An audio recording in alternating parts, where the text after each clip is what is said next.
Good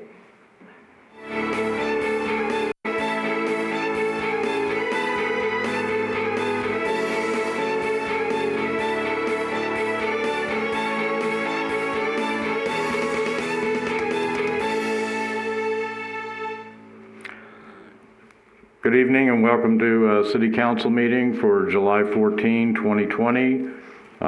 Time now is 7:12. We're a little late getting started due to our earlier redevelopment agency meeting. This meeting is being conducted in accordance with a number of emergency directives from Governor Sisolak due to the COVID-19 pandemic. Seating in the council chambers is limited. Public comment, several ways have been made available for that to be had during this meeting, including submitted via email. We will also have a call-in period of time. And with that, I'll call the meeting to order, and we'll begin with the Pledge of Allegiance. Please stand. I pledge allegiance to the flag of the United States of America and to the republic for which it stands, one nation, under God, indivisible, with liberty and justice for all.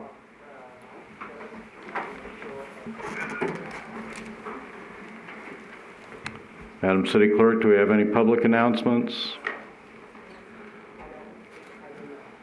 Okay. We will then have a swearing-in ceremony for a new police officer, Chief Shea. Him, not me.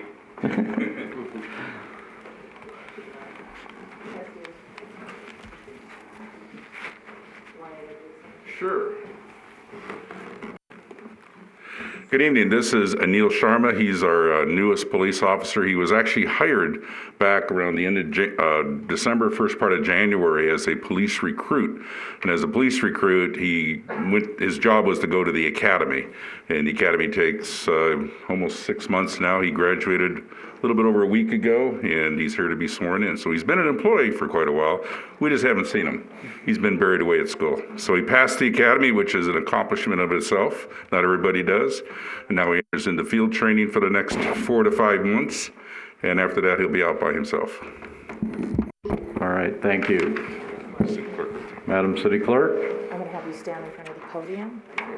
Oh, that's right, distance. If you would raise your right hand and repeat after me. I state your name. I, Anil Sharma, Do solemnly swear do solemnly swear that I will support, protect, and defend that I will support, defend, and protect the Constitution and government of the United States the Constitution and government of the United States and the Constitution and government of the state of Nevada and the Constitution and government of the state of Nevada against all enemies, against all enemies, whether domestic or foreign, whether domestic or foreign, and that I will bear true faith, and that I will bear true faith, allegiance, and loyalty to the same, allegiance, and loyalty to the same, any ordinance, resolution, or law any ordinance, resolution, or law of any state notwithstanding, of any state notwithstanding, and that I will perform well and faithfully and that I will perform well and faithfully all the duties of police officer all the duties of police officer of Boulder City, Nevada, of Boulder City, Nevada, on which I am about to enter. on which I am about to enter. So help me God, So help me God, under the pains and penalties of perjury. under the pains and penalties of perjury. And congratulations. Thank you. Officer Sharma, welcome aboard.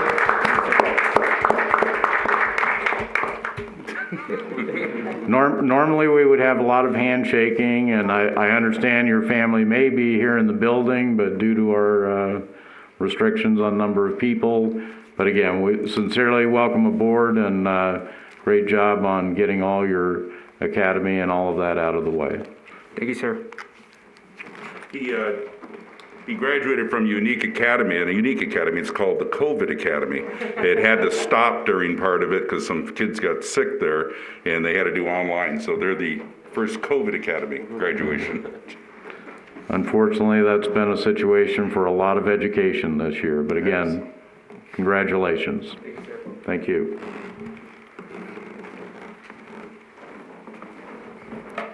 All right, we will then move to our first public comment period.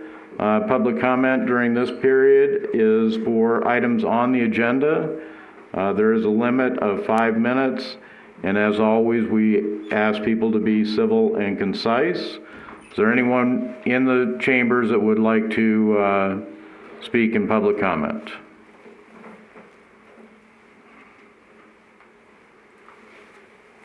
Please state your name. Just let me get my stuff.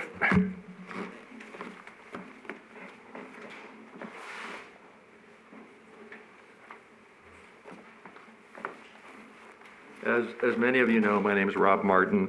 I'm a pilot, a longtime Boulder City resident, a longtime Nevadan since '63, and I'm here to talk about the hangar items at the end of the agenda. I would hope to have given you an update today because there was supposed to be a TRO hearing today in front of the state court, but the city decided to remove the case to federal court on Friday. So what we did do yesterday is we did file a motion to have it removed back to state court, and that'll be acted on the next few days. Whether the TRO hearing is in front of Judge Mahan, who's a federal judge, or Judge Williams, who's a state court judge, I really don't care, other than we want it to happen soon, because my civil rights have been violated. What this council can and should do is extend the ground leases. It's the simplest thing to do. It's the right thing to do. And on top of that, it will save the city a great deal of money. I have a very, very good lawsuit against the city, which I really wish I didn't have.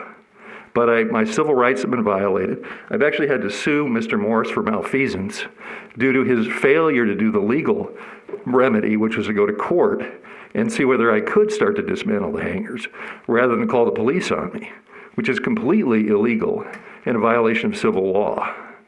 Both the 1983 action, the Nevada Constitution, and the federal Constitution. You cannot use police in a civil matter, and that is exactly what happened here.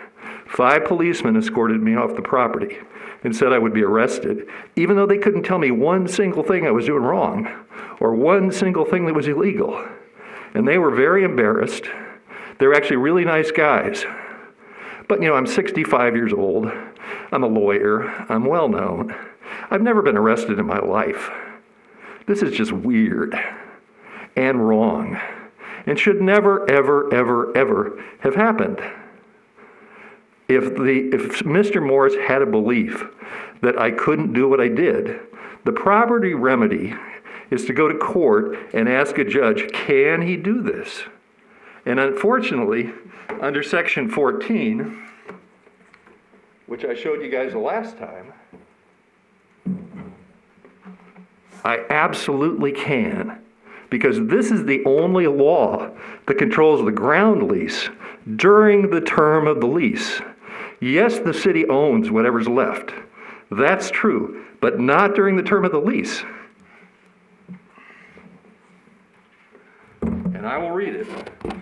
What it says is very simple. Damages or destruction of improvements, meaning if you do anything to the hangar, this is what our remedies are, this are what your remedies are. In the event of damage to or destruction of tenant-constructed buildings. Now, it doesn't say anything about acts of God or intentional acts or anything like that. There's nothing like that in there. Then it goes on to say, or in the event tenant-constructed buildings, facilities, or improvements located within the lease site are declared unsafe or unfit for use, or occupancy by the city or another public entity, with the authority to make and enforce such a declaration, tenant shall, within 30 days, commence and diligently pursue completion of the repair, replacement, or reconstruction of improvements necessary to permit full use and occupancy of the lease site for the purposes required by this lease. Repair, replacement, or construction of improvements within the lease site shall be accomplished in a manner and according to the plans approved by the city. Now here's the key part. Should tenant fail to adequately complete the required repairs, replacements, or reconstruction of the improvements necessary to permit full occupancy of the lease site, here's the city's option. It isn't to call the cops. Here is what it is. The city, at its option, may declare the agreement terminated early. That's the city's remedy. That's not what it did. That's why it's such a good lawsuit. because you violated your own ground lease when you didn't allow me to do what I was to do. And because of that, one of the things I'll be seeking from the court is the right to tear down all 28 doors on all 28 hangars, because I have a right to do it under the ground lease. And remember, I still control 25 of the ground leases, even though I don't own 25 of the hangars. I only own 6 of them. And obviously the one with the doors off is my hangar, which the city chose to steal my doors and wouldn't let me file a police report about it. And I knew who stole the doors because it was 2 Parks and Rec employees. At the direction of Willie, which was at the direction of Steve, because I've got a copy of his text message saying, cite me for vandalism. And the last thing I'll leave you with is, how can I vandalize my own property? It isn't possible to vandalize your own property. If I wanted to take a hammer to a car that I own, I may be dumb, but if I wanted to do it, I could. This is one the city will be much, much better off if it just extends the ground lease. That would be the best form of damage control you could possibly do. Mr. Martin, you've exceeded the time limit. Yeah, I will also. Please conclude your remarks. I will conclude my reports. I'm going to stay around to the hangar stuff, and if you want, I can give you an awful lot of details to show you why I'm right, and why I actually think Mr. Morris will be convicted of malfeasance and removed from office by either the court judge or by the Attorney General. Thank you. Thank you. Anyone else wishing to speak in public comment?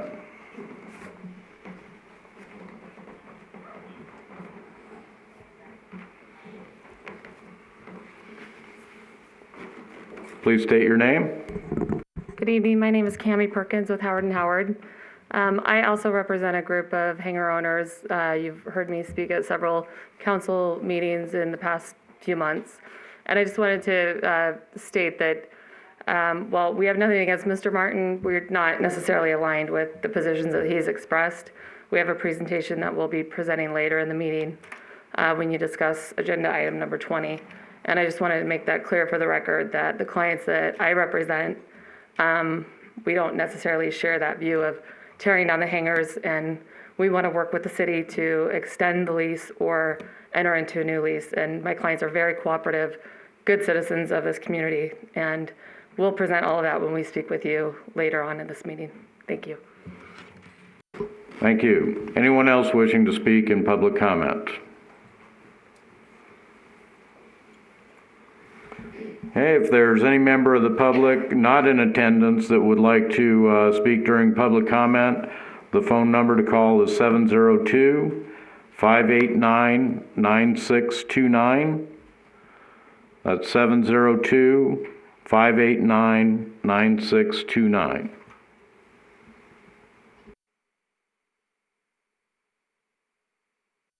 Madam City Clerk, were there any written comments? Okay, we'll give it a minute or so to see if anyone calls in before we proceed with the written comments.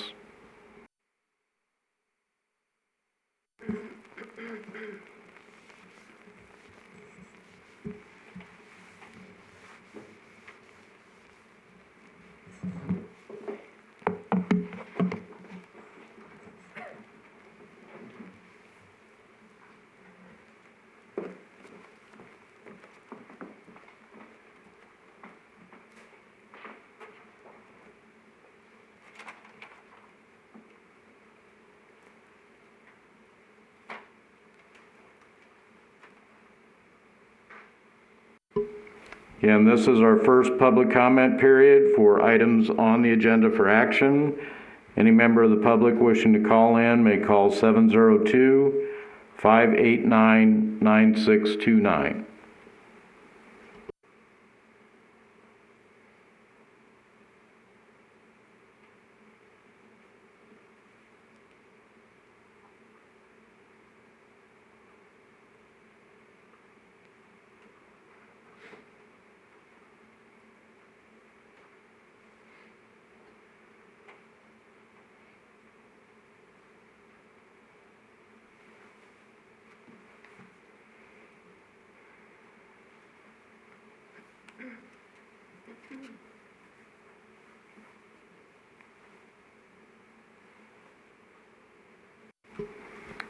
All right, Madam City Clerk, would you proceed with the written comments that were submitted then? Yes, Mayor. The first comment is by Richard Oberdorfer.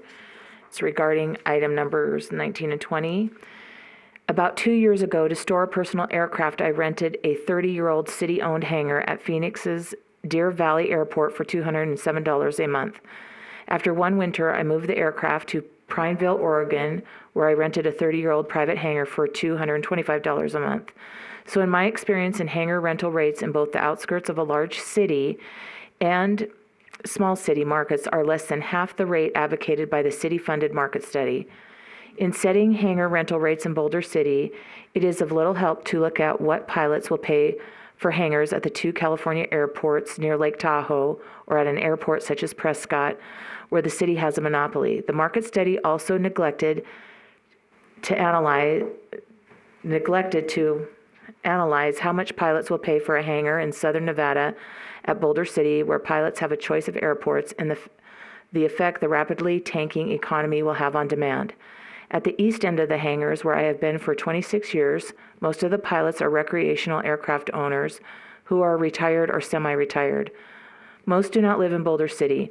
Many of the aircraft are valued at less than the cost of a new vehicle. The present cost of my hangar, including hangar association dues, electric bill, property taxes, and maintenance costs, is around $125 a month. I do not see the market in Boulder City supporting $500 plus a month hangar rent for any length of time. Businesses will be selling aircraft like in 2008. Older recreational pilots are also facing the doubling of aircraft insurance rates if they can get insurance at all. Those that do not sell their aircraft can rent shade hangars at Henderson in North Las Vegas for $100 a month and be closer to home. I am planning on moving from Boulder City in 2028 when my hangar ground lease expires. The city needs to take the time to consider the price-demand curve and other factors that determine what the market will support. I have been in specialty commercial real estate for 40 years. My advice would be the rental market at Boulder City will not support more than twice the monthly cost of the hangar they previously owned. And next is from Ray Vernick.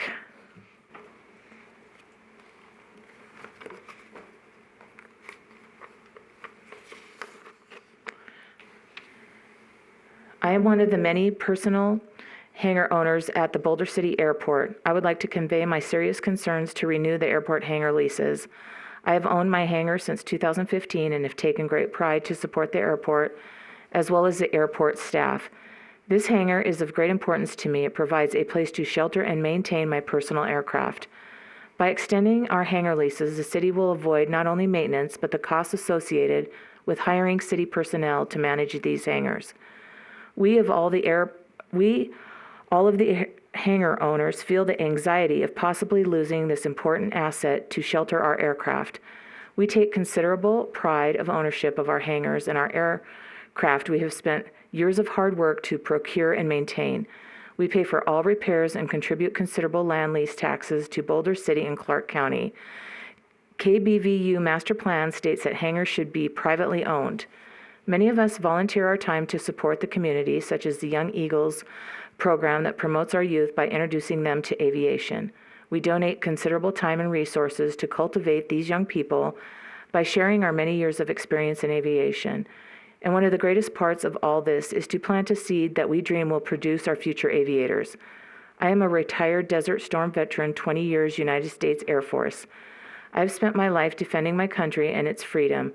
I respectfully and firmly request you take a very serious, hard look at all of the stated facts. Aviation has been my personal, lifelong pursuit.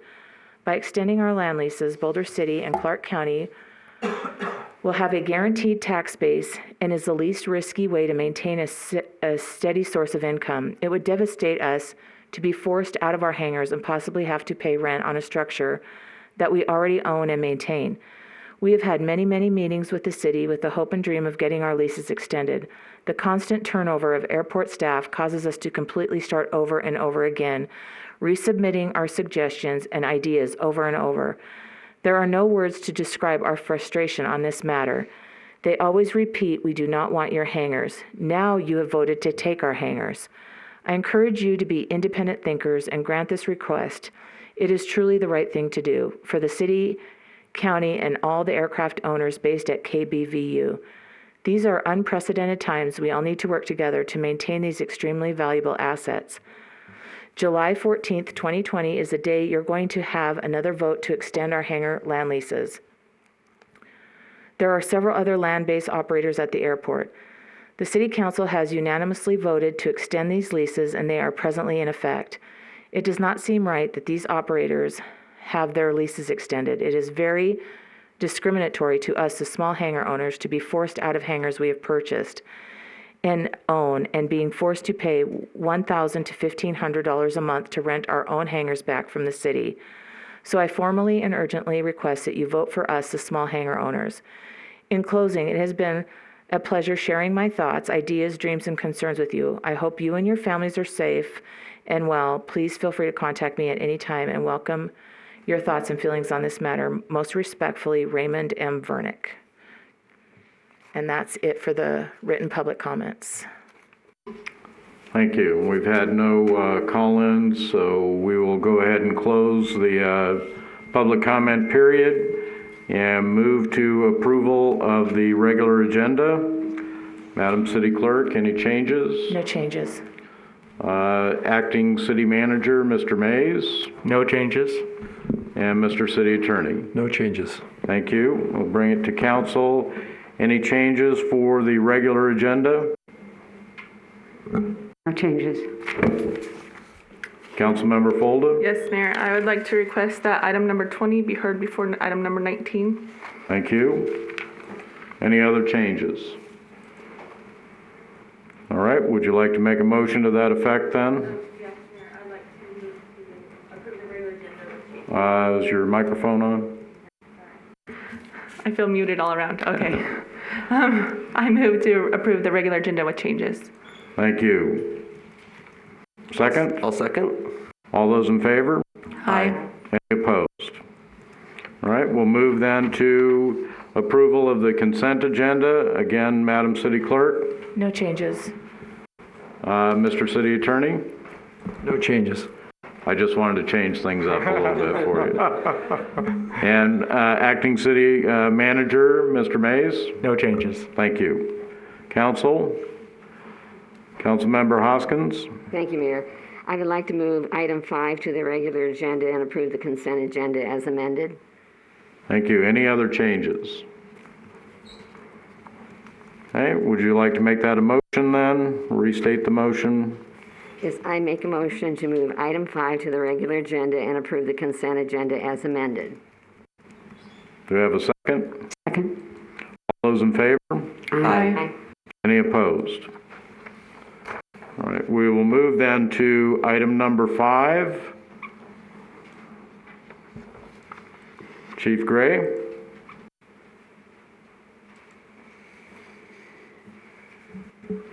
Good evening, Mr. Mayor and Council.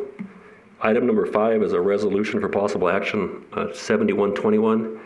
This is a project for a new, it says emergency medical transport unit, but a new ambulance.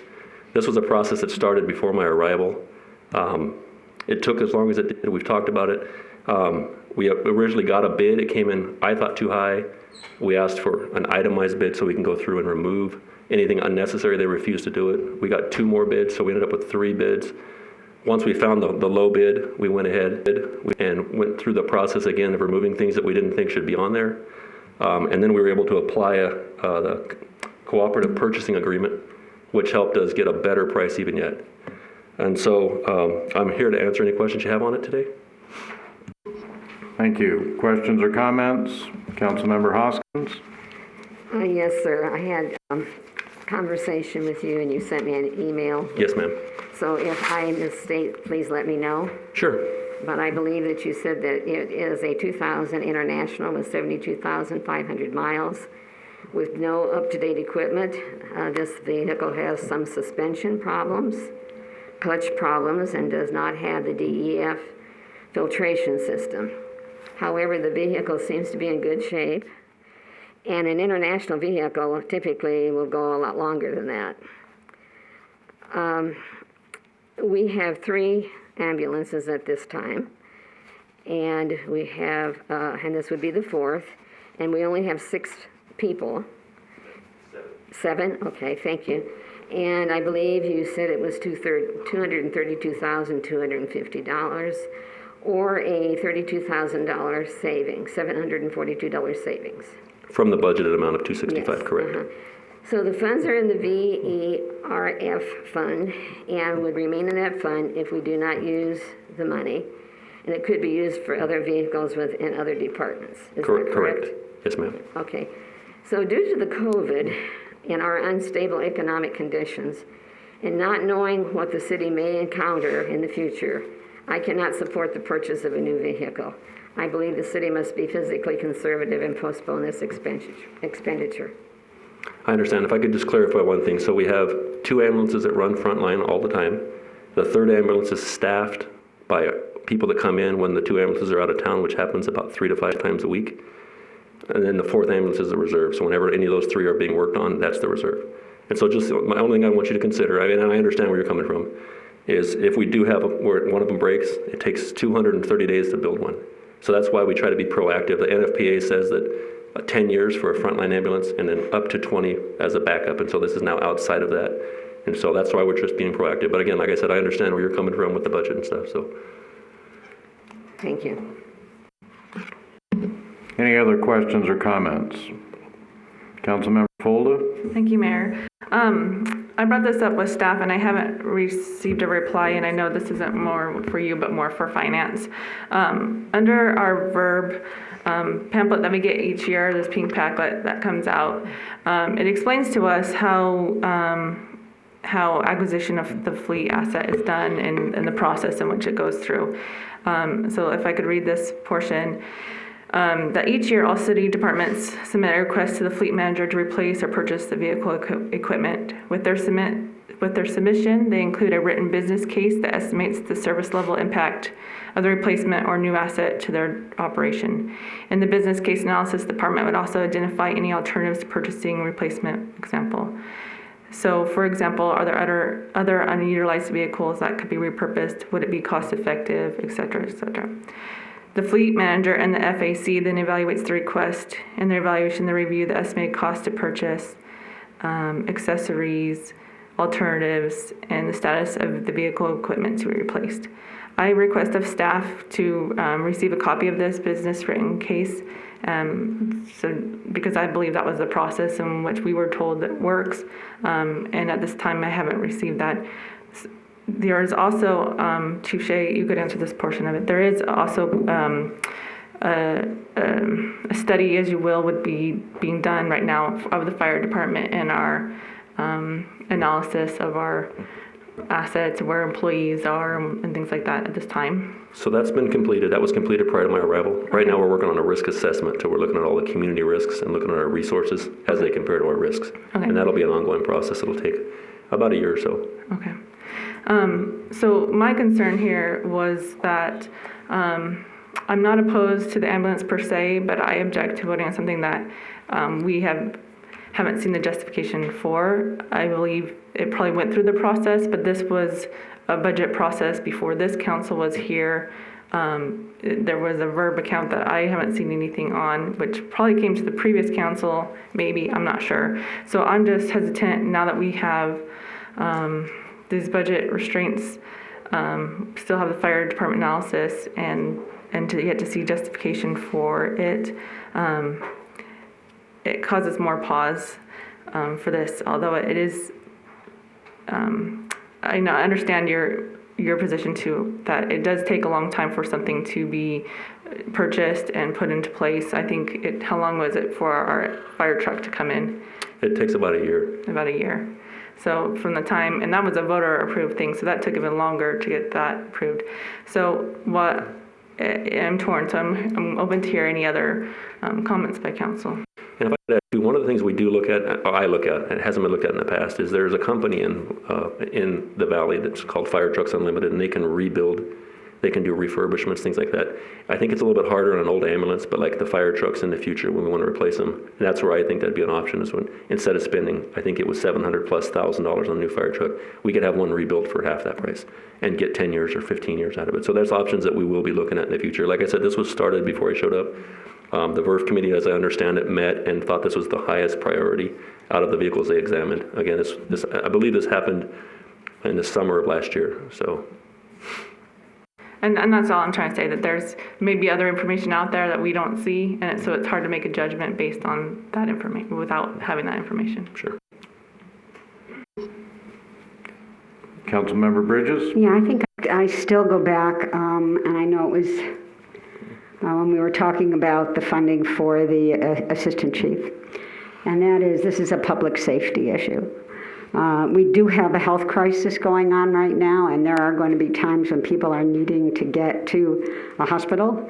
And I think I go back again to your judgment of, is this a significant safety issue? Obviously, purchase. obviously it's outside the date. I think it's wise, but again, it comes back to council. Like we've talked about before, it's the risks that you're willing to accept. We do have 3 other frontline ambulances. There's a chance this will be fine for 6 more months if we need to wait a little bit. You know, if we were to put it off forever, it's not going to work. Again, that's just a judgment call for you. It does need replaced. It's outside of the National Fire Protection Association's standard of 20 years or less. So it does need replaced. Can it wait a little bit? Sure. I mean, that's going to be anybody's guess. I mean, it could break tomorrow. It could last another year. You know, I think our fleet does a good job of keeping them running. The bigger concern with this ambulance specifically is it's such a rough riding ambulance because of the way it was built, the suspension in it and the clutch. Trauma patients, heat stroke patients, people like that have to be handled gently can't be transported in that ambulance. So they have to be a little bit more selective. So it's again, it comes back to what your judgment is. So, I mean, it does need replaced. Does it need replaced right this minute? I don't know. Okay, thank you. Councilmember Adams? Thank you, Mayor. I guess I will come at this from a slightly different perspective. The VERF fund, my understanding is that money only can be spent for replacement vehicles. It's, you know, I understand we are in a budgetary constraint situation right now, but that money is set aside specifically for the purpose of replacing vehicles. At least that's my understanding. And so really the only thing we would be looking at is if we are concerned about spending that money on this vehicle, it would be because perhaps there are other vehicles that we feel may be better prioritized. I certainly haven't heard anything from the city regarding there being a better use. Obviously, there's a committee to help determine that. You know, outside of us going through and individually reviewing each one of those things and whatever our expertise in vehicle repair is, you know, that, you know, I don't know. So, you know, for me, it seems as though, you know, it was something that was budgeted for. It comes from a fund specifically intended for this purpose and not really any other purpose. And given the reason for the situation we are in is because of a health concern.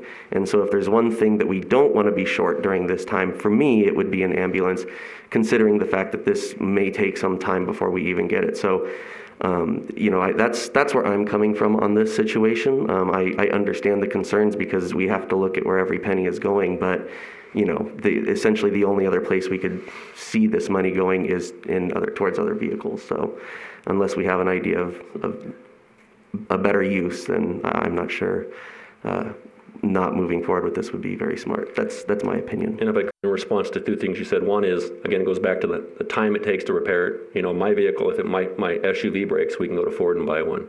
If an ambulance breaks, we're about, I think it's 170 to 230 days, depending on, we could probably get it rushed a little bit. And the other thing is, like you talked about, I mean, COVID's not going to go away anytime soon. It would be awesome if it went away tomorrow. I don't think anybody would say that's going to happen. And so the reality is, if we have a shortage of ambulances, Henderson's likely busy, Las Vegas is likely busy. It's not like they're going to give us something that they don't have to loan us that, you know, so that's not an option. So just, again, just a consideration. I would like to clear up one thing regarding the finances with this vehicle equipment replacement fund. We put money into that fund, and we can take money out of that fund, and we can put it back into the general fund, and it would be available in our next year for any other purpose that we may so determine. So I just want to make that absolutely clear, that just because there's money in there doesn't mean that it has to go for vehicle equipment replacement. This council has budgetary discretion, and that is one of the funds that we have discretion over, is to be able to take funds from that, move them back into the general fund should that become necessary. we already know that we have a significant reduction in revenue that's already occurred. All of the projections are that that will continue to occur. So I just want to make that clear, that just because something's in a fund doesn't mean that the city council can't come to a different determination at some point and be able to use that money for something else. Chief Gray, I know you've not been here very long. Do you know how many rescue units we had a year ago? I don't. 5 years ago? Well, actually, a year ago we had 4. The last one we purchased was 2015, and we have two 2011s. Okay. And as I recall, when the last purchases were made, it was for the reason of replacing them. Have the department ever been able to staff 4 rescue units? So 3, yes. 4, the fourth one, like I said, is the reserve one that you have to have one in reserve because if one goes out of service for maintenance, if it breaks, a transmission's not abnormal to lose on an emergency vehicle. That's 2, 3, 4 weeks to get that replaced. So you have to have a reserve vehicle. Right now, that is our reserve vehicle. Is the vehicle inoperable right now? No, like I said, it's the suspension system and the clutch. So the ride is so rough that there's certain trauma patients and certain patients that are like cardiac events that can't be handled rough. That wouldn't be an optimal unit to take him because every time it hits a bump, it shakes really hard. It's hard to do procedures in the back. I've never rode in the back of it, but I'm going off what the membership have said that transport it, used it. They said it's not an ideal vehicle for that. The newer vehicles have something called liquid springs. They're made to where when you hit bumps and dips in the road, you don't feel it in the back. And so when a patient needs to be handled a certain way, you're able to do that. Again, going back to trauma patients, when someone falls or has a back injury or neck injury, you can't be jostled. And so that's not the ambulance we pick for that. And to have a piece of equipment that we can only use for certain kinds of calls is not ideal. Like I said, it's better than nothing, but it's not ideal. Has the suspension been damaged or modified since it was purchased? I don't know that answer. Okay. Again, I would have to ask the shops. I don't know. The city shops. I would have to get back with you on that. I don't know.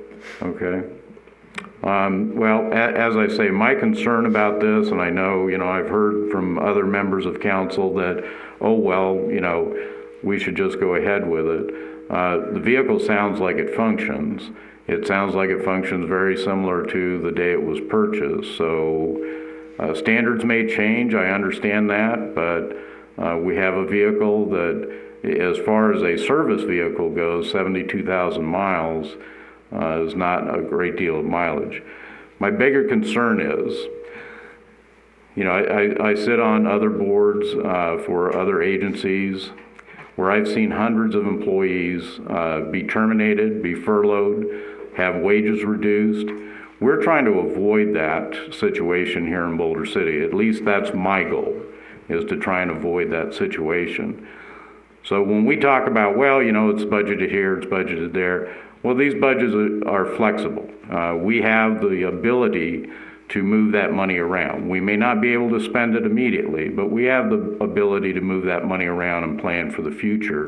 Regardless of what the budget was passed, that's why we do that each year. So I have a real concern about doing this at this time. As you mentioned earlier, it's something we might take a look at because we have no idea what kind of revenue shortfalls we're looking at here over the next few months. I had a meeting this morning for the Convention and Visitors Authority. They exist solely on room tax. They're devastated right now.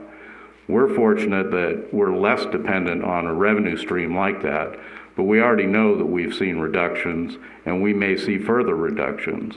So I'm just very hesitant to go ahead with these types of purchases. We have a vehicle that doesn't appear to have been damaged or otherwise impacted for a 20-year period of time that's still serviceable.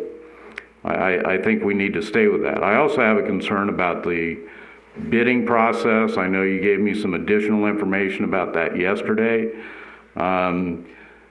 If indeed you had 3 competitive bids for this, please include that type of information in the packet, because the way it appeared to me in the packet was that there was no bidding process for this. There was some reliance on the city of Houston purchasing something from the same company years ago, or maybe not, maybe more recently. I just think we need to have clarity about the bidding process that we're looking at, especially for an expensive piece of equipment like this. Mayor McManus. We do have our finance director here, as well as Mr. Sikora, who can provide answers to Councilwoman Folda's questions regarding the VERF and the purchasing process, if the council would like that information. Councilmember Folda, again, I spoke with our finance director yesterday during my briefing. If you would like that additional information. If they have anything new from yesterday written, as far as the written business case estimate that would have been provided, but otherwise I don't think so. Well, we can see. I know they're in the hallway.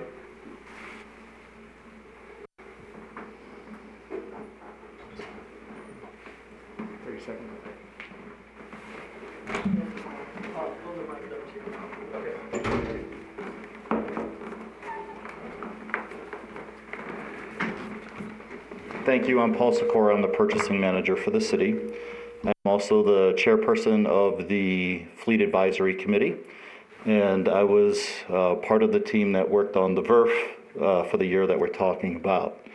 I have a copy of the documents here for our tabulations and what the committee did and how we determined what vehicles needed to be replaced. And I'd like to give it to you, if you don't mind.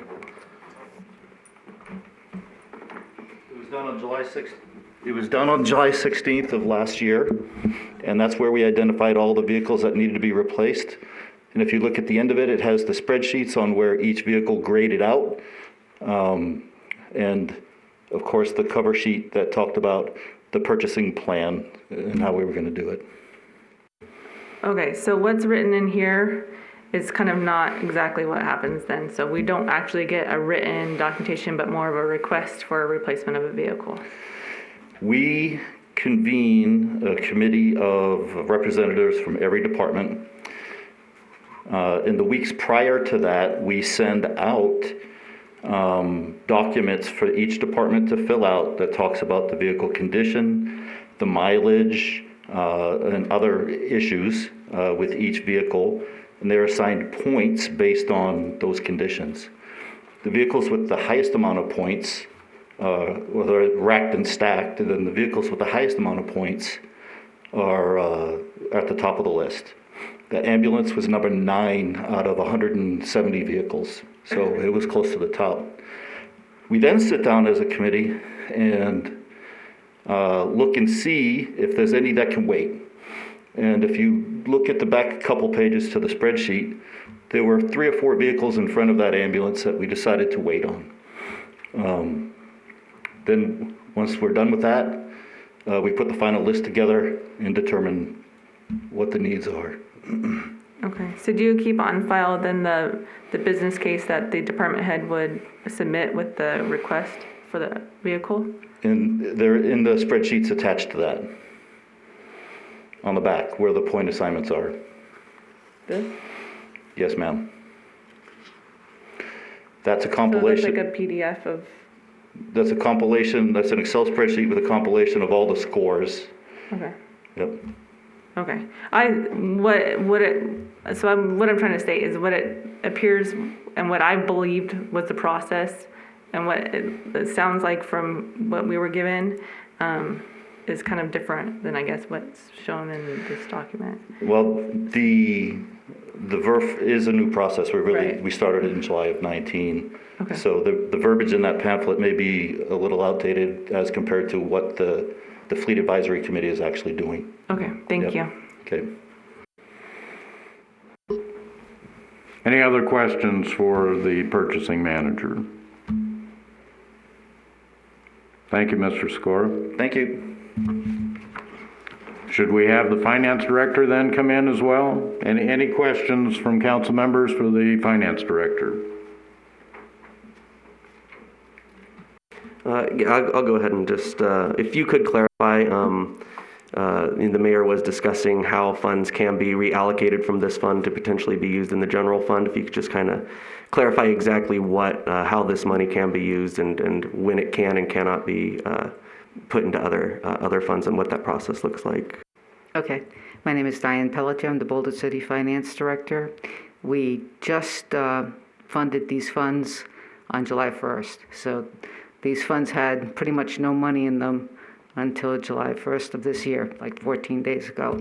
That money is set aside for purchasing vehicles and big equipment. If the city determines that it has a shortfall of funds needed, needed, they could amend the ordinance and by amending it, have some of that money revert back to the general fund. That money could not be used for this year, but then would be freed up to be used next year. Thank you for the clarification. Okay. Any other questions for the Finance Director? Thank you, Mrs. Pelletier. Okay. Hey, any other questions for Chief Gray? Hey, anyone wishing to make a motion on this item? Councilmember Bridges. Yes, I would move to accept resolution number 7121. Anyone wishing to second? I'll second it. All those in favor? Aye. Aye. Any opposed? Nay. Nay? Motion fails 3-2. Chief Gray, thank you. Again, I hope we can get to a point in the very near future where we can start looking at some of these issues much more closely. Thank you for your input today. Okay, we'll move then to item number 9. A bill introduction for 1882 to amend the zoning map. Anyone wishing to introduce this bill? I would like to introduce Bill 1882 and waive reading, except for the title. Bill number 1882, an ordinance of the City of Boulder City, Nevada, to amend the zoning map to rezone approximately 1,345 acres west of US 95 within the El Dorado Valley Transfer Area from GO, Government Open Space, to ER, Energy Resource, AM-20-349. Bill 1882 will be considered at the August 11th, 2020 regular City Council meeting. Thank you. Item number 10 for possible action, Resolution 7125 related to the 2020 private bond activity volume bond cap. Mayor Diane Arvizo, the Director of the Home Ownership Program from Nevada Rural Housing, is going to give a verbal presentation. They're not allowed to travel at this time, so I'm just going to get her on the phone, please. Thank you.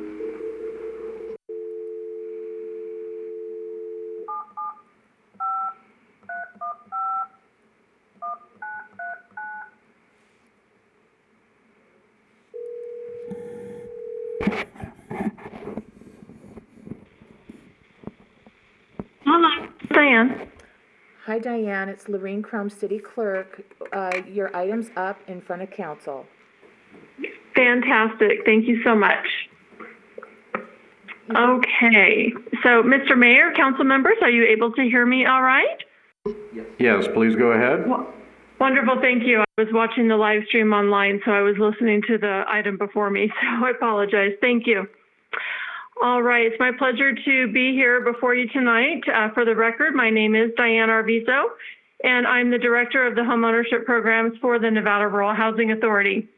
Our Executive Director, Mr. Bill Brewer, is not going to be with us tonight. He has a conflict with his schedule, so it'll just be me.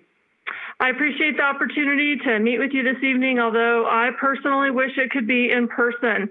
I was actually tabbed to be able to get to go to Boulder City this year until COVID hit. So hopefully next year I'll be able to do that and not have to talk with you through technology. Although I am grateful for technology so that we can continue to conduct meetings like this. To give you some background, in 2006, the Nevada Rural Housing Authority launched the Home at Last Down Payment Assistance Program, funded by Private Activity Bond Cap. And Boulder City was a part of the successful launch by transferring just over $744,000 in unused private activity bond cap to the Nevada Rural Housing Authority. That first homeownership program back in 2006 helped 51 families. 14 years later, the Home at Last program has helped its 9,000th family. So I want to thank you all very much for being with us from day one. Since 2006, the Home at Last program has provided over $1.8 billion in affordable mortgages, $52.1 million in down payment assistance, and $27 million in federal tax savings. The tax savings returned to homebuyers is reinvested right back into local communities.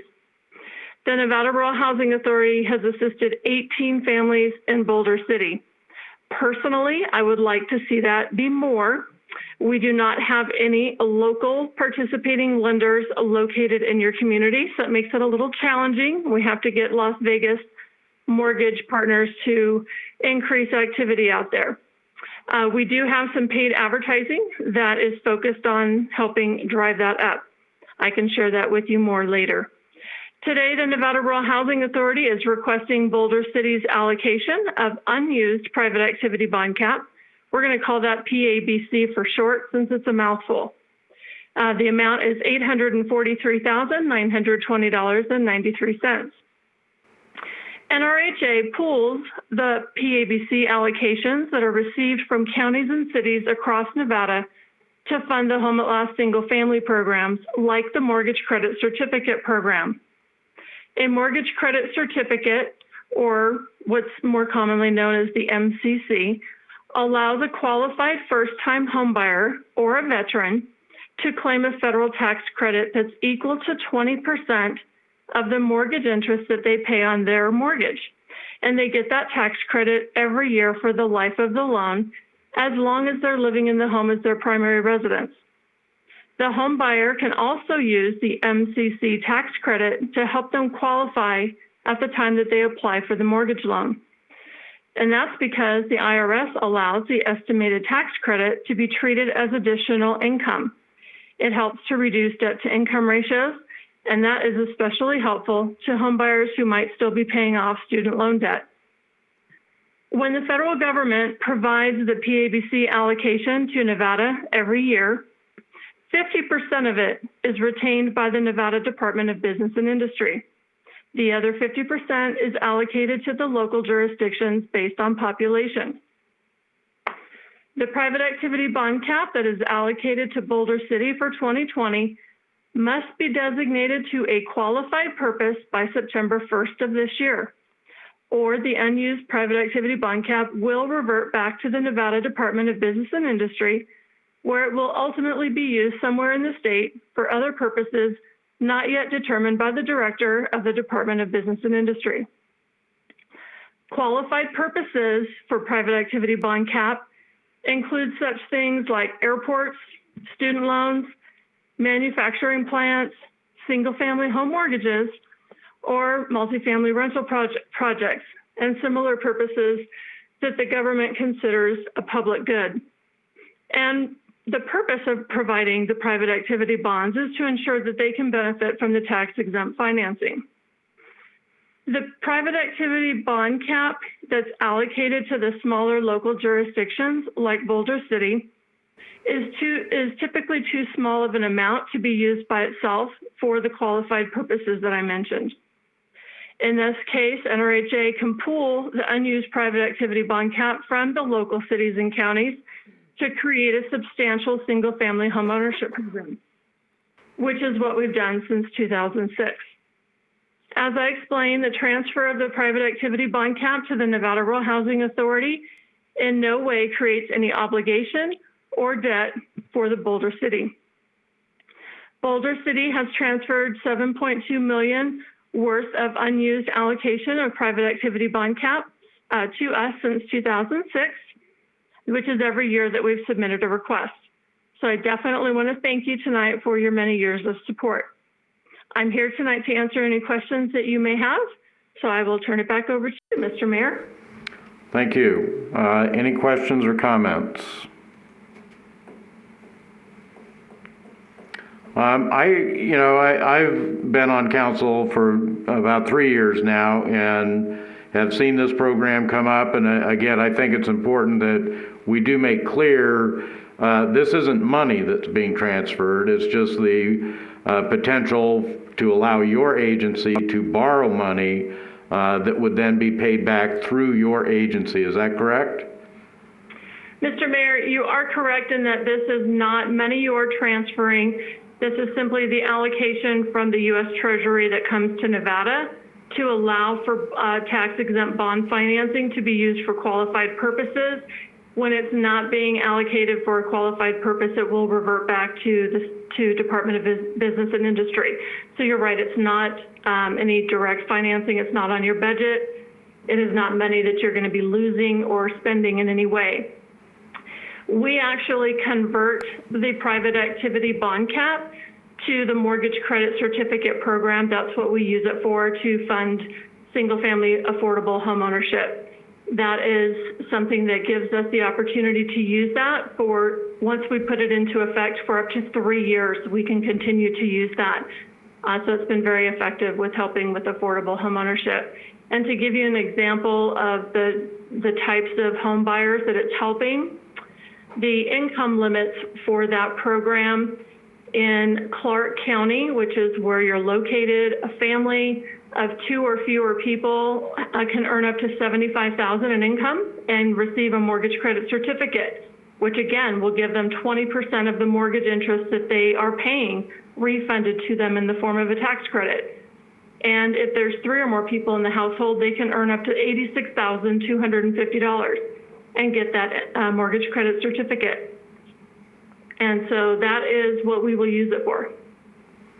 Thank you. Again, it's kind of a sign of the times around the country that many of the national or larger banks have closed their local offices, and unfortunately, we've seen that here in Boulder City.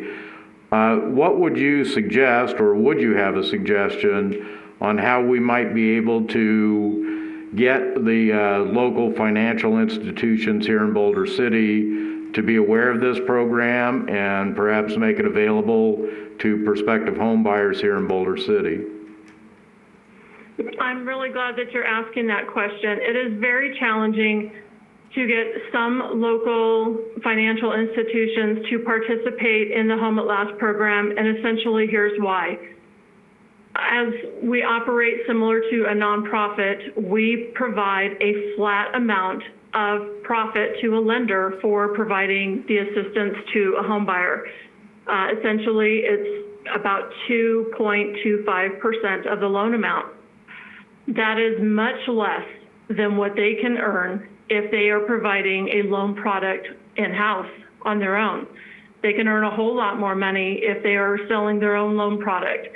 And as you know, a financial institution has their employees basically charged with having to, sell a certain amount of products in order to, meet their business goals. That's in their business plan. So sometimes these assistance programs offered through state and local agencies are not really complementary to their business plan. They don't make them a lot of money, and unless they are kind of have their arm twisted to have to offer them, it's really not something that they want to do because they see it as a way of losing money. Whereas mortgage companies, such as Guild Mortgage and entities like that, they are much more inclined to provide and partner with Home at Last and Home as Possible, the assistance programs, because they are in the competitive business. They want to get loan volume, and they are all about helping the home buyer with as many homeownership opportunities as they can. So they don't have a product mix like different accounts and different ways to make business. So it is hard for like credit unions and banks to embrace assistance programs like this where they don't have any control over how much revenue they make. To answer your question about what you can do, I have actually had the conversation where I sit down and say, you know, the mayor and the city council are asking about your participation in helping our local citizens with getting into affordable home ownership. What can we do to move this forward? Sometimes it is successful and sometimes it is not. I look at every opportunity to get even just one entity on board as a successful way to open doors for homeownership, and I think we should give it a shot. So I think once COVID is kind of lifted and I can come down there and meet with some of the managers, we should absolutely do that, and I would be certainly willing to do that. In the meantime, I can tell you that we have an increased budget this year devoted to digital and social that is including Boulder City, so that we can attract the home buyer to ask for the program. They may have to get it outside of your area, but at least they're going to be served by the program. Well, it sounds like it would be worthwhile for folks to, for the realtors here in Boulder City to be aware of this program as well. Yes. And I'm glad you mentioned that. The realtors can actually receive their Home at Last certification to kind of, you know, basically hang on their wall and tout that they are knowledgeable in the program. They can do that online. We have a Home at Last education site that's available 24/7. And so they can receive their certification even during COVID shutdown and be certified online. Now, you do have some certified realtors there locally, so I will give them credit for that. All right. Thank you. Any other questions or comments? All right. We will then consider a motion for Resolution 7125.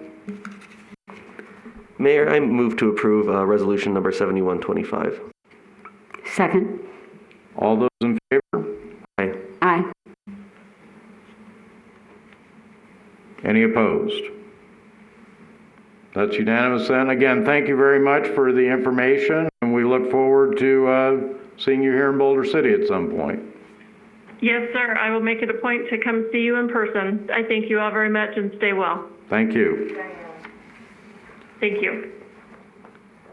All right, we'll move to item number 11, review of the remote control track lease. Mr. Hall. Good evening, Mr. Mayor and members of the City Council. My name is Roger Hall, your Parks and Recreation Director. And item number 11 on the agenda is a discussion and annual review of a lease agreement between the City of Boulder City and RC Quarter Scale Association.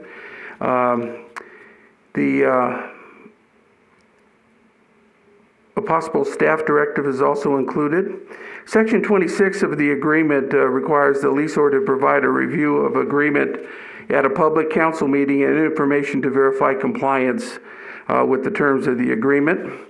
As of this date, all information needed to verify compliance was provided to the city and included in your staff report. I do have Karen and Bob Lydecker at the meeting this evening to answer any questions that you may have. And that's the end of my report. Thank you. You know, I had asked to have this brought forward at this time. I know the lease is not up, I think, for in November. Is that right? Is that when the renewal date is? Well, I think well, it's a couple-year lease. I think it's you require that this year and next year they come before the city council on it. So. For the review. Yes. Okay. You know, I know we spoke with them last year. There was information last year regarding the use of the track and all, and that's why I requested this review be done. You know, the COVID-19 virus has certainly changed a lot of plans for folks.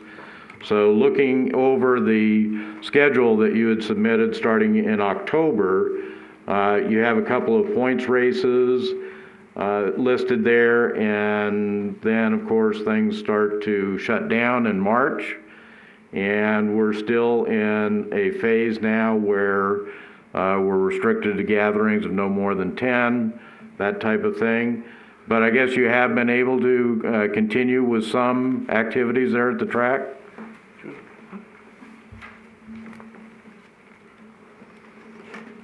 We've just, since COVID, we've had just local practices, which 2-3 hours a day, once a month, just enough to raise a little revenue to keep utilities and property taxes. And again, I know at this time you're limited to no more than 10 at a time. Yes, sir.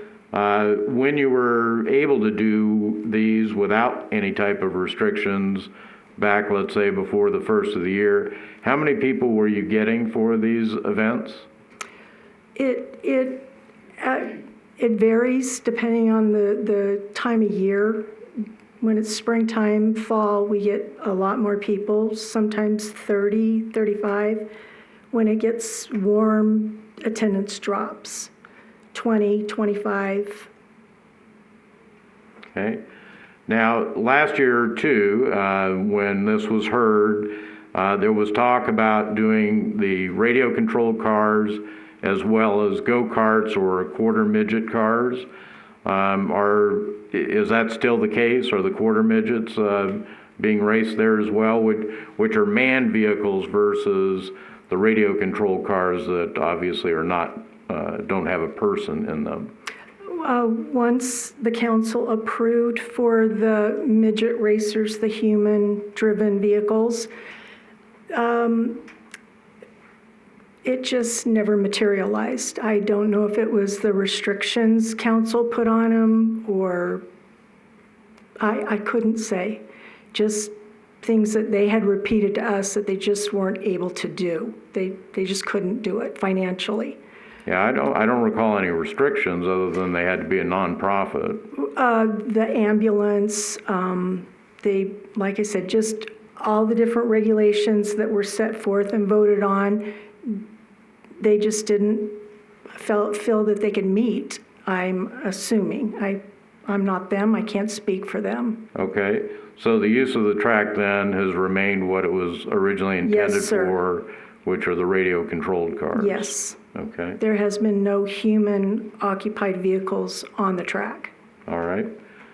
In looking at your financial report, I see you do have a little bit that comes in from the entrance fees, special events income.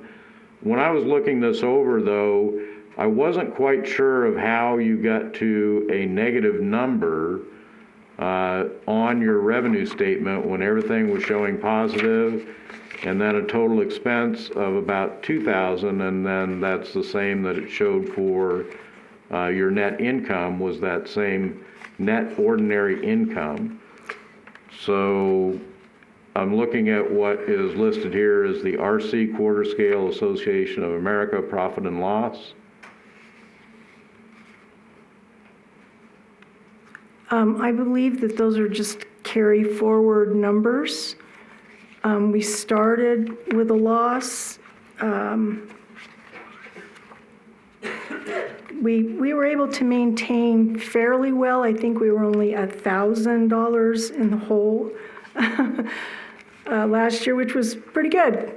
So we're making new plans. We've got some new ideas that hopefully once COVID's lifted, we'll be able to carry through to bring more, definitely not a lot of people, but to be able to carry its own and pay for itself. Okay, I would just ask, again, when I look at this financial statement, I'll be honest with you, I can't understand what your income is and what your expenses are. It looks like a series of very positive figures, or excuse me, all positive figures, and then at the very bottom it shows a negative number. So would just ask you if you would break out your income from expenses so that it's clear as far as what is happening with the finances there. Okay, I can get that back to you. Again, last year when we went through this, clearly there was a lot going on that some of it appeared to be personality-based rather than anything else. People making accusations about the track not being available. Have you had any of those issues No, this sir. year? None. No. Okay. If somebody wanted to run their car down there, what would they need to do? Are you referring to the remote control car? Yes. We require that they become a member of CUSAC West, and that's a very small membership due per year. It provides them with insurance so that if anyone's injured, the driver themselves, or they injure someone else, they're covered. And once they hold their card, their membership, they're allowed to come to the practices, to the races. The track is locked. Someone just couldn't drive out there and go in and run a vehicle, their RC car. And it does look like your schedule, again, I understand that the virus has had a big impact on this, but it looks like for the most part you had 1 or 2 dates per month that were scheduled. The schedule since March, you mean? Well, you've got, what I have here starts in October. There was a points race that showed as canceled, a points race held in November. Yes. Testing done in January, 2 points races and a practice day in February. Yes. And then, as we get into March, middle of March is when the stay-at-home orders were being issued. So I understand that that's had an impact, but I still see 1 or 2 dates each month over the past 4 months. Yes. Yes, we those were local practice fun days. They were held with six people. It was under the 10 people or less. So there was social distancing and mask. Like I said, just getting together under the regulations of COVID. I understand. This is tough on everyone. Yeah. All right. Any other questions or comments from members of council? Councilmember Fulda? Thank you. I am saddened to hear, I think the council spent a lot of time trying to make this so that human races could continue.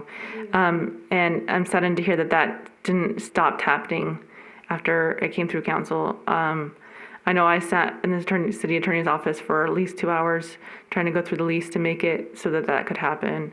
Because I think it was a good thing and the kids had all enjoyed it. So I would just want to say if there's anything that council could do to make that partnership happen, or there's an issue with the lease, that they would please, contact council and let us know. Again, I wanted to clarify too that you and your husband have been involved with the radio-controlled cars, and it was actually a different group that was looking to do the go-karts or Yes, the quarter sir. midgets? Or was It that was a something different you group. were involved with No, as well? sir. We are not qualified, or do we have the experience to hands-on manage the midget racers with the children. All right. That's why we wanted to bring in a professional group, and we hope that still happens. We feel like we've devoted an awful lot of time to this, energy, and we hope there's no reason why it shouldn't. Hopefully in the future, it would be good, very good for the kids. That was the whole purpose. All right. Councilmember Bridges? Yeah, hi. I'm also looking at your P&L. So this is for 1 year. Do you think you would have made it? I know this is just a sort of a relevant question, but do you think had there not been the COVID-19 that you would have been able to break even this year? Yes, we had races that were actually requested, and we had to turn them down. We couldn't take a risk, even at 10 people or less. And then when we went into phase 2, we were hoping to have a larger group, but we did not. And we kept it at 6. Okay, so your annual fixed costs are about about $5,600, $5,700, something like that. That sounds about right. Okay. Yes. I'm just curious. I would hope that at some far-off day that you're utilizing that track all the time and able to make this Absolutely. worthy of your investment and time. That's our goal. Councilmember Adams? Thank you, Mayor. I guess I'll just like to thank you guys for your commitment to this hobby for those out here in the area that appreciate it. It's not one that I understand necessarily, but hey, I'm not here to judge. I think it's great. It's also a benefit to have a group like you that specializes in this to be able to manage and maintain that, so that we as a city, that we can. If things not go well, we can obviously have to look at that, but that we don't have to be involved in that day to day is a benefit to us. And I would just also like to think that I think it's good. It's nice to see that no matter, even though I understand how hard it is, that you guys were respecting the directives that were given. Absolutely. There are obviously a number of people who maybe don't like them and would like to try and see their ways around it. So I really do appreciate, especially that since this is city land and city property, that it is very important to me that you guys are recognizing the importance of maintaining those things. So yes. I would just like to thank you for taking that seriously as well. Thank you. Mm-hmm. Yeah, and I appreciate that comment, Councilmember Adams, because I think it's important to note that it is city-owned land. It's a zero-cost lease. In other words, you don't pay anything to the city for the lease unless there's a profit. It was written in there. I think there was a 50-50 split on any revenues, but of course you have to make money before any of that occurs. So again, I do appreciate it. I am very happy to see that whatever was happening in the past between various groups doesn't appear to have continued on. Yes, sir. But I do appreciate what you're doing out there, and again, I hope that at some point, the 10 or fewer people restrictions and all of that will go away and let us all get back to doing business. Us as well. Thank you. Any other questions or comments? Member Hoskins? I would just like to thank you also for coming and explaining everything to us. Thank you. Thank you. And good luck. Thank you. All right. Thank you again for enlightening us with all of the current information, and hopefully business will get back to usual here. Thank you. All right, we will move then to item number 12, discussion of issues related to COVID-19.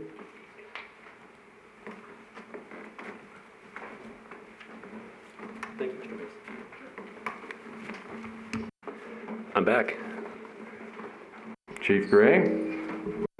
Alrighty, so we're just going to give an overview of kind of what we went through, where we're at today, and be available to answer any questions. I'm going to handle the first part of it as far as the fire department, the emergency management part, and then Michael Mays is going to step up and help with community enforcement and some of that stuff. So obviously, March 15th is when we had our emergency declaration. There's some points up there, kind of what benefits the declaration does for us. One of the things that I really wanted to point out, this is unique from any other emergency that we typically have. Typically, we have something happen, we have a start date, an obvious end date, and then we recover. This one is kind of, we thought we were moving from response to recovery a few months ago or a month ago, and now we're back in response. And so we're kind of, response and recovery are going together. This is a learning thing across the globe, so we're all learning as we go. But this has definitely been a learning curve that it's taken a lot of us to work through. So as far as PPE, our personal protective equipment, we've ordered 12,500 cloth masks. They should be here within the week. That was something we did a couple of weeks ago. Health and Human Services put out an offer. Hanes, the underwear company, is producing cloth masks. They were free for jurisdictions, and so we got on that early, so we should have those here shortly. My feeling is we're probably going to be in these masks for a while, so having a big supply that we can allow people to rotate through and have some extra ones is a good idea. As far as our N95s, to date, city staff has used 1,805 of the N95s. We started off with 10,000. which for a community our size is a really good supply. We've supplied 2,940 to the nursing homes. So one of our concerns going into it was they didn't have them. They have a lot of elderly population. And so while we've been encouraging them to start finding their own sources of these masks, early on we supplied a lot of masks to the nursing homes because they didn't have them. And we couldn't risk having an outbreak in those nursing homes. That would have, our resources can't handle that. So we wanted to stay ahead of that. We're really hopeful going forward that we don't have to continue to supply them. The supply chains seem to be up and running again, so they ought to be able to go to their sources and get them themselves. I think in the last month, we've only made one delivery, and that was to the nursing home, the veterans home. They came up short, and so we just ran them out another load. I believe we have at least a 6-month supply on hand, based on our calculations today, for city staff. A little more than that, and we have a small reserve. So I think we're in a good spot, as long as we don't have to continue to supply the nursing homes. And that's going to be a part of the struggle is, and we've had with them, is the CDC's come out with guidance. In the past, an N95 mask was used one time and thrown away. When this happened, there was a shortage around the world. And so what they said is you can use them longer. They've actually even brought in devices in the valley where you can have them, it's like a big autoclave. You can throw all the old masks in and they can clean them and reuse them. Now, we're not at that point, but we definitely, so like our firefighters use one for two working days. Our cops use one for a week. Some of the struggles we found early on is the nursing homes weren't working with us in that way. They were using them single use, throwing them away, and burning through them at a rapid pace. So we think we've corrected that, kind of slowed them up on that area. But I think that's where some of that early burn rate was going through pretty rapid. As far as other supplies, gowns, goggles, we're staying up good on those too. We've recently reached out to our logistics manager to order some more gowns, just because we go through a lot of those. It's essentially a really cheap garbage bag. You know, they're really thin, you can't reuse them. So there's some more expensive options where you can reuse them, but then you have issues with cleaning and some other things. So the disposables is an easier way to take care of that. Increasing patient counts. So we've seen our counts. We were really stable for a while. We had about 30 total cases in Boulder City. Over the last probably 6 weeks, we've seen that more than double. So we're at between 70 and 83, depends on who you talk to. So the health district puts out a chart that you can see, and it has a number 83 in it. Myself and 7 other people in the valley actually get a list of names and addresses that we were able to flag for our responders, and there's 70 names on there. So that's the list that I go by. That's actual names, and that's people that from May until today have been positive. So a lot of those people have already been positive, went through the process, they're healed back up, and they're not still in that. So on a given day, we probably have 30 in Boulder City. Not that it really would change anything that we do, but we still keep track of those addresses through the whole event. One of the things that we want to really push is we all have to be diligent going forward. Whether people like the masks or not, that's how we're going to get through this. So the governor has certain directives that we're trying to enforce, and the Southern Nevada Health District has directives. We're really trying to follow those as much as we can, and we'd really encourage anybody watching this or listening to this to just heed that. If we could all come together and do that, we'll get through this faster. But if we continue to have non-compliance issues around the state and the country, we're going to continue to be in this longer and longer. So while these aren't comfortable, I'm sure that they'd be a lot more comfortable if we only have to wear them for a few months versus forever. So, and then reiterate too that social distancing and hand washing, they still go back to the masks are important, but hand washing is still the most important thing that they've come up with, is washing your hands regularly. So we like to see people continue to do that.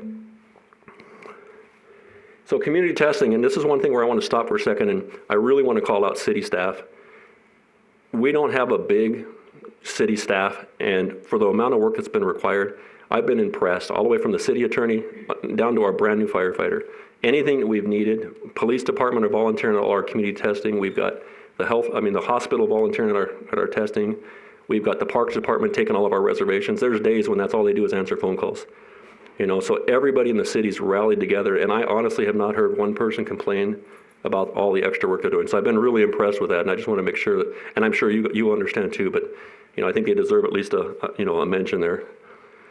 So we have up here, and when we did this, we had estimated about 1,250 tests that we had done so far. That's the beginning of this month. We now are doing testing 2 or 3 days a week, depending on the different organizations. So every Tuesday, we test. We're testing the community. Those have been filled up every day. And so I think we maxed out at about 170. We've had a few people trickle in. We've had some people with special cases. They're traveling or they've have someone sick in their house. On those cases, we're not turning people away. We're trying to make sure that we're meeting those needs. We're doing city employees every Wednesday. We do have emergency aid. We had offered them a testing a couple of months ago. They finally decided they want that. So we're going to do that this next Thursday and the following Monday. So in the next 2 weeks, we'll be 3 days a week, we'll be doing testing. Some additional testing is the State Patrol reached out to us for the Southern District. They couldn't get anybody to do their testing for their troopers in Southern Nevada. And so we've offered to do that testing. So now we're doing all the troopers also. And so our workload, I mean, we're testing every day. And I know there's been some frustration on some of the people that get tested. It's taken a week to get the results. Part of the struggle is the district, I believe the goal was to test 30,000 people a week. They're testing 66,000 a week. So the testing is really ramping up, which is great, but it has the test results are taking longer. They used to be a day or two, and now they're taking about a week. And so it's just taking longer. It's not that we're not getting back to them. I have one firefighter that's almost all he does right now is just makes phone calls, a couple hundred a day. And again, and because it's health information, he can't leave a message, and he can't give it to a wife or a son. He has to give it to the individual. And so trying to track down a couple hundred people, it's just been challenging. So we're going to continue to do it. The health district does have a website that's helping out a little bit because people can get that a little faster if they check themselves. But if you do get calls that people aren't getting them, have them reach out to us and we'll see if we have them. But again, it might just be that the backlog. So let's see.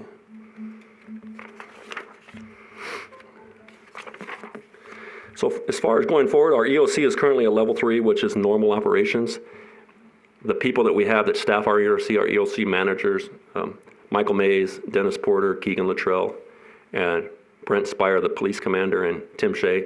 We still meet when there's an issue that comes up. You know, we can have it ramped back up tomorrow. It's not like it's a big deal for us now that we have it in place. So as the need rises up and we start seeing those numbers continue to rise, the state reached out today and they're starting to talk about med surge again and getting the hospital capacities built back up. So if that kind of stuff starts to ramp up, we'll be able to ramp it right back up and go back to the next level. But right now it really comes down to we have so many things going on. It's just those meetings are competing for testing or for other time, and so we're just trying to find a way to balance it all out. So our continuity of operations plans is something that when we got here and when it's first hit, all the departments came together and we built continuity of operation plans. Those are still in place.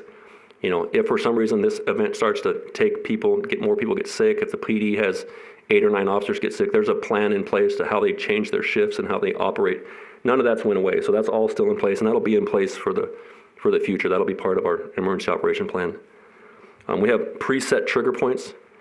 You know, so for instance, if there's utilities department's been deemed really essential, and so there's trigger points where if people get sick in there, or a certain number of people get sick in the city, where they can rotate their staff so they have half working at the same, split them so they're not all working together. You know, if we lose all of our linemen, that's a big deal in our city because we need people to run that. So we've got plans in place for all of that. We continue to engage with Clark County, with the MAC.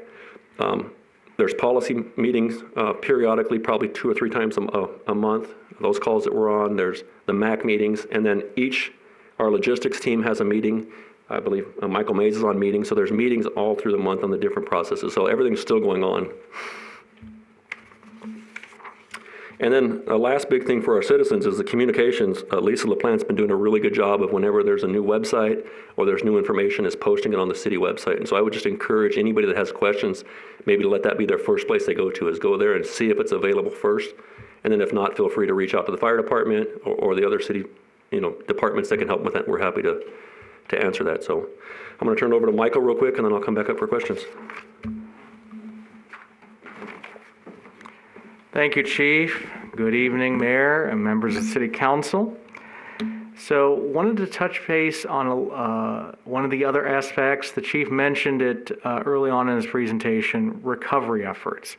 You have a disaster, and then the next phase is recovery. Unfortunately, we're dealing with the disaster and the recovery at the same time. But traditionally with recovery efforts, there are 6 areas of focus. With respect to COVID-19, though, The first four are the only four that are being focused on because of the nature of the disaster. They are community planning and capacity building, economic recovery, health and social services, and disaster housing. The county, in working with all of the jurisdictions and other government agencies, has established these, what we refer to as RSFs, Recovery Support Functions. These task forces have representatives from each municipality. I serve on 2 of these RSFs, and the objective right now is to develop recommendations and action items which will eventually be reported to the elected representatives of the county and the municipalities in Clark County. This effort will be occurring over the next couple of months.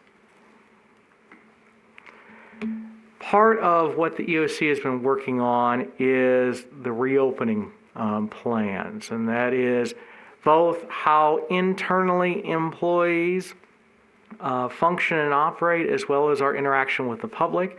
Obviously, safety is paramount, and so that has been the consideration in development of these plans, following the roadmap to recovery for Nevada and the phases that the state has identified. The city has evaluated those guidelines and developed local action plans for reopening. With respect to business compliance, some of the efforts that the EOC has been involved in is whenever additional guidelines are provided by the state, provided by the Southern Nevada Health District, one of our important roles is to make sure that that information is conveyed to our business community. Working with the chamber, direct emails to those businesses with this information. That's a role that Rafi Fasekjan, our Economic Development Coordinator, has been supporting the EOC on. Along with the information, it's also answering questions to clarify the guidelines for those local businesses and reinforcing that with particularly our police department and our chief of police and Commander Spire have both been very much out in the community, working with businesses, helping them understand the compliance and requirements for them and their employees, as well as the patrons of their businesses, and following up with complaints or concerns. We would encourage anybody that has any concerns to use the city's C-Click Fix to identify that concern, and through our code enforcement officer as well as the police department, we will follow up with that concern and that complaint. With respect to business outreach efforts and support, the EOC has been working on several efforts. Obviously, the chief has talked about some of our information to get resources into the community and to our businesses as needed. I've already talked about the on-site businesses, but early on in the pandemic, city staff made a point to go directly to each restaurant within the community, because that was one of the businesses that was able to open early to make sure that they understood the regulations and guidelines. Another effort that we worked on with the closure of the library, One Stop Career Center was not able to continue to serve their clients in person. And one of the concerns was that some clients may not have access to the internet and or computers, and so working with One Stop, we were able to set up a temporary facility to be utilized if clients requested it, so that clients that are looking for job opportunities wouldn't be at a disadvantage without access to those resources. We also, with the city, have approved business license relief That included 2 months discount on the annual fee, again, trying to support the local business community during the crisis. Boulder City is well known for its volunteers and its generosity. And our citizens really stepped up during this pandemic. And I'm very proud to say that we had over 70 citizens sign up to help however they were needed with the COVID response. Over 250 hours of volunteer time so far from these citizens. And I want to thank them very much for their contribution to the community. They've helped in many ways, including support to the senior center and lend a hand for volunteer needs and call-outs. Our citizens not only helped with collection of donations that benefited emergency aid and senior center, but they also contributed, and so we thank them very much for their generosity. The citizens' volunteer efforts helped with our community phone bank. This was an ambitious objective to contact every household in the community, over 5,000 phone numbers in which our volunteers called citizens to check in on them, to remind them of the information available to help answer their questions and to check on any needs. As a result of that outreach effort, that resulted in additional volunteers responding to some of those needs. And a perfect example is with the police volunteers providing food delivery to those who could not leave their homes or were concerned about leaving their homes. And so that served a great need. And so we really appreciate their efforts with respect to that. And so we will answer any questions you might have. Questions or comments? Councilmember Folda? Thank you, Mayor. I just want to thank you, Michael, and you, Captain Gray, for all the work that you've done. I know this is probably a lot longer than we thought this would go on. And just thank you for being responsive to my requests on community testing and when that would take place. And it's good to hear that the community is using those and gives us reason to continue them. And just wanted to acknowledge all the efforts of staff and volunteers in trying to make the best of the situation. I had a question. I haven't heard any more from our golfers. They seem to be happy as the city has found a way to reopen the golf courses. However, our children are still eager to be able to use the play structures again. Staff was very responsive, and my questions about getting the splash park open, there was just a little bit of delay, not because of the phase, but because of a project that was, happening there.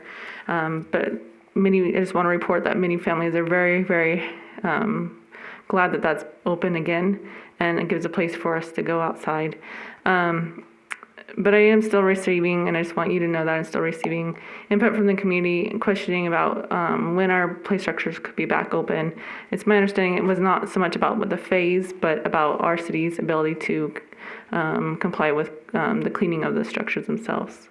If you have any more to add on that, I'm not sure. Just for the public to know kind of where we're at with the playground structures. Sure. We can have our Parks and Rec Director, Roger Hall, come up and comment on that. I was planning on addressing that in my presentation, so. Okay.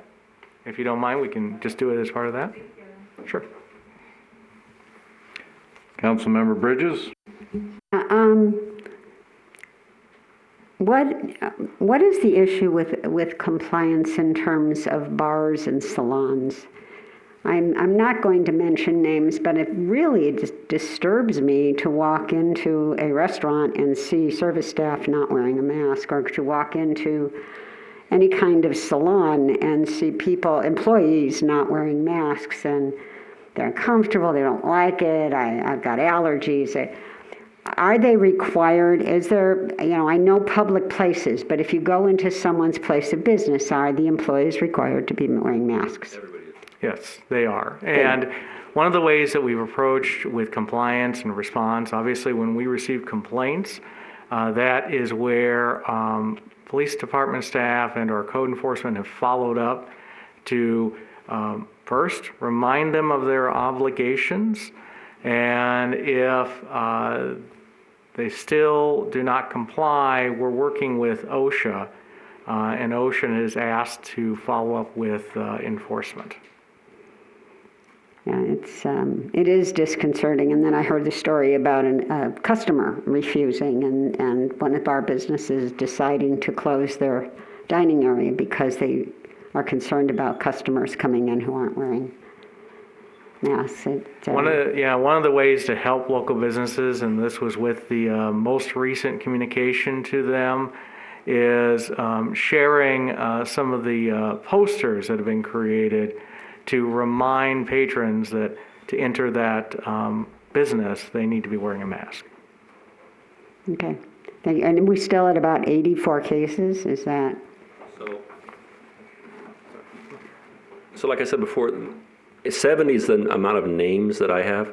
So we're not sure why there's a difference. So one of the schools of thought is if you go in and get tested and you get retested and both times you're positive, it counts as 2. Again, it could be people that are pending. I have 70 names and addresses that go with them in the city, and that includes the Veterans Nursing Home. So all of those, that's what we have is 70. And again, that's the total from March when this started, or when we really started keeping track, through today. And so a lot of those, or at least the early ones, should have already went through the weeks or a month or whatever, how long. Everybody's different to get better and to be free of it. So I'm guessing, like I said, about at any given time, we probably have 30 or 40 people that currently have it in the city. But again, once they get a positive test from our testing, the health district contacts them. In fact, we still get the results, but the health district contacts them first, and they begin the contact tracing right away. And so as soon as they identify, person A has it, they call them, they find out where they've been, they find out who they've been engaging with, and they start to work that trail back and make notifications. And so that's becoming more and more robust. When we were on a call yesterday, I was on the policymaker call in Dr. Lagoon, and they were talking about that, and they've been working harder to try to streamline their processes a little bit to where they can do a better job with contact tracing. But again, it's such a big thing.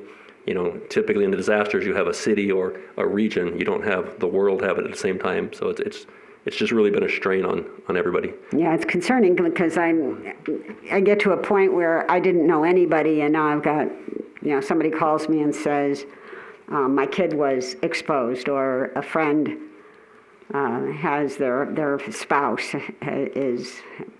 was positive, and it's sort of creeping closer to. And in theory, as soon as they get told, they're supposed to quarantine. Again, I don't know if they enforce that, but they're supposed to quarantine. And then if I could, one more thing back on the compliance.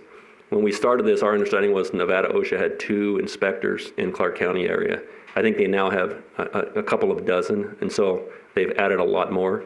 And so where we start off with that, we educate, we inform, we warn.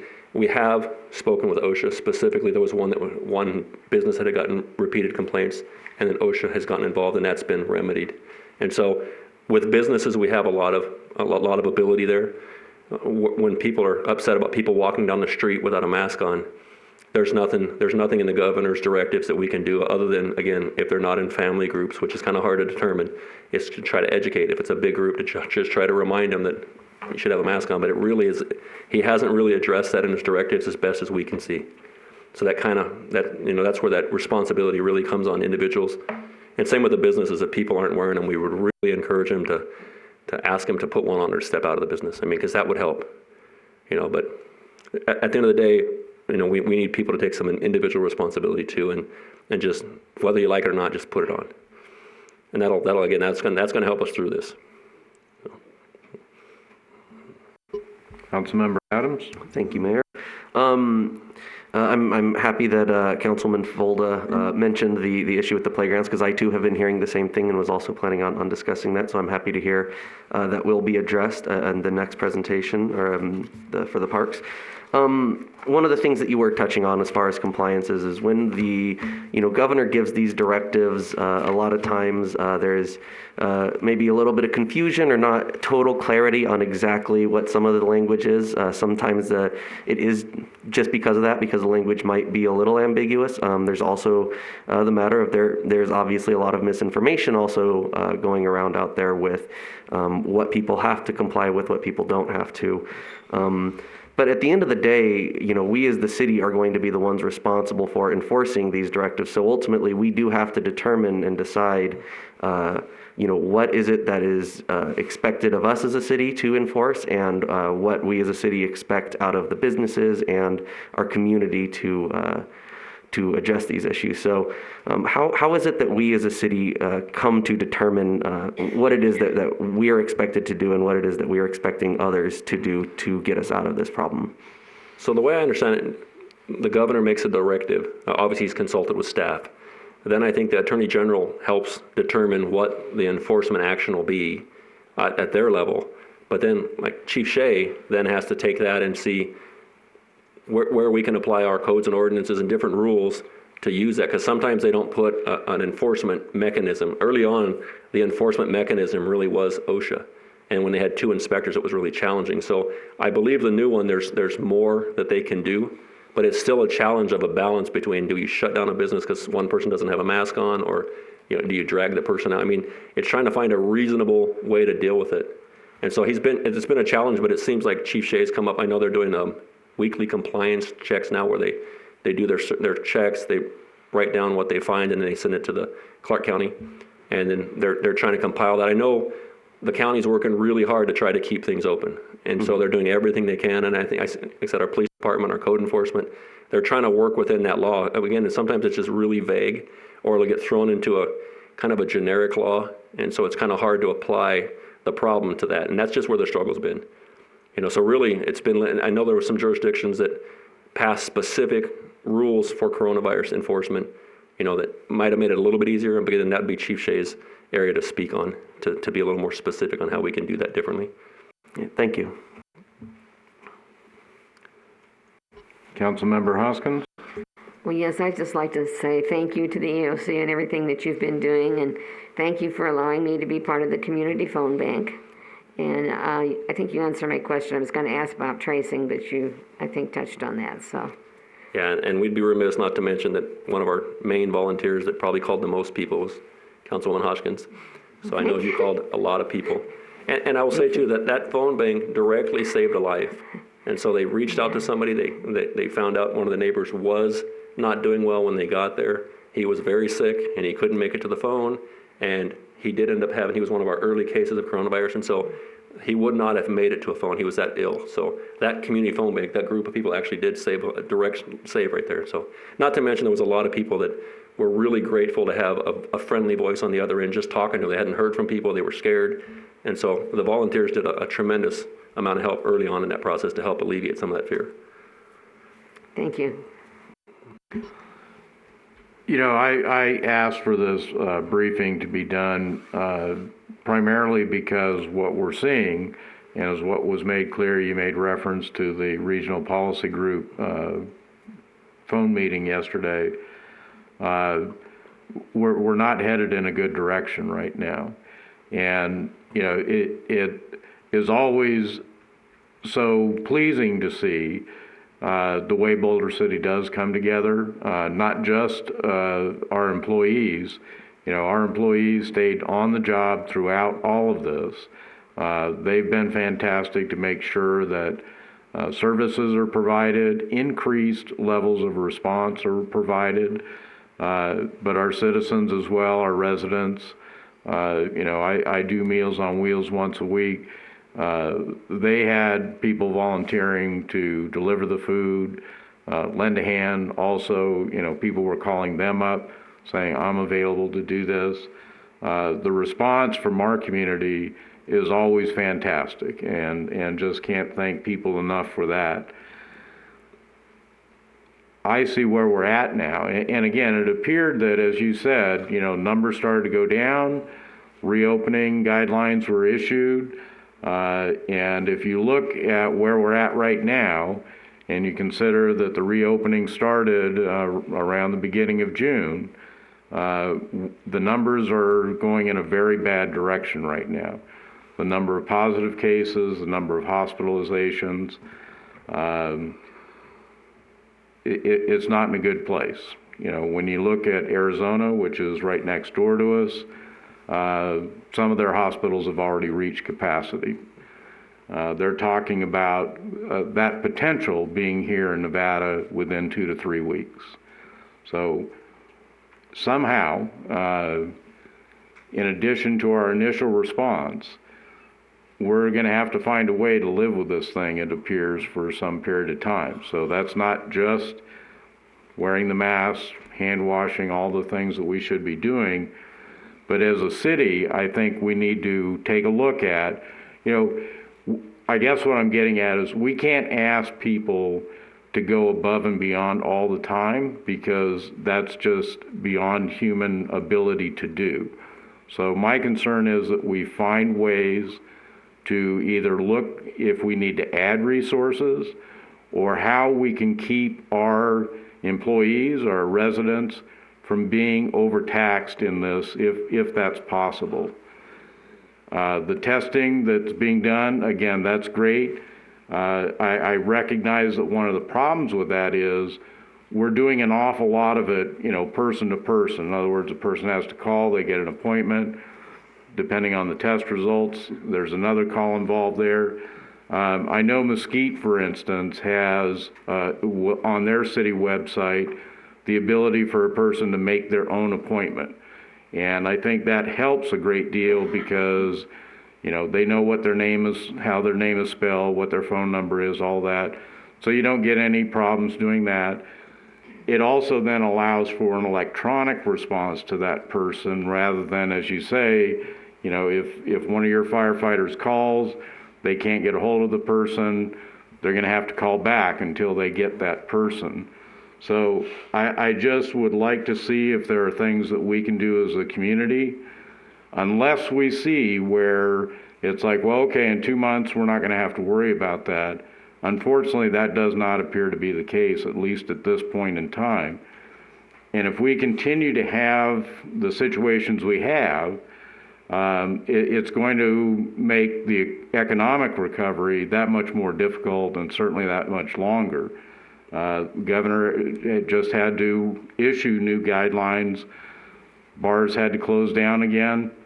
You know, we just can't function by having to do this. So we need to get better, I think, in how we can get the numbers down as far as we possibly can, and how we can react to this in the best way possible.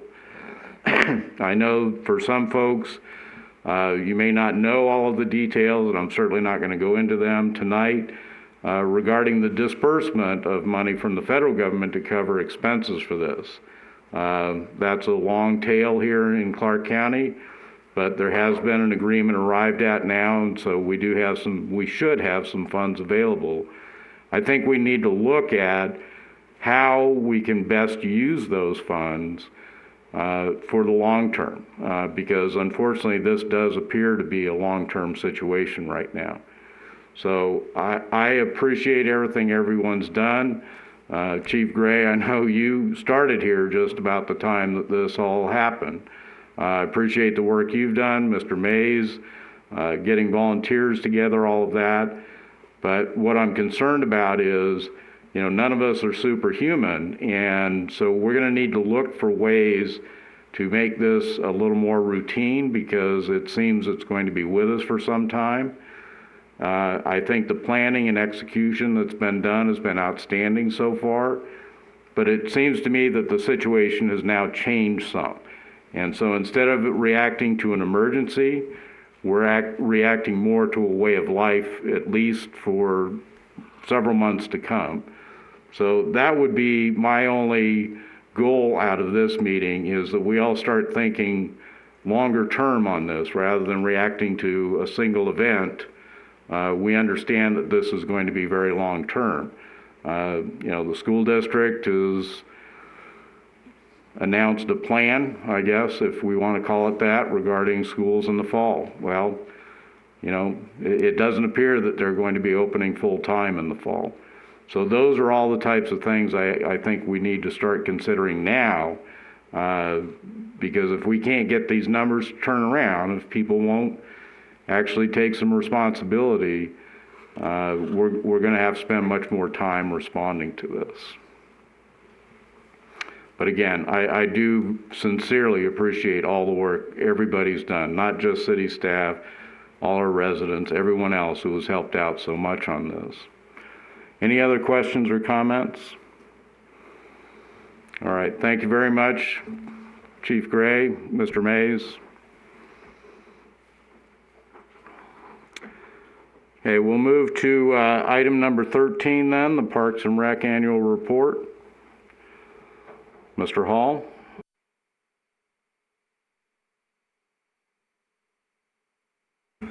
There it is.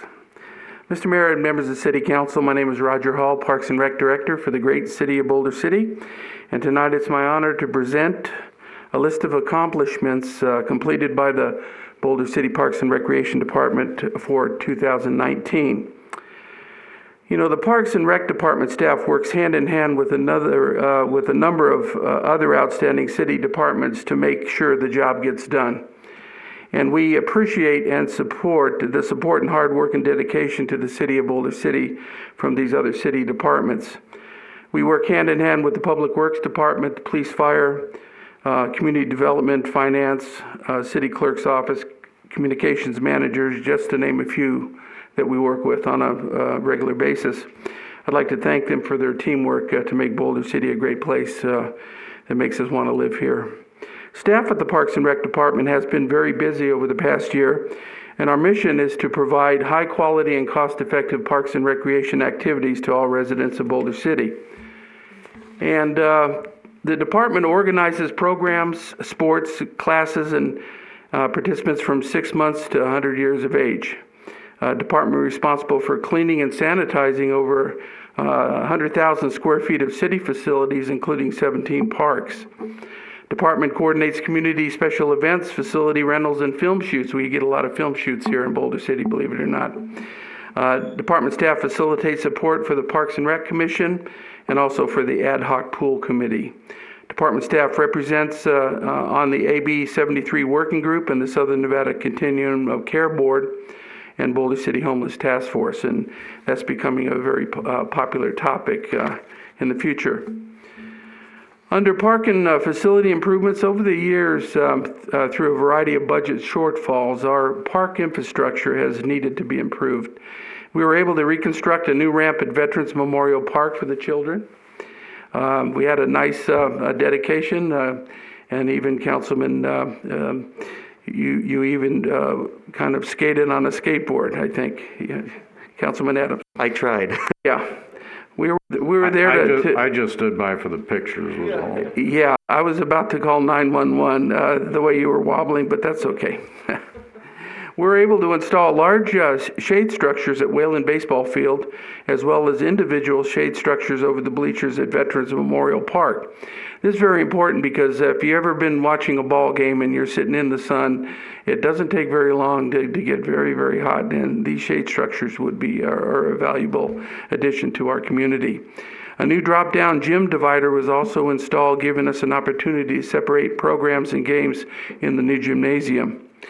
New playground surfacing was also installed at Broadbent Park. And one of our big projects, Teddy Fenton Park, next to the old water filtration plant, was renovated with great success. We have received appreciation from the community on this renovation, and the Public Works Department did a great job supervising this project. If you go by right now, it looks great at night. The lights are nice. It really sets it off. The front and sides of the Recreation Center building were renovated with a new water-saving irrigation system, new drought-resistant turf, and the removal of and replacement of old diseased trees. We were very happy with the results of this project and many compliments from the public on it. The Landscape Division, Sergio, did a great job in supervising this project. Other projects completed, including the Hemingway Park Nature Trail Plan, was completed.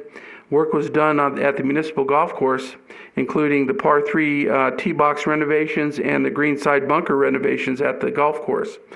We've also received many positive comments from the golfers regarding these two projects. One good accomplishment, another good accomplishment that we had is our youth sports program was honored by the National Association of Youth Sports with a Better Sports for Kids Award. And our sports coordinator, Kelly Lair, did a great job making this happen for the city of Boulder City.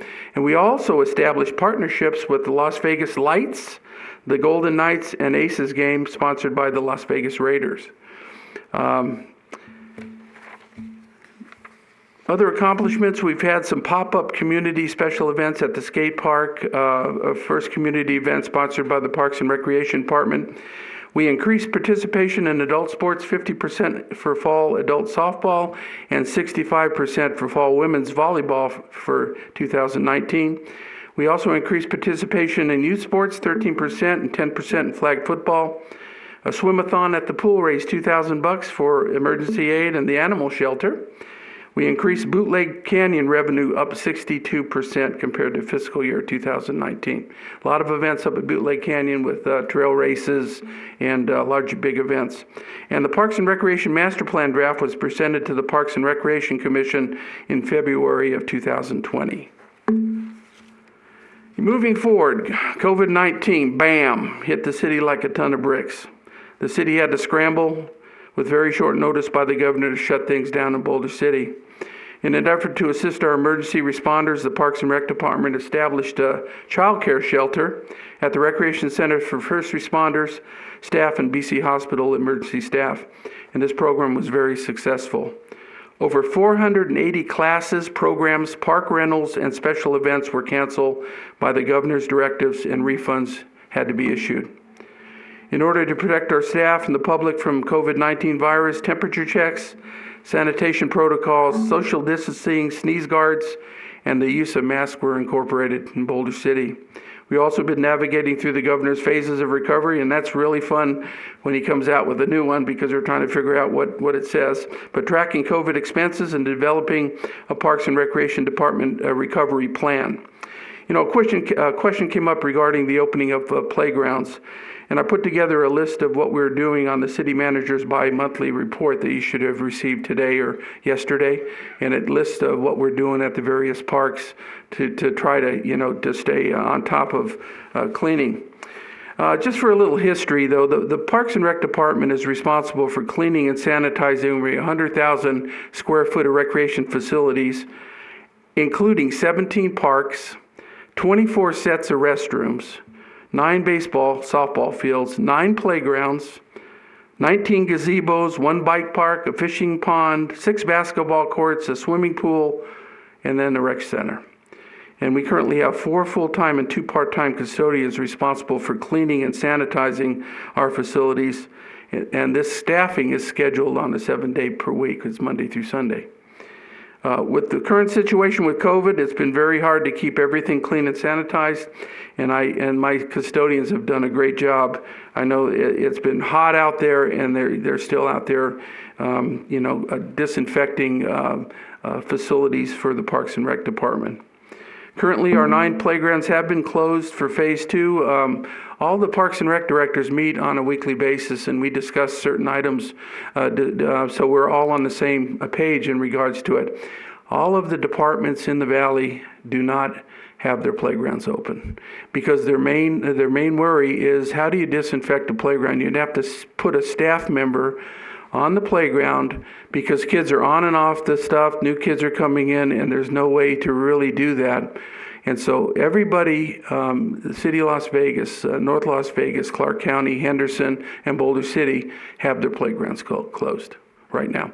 We're waiting for a little help from the phasing for the spike to go down, the hospitalizations and the infection rate.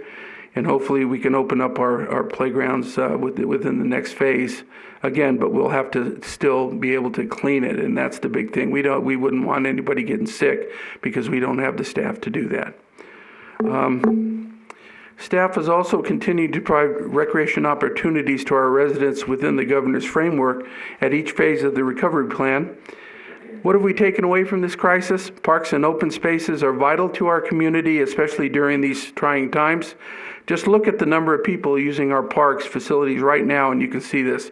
I've never seen so many people walking around the fish pond or at Veterans Memorial Park, walking their dogs, riding their bikes. I mean, it's really neat to see that. Second thing I took away from this, and we as a staff, golfers are very passionate about their sport. Right, Councilman Folda? They are very passionate. 38% increase during the month of May over the best month of fiscal year 2020 once we opened up the golf course again. And the Parks and Rec Department serves a very important function in our community, mentally, physically, and socially. And I would like to thank my great staff for stepping up to the plate for making this happen during these times of crisis. As Will said, my staff is responsible for taking reservations for all the new COVID testing. Our phone starts ringing at 8 a.m. in the morning and doesn't stop until the thing fills up, and that's 140 to 200 tests per day. And I think we're going to be doing it for the next month as well. But I want to commend my staff for that. And I didn't hear one complaint about that because we realize it's a very important factor for Boulder City, and it will get us healthier in the long run. In closing, looking forward, staff will continue to provide pop-up events to highlight city parks and rec programs following the governor's guidelines. We'll continue the city asset management projects at the golf course and aquatics complex, which we'll evaluate each year. And we'll continue with online registration for our programs and facilities. And finally, we as a staff will continue to navigate the new normal as the country continues to move forward with the COVID framework and potential economic shortfall. And that is the end of my report, and I'd be happy to answer any questions that you may have. Thank you. Questions or comments? Councilmember Adams? Thank you, Mayor. I just want to thank you and your staff for all that you do. I think our Parks and Rec Department is a beloved feature of this community. It definitely is very much a gem here that we have as much as we do that you guys. As you mentioned, the mayor and I were there at the ribbon cutting for the new ramps. I certainly had a lot of fun out there. I was able to get on a skateboard. Didn't drop in though. Last time I tried that, I broke a bone a few years back. So I just take it a little bit more easy now. But I think it's great that we do have things like this for our community and for a variety of different hobbies and enthusiasts of all different types. I am happy to hear that we are, trying to address the directives that we are given and take them seriously because we don't really have any other choice. We have to do as we are told, and it is unfortunate. I understand the frustration of many parents whose children are longing to go out and just play on a playground. It seems harmless. It's outside. A lot of those safety concerns at first glance may appear to not be there, especially when up until recently bars were allowed to be open, other potential more risky environments were being allowed. So I understand the frustration, but at the same time, we do have to follow through in making sure that we have a healthy and a safe community, I would hate to have to say that we would be willing to put anyone at risk for a little bit of extra time. There are a number of other activities. I know it's not all as fun as swinging on the monkey bars or anything like that, but there are a number of other things that people can participate in because of the work that you guys are doing to maintain and keep these parks open, because as you said, they have proven to be very vital to the community during this time, and they have allowed for people to maybe interact at a socially distant space, where you can get together with a friend you may not have been seeing for a while at a safe space in an outdoor environment. So there is a lot of benefit to what you guys are doing. So I'd just like to thank you for all that you guys have been putting together for that. So thank you. Councilmember Bridges? Yeah, I too would like to thank you, except I had a 2-year-old and a 5-year-old at my house all week last week, and they couldn't understand why they couldn't go across the street and go on the slide. But they're so used to hearing coronavirus that they pretty well respond to that. I know the safety program is before and after school care. Are there plans to increase capacity? What happens if for working parents who are suddenly finding kids at home more That is a real good question. We've been working with other departments within the Las Vegas Valley. Everyone has that concern right now because we really don't know what the school district is going to do. They met last Thursday and submitted a plan to the state Department of Education with the caveat that it would go back to the Board of Trustees, and they'll make a decision on what they're going to do. They're looking at a possible split system where they have a cohort A and a cohort B. Cohort A would be, they would go to school on a Monday and Tuesday. Wednesday would be their dead day, and they would be not in school on Thursday and Friday. Cohort B would go to school on Thursday and Friday. Wednesday would be their dead day, and they would not go to school the rest of the week. So what do parents do with their kids during this time? Well, the school district says, well, we're not going to be able to handle them. It's up to the cities. Well, the city, we just went through a 20% budget cut, and we have no money. And so city manager asked the Parks and Rec department if it went down to this, and we don't know if they're going to do this, but to develop a program that we possibly could do it. We'd have to bring it for approval to city council.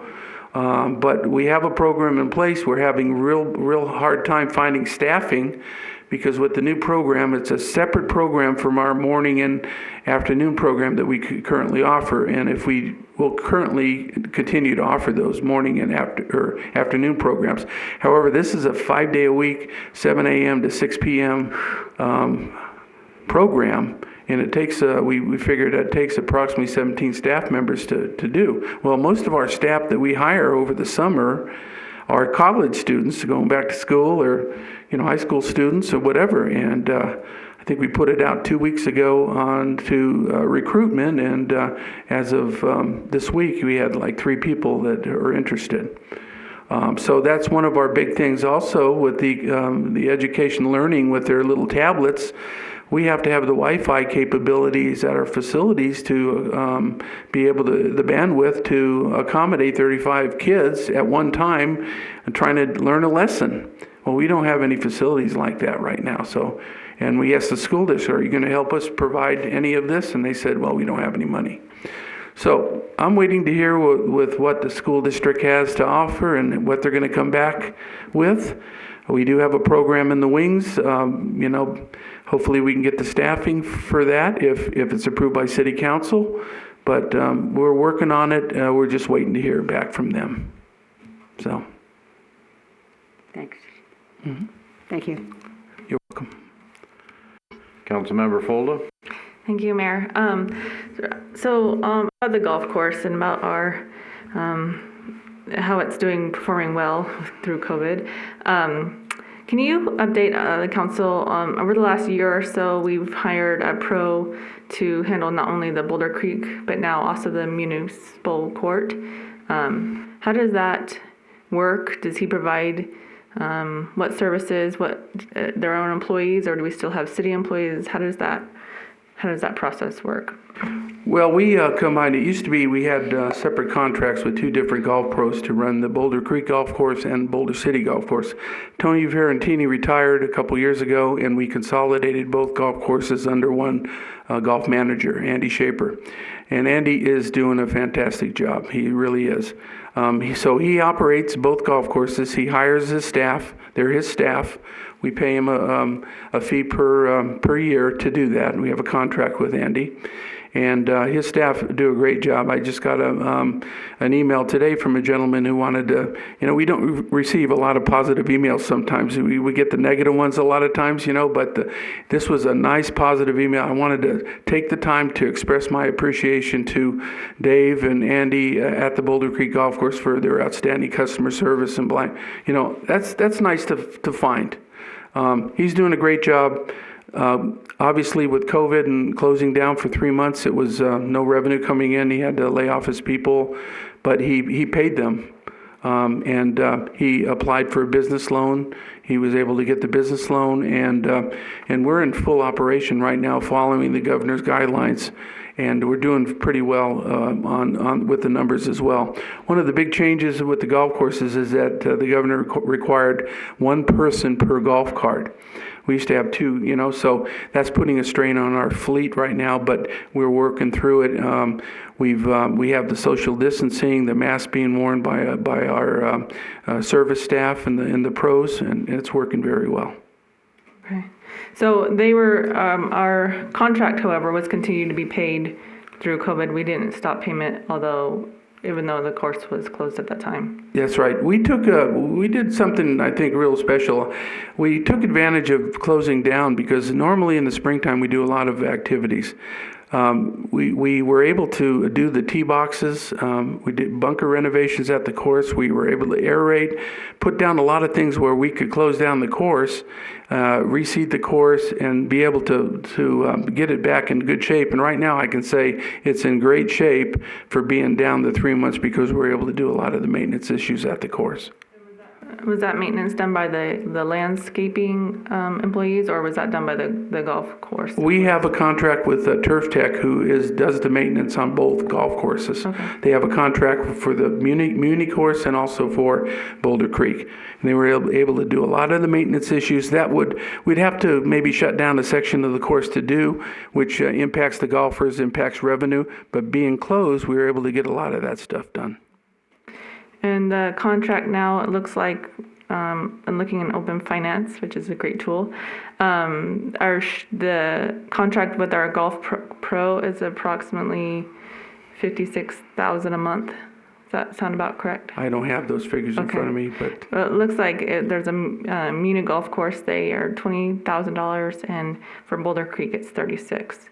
So about $56,000 a month going to them. Okay. Another question is, there's a lot of misunderstanding about and clarity needed to the community regarding who is responsible for the 4th of July activities in Boulder City, and how are those responsibilities split between Boulder City and the Jamboree Committee. Can you explain? I think there was a lot of, I don't know if other council members did, but there was a lot of people who I got a lot of contact from thinking it was the city who counseled it. So what can you explain what the role is of the city versus the Jamboree Committee in those 4th of July celebrations? Yes, I can. The Jamboree Committee has been going for 70-some years, and there's been a variety of organizations that have been conducting the Jamboree Committee. Obviously, back in the day, it was a little smaller than it is today. Back in 1995, the American Legion and the Elks were kind of doing a co-sponsorship of the Jamboree. But as you know, the age limit of the Elks, where they were getting older and being out in the hot sun from 7 a.m. to after midnight doesn't work well with us older folks. So basically, they decided to kind of give up their right to the Jamboree, and they couldn't do it anymore. In 1995, the Jamboree Committee, Inc. was formulated, and basically was put together to run the show, for the Jamboree show, and they were responsible for donations for the fireworks, as well as putting on the actual event, the parade, all the activities at Broadbent Park, the vendors, and the whole thing. Over the years, it got to the point where the fireworks show was running about $30,000, and you had to pay for it a year in advance.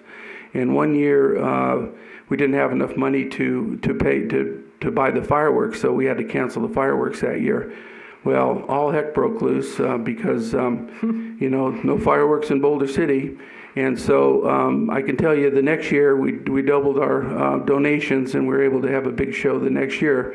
But we had to really work for it. And we have a small group of volunteers, and some of us have been doing it for over 20-some years. And this group of volunteers does everything. Now, back in the day when we couldn't do the fireworks the next year, in order to help us out, the city offered to give us $15,000 and actually pay the fireworks company $15,000, and then we would pay the rest. The Jamboree Committee would pay the rest of the money for the fireworks, and that's been going on for over 20 years right now.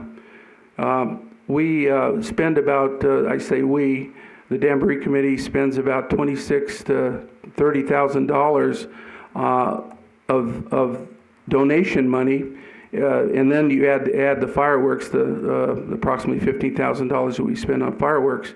to put this thing on for the city. The city lets us use the parks, provides the police and fire and the public works, the barricades and that type of stuff.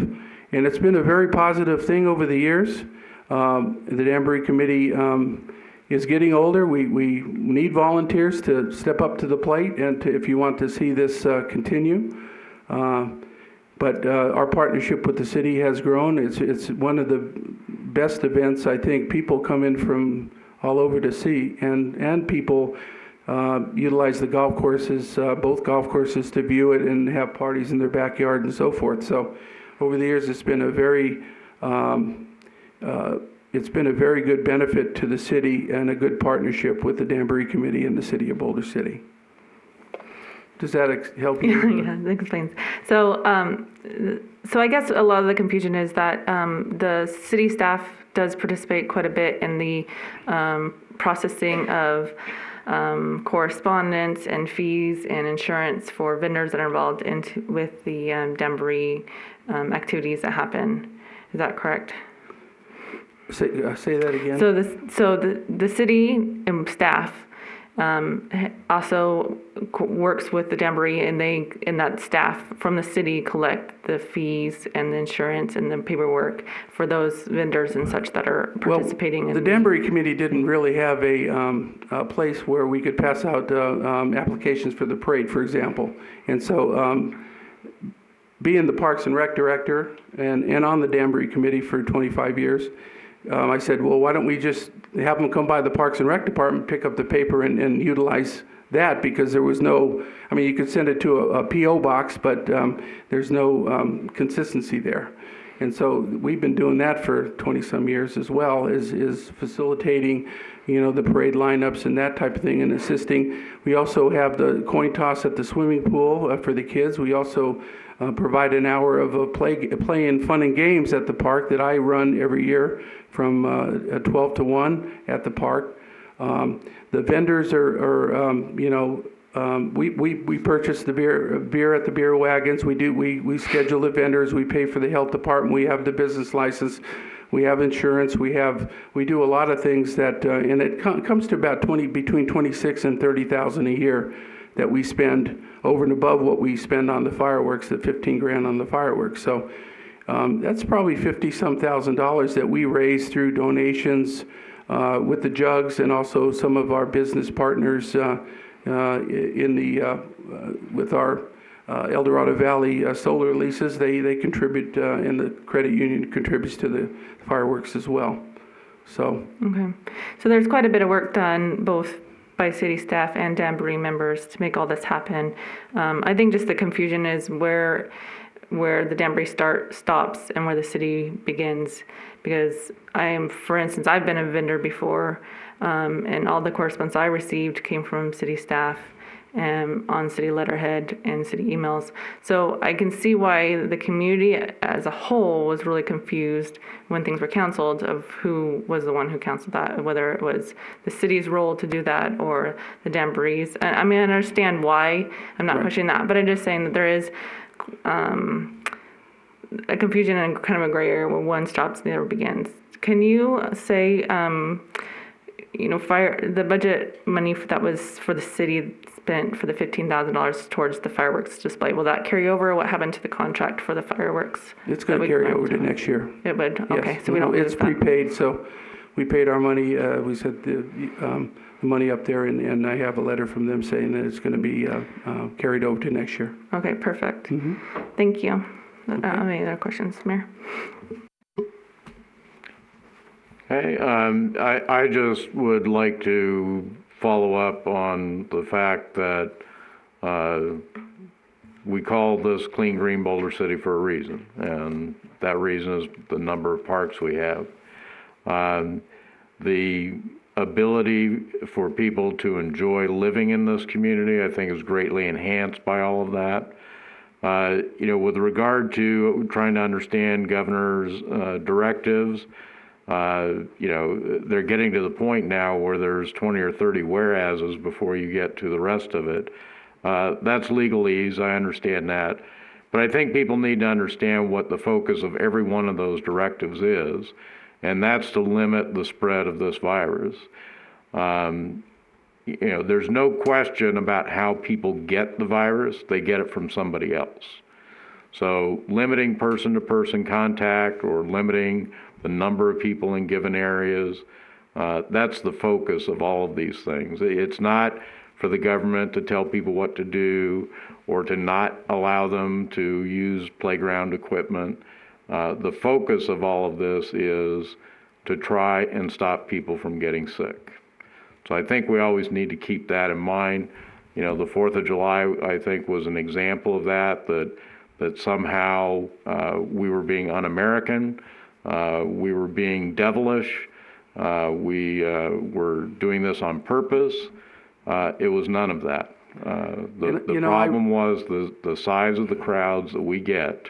And I can't imagine our size of our crowd, 10 to 15,000 people at Veterans Memorial Park during an epidemic, what that would have caused. Well, again, we can look around the country and we can see what those types of events cause. So, exactly.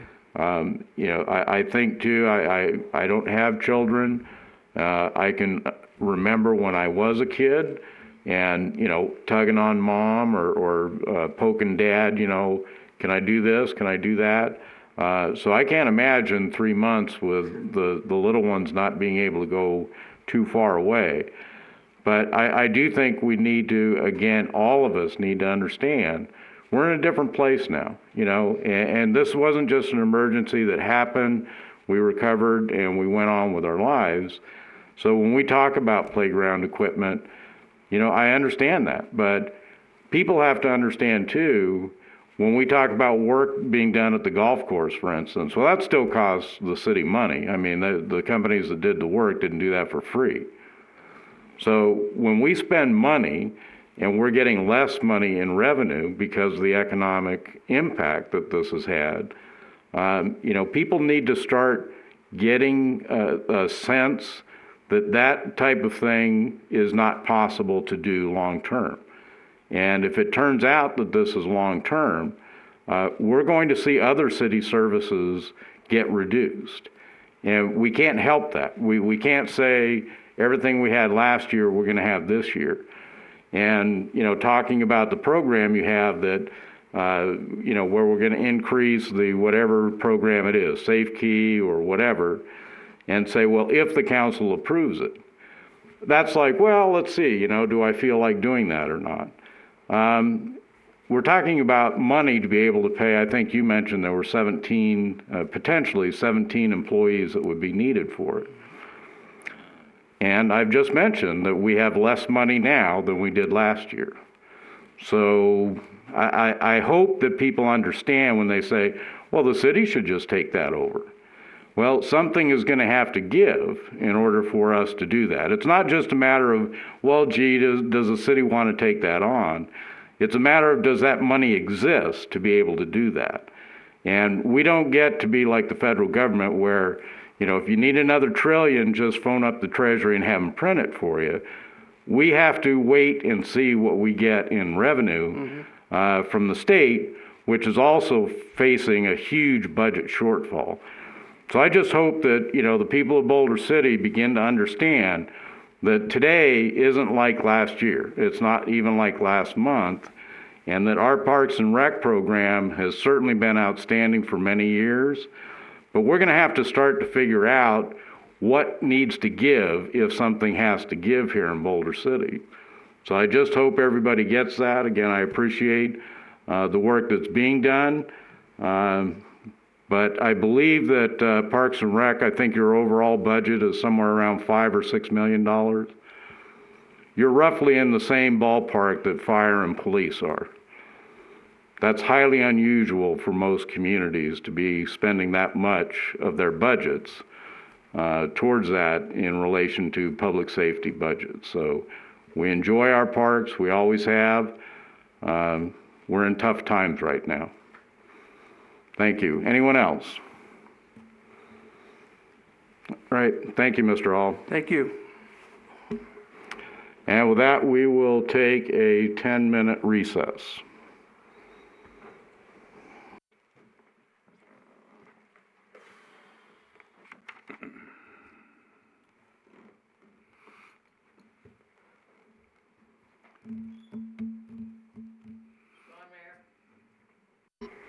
Thank you. We will call the meeting back to order then and move to item number 14, consideration of Bill 1879. Chief Shea. Good evening. Tim Shea, the Chief of Police. And tonight I'm here to talk about an ordinance that we found that we were missing in our city code. What happened last year is they were looking at redoing the entire city code, and the code attorneys found some either lapses or some outdated ordinances that needed to be updated. At the same time, our homeless task force was making recommendations to council. And one of the things that we discovered is we were an anomaly. There was no ordinance that prohibited public urination or defecation in the city of Boulder City. And what we found is there's no state law. The state has left it to the local jurisdictions. So I looked at all the local jurisdictions in the state and found that we were the only ones that had not adopted that ordinance. And a lot of the jurisdictions had adopted the ordinances after the year 2000. So people like Henderson, Mesquite, like see, 2014, 2017, Elko, Ely, they're all adding these ordinances on because of the lack of the statute in the state. And what most municipalities and counties were using was indecent exposure. Well, an indecent exposure is a sex crime. And the courts ruled that this was not a sex crime, urinating or defecating in public. So you could no longer use that law. And the guys here, before I arrived, they were trying to use a state law for what really was unlawful dumping of hazardous materials. And that really didn't apply. So really what happened is we did not have an ordinance to cover this kind of thing. And we identified that, so I went out and did some research and crafted a draft to give us one that our folks could reasonably enforce if it was necessary. And we do receive calls. Just today I heard one come out, somebody complaining about somebody doing that on the side of their business today. I heard one last week, so it's not unusual for them to come out. They're more prevalent in the evening times when the bars start closing. But anyway, that's the proposed ordinance I put before you to cover that loophole that we have there. And there are some exceptions. When I looked at this, when I looked at all the ordinances, I tried to craft something that made sense, not just thou shalt not do this, because there are some times when things happen, people, they have a medical condition, and there needed to be some exceptions built into this besides just officer discretion. You know, officers always have the ability to say, under this circumstance, you know, we're not going to do something. You know, they don't write everybody who speeds a ticket. They don't write everybody who goes through a stop sign a ticket. And so this is one of those things where I wanted to build in a little bit of non-discretionary exceptions. So we have one for medical conditions. And the other thing is sometimes things happen with people, and a couple of the cities adopted a statute that says, okay, this happens, but you know, you got to clean up after your dog, you got to clean up after yourself. So if you do that, you're going to be fine. You know, if you clean it, if you don't, just going to walk away, well, then they got a problem. And that's what I built into this ordinance too. So there's a medical exception, and there's, I had a problem.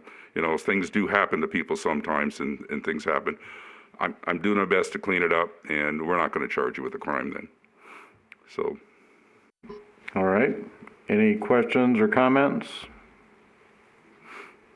Councilmember Adams? Thank you, Mayor. You know, I'll start off by just saying, you know, I serve on the Board of Health. We have discussed the issue that human waste being in places where it is not intended to be can pose public health risk. A lot of that also goes into the fact that it just does not, it's not sanitary when there is no area to clean up, wash hands, things like that. It kind of down the line of residual effects in more than just the waste being there. On the other hand, I'm a human being. I'm a touring artist. I've traveled across the country in a van, and you know, suffice to say, I've found myself in some uncomfortable or awkward positions in my life, and I think I can safely say probably everybody in this room and anybody watching at home has also likely found themselves in similar situations. So is life, unfortunately. So I want to make sure that I make it clear that I understand why it's important to have these types of laws, because it does have the potential to pose a public health risk. But I also want to be sure that when we talk about this thing, we understand that this may help mitigate those who would just deliberately, kind of neglect the community's health and safety for whatever whim. But it doesn't really do anything to address those who are maybe, the marginalized few who live here in Boulder City who don't have readily available access to a bathroom that so many of us take for granted. And so it doesn't really do anything to prevent that, because people are going to have to go when they have to go. And that's just, like I said, it's part of the reality. So, I'm not entirely against something like this, but, I want to make sure that this is not something that we are using to try and target or to, go after a marginalized group here in the city. And I know it's easy for us to say, of course we won't do that, of course we won't do that. But when you talk of things like, police discretion and stuff like that, which I understand, the importance of that. When you do look at studies, and I'm not talking about Boulder City necessarily, but when you do look at things, you see the marginalized groups are targeted more, and that discretion is usually reserved for those who may be better to do than those who are not. So I just want to be sure that we are clear that we are trying to criminalize negligent and kind of distasteful behavior, but we're not trying to criminalize bodily functions that are just a natural occurrence and part of life. So that's the line where I'm kind of at. And it's hard to say that we need to have a law that addresses this, because like I said, it can be a public health risk, but I do want to be sure that we are being careful and we are being sensitive that we're not trying to target a group here in Boulder City that is already maybe in a situation in which they would already have to be doing this on a regular basis. That's a place that nobody wants to be in general. So I just kind of wanted to make those points clear and hear some other thoughts from the council. Councilmember Bridges? Yeah, how many public bathrooms do we have? Approximately. Honestly, There are that are open all night. Are they open like? I don't know if any are open all night. Some that Roger would have the answer to that. I really don't know. I know that some people have figured out a way to open them and destroyed them, because we find out the next day and we have to go through the vandalism. So I don't know of any jurisdiction that has public bathrooms available all over their jurisdiction for people to use. Okay. And the other is, and I'm going to readdress the question. Yeah. If somebody who is homeless uses public area and then cleans up after themselves, that is not a crime? That should not be. And that's one of the things when you train the guys on how to use these and how. Most officers, if someone's doing something like this, normally you just walk up and say, what in the world are you doing? Usually they're drunk, to tell you the honest truth. That's normally what we see, out where cars are parked, urinating on their tire or something, or their buddy's tire, really. So, but for the most part, no. The worst thing that would happen to somebody is if they did enforce this, they get a ticket. It's not something you're going to book somebody in the jail on you, but it's a tool we can use when we do have issues. Right now, we get complaints from people, and we basically tell them, well, it's not illegal. It's not illegal. And they look at us like, how could it not be illegal? Well, it's not illegal. It is there and everywhere else, but it's not illegal here.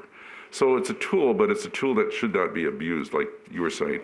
And that's where you have to hopefully trust your officers to make the right decisions at the right time. It's like anything else we have, it's a law. There are those cops that make mistakes and they have to be dealt with. But hopefully we catch those when those things happen, because we're just the beginning of the pipeline.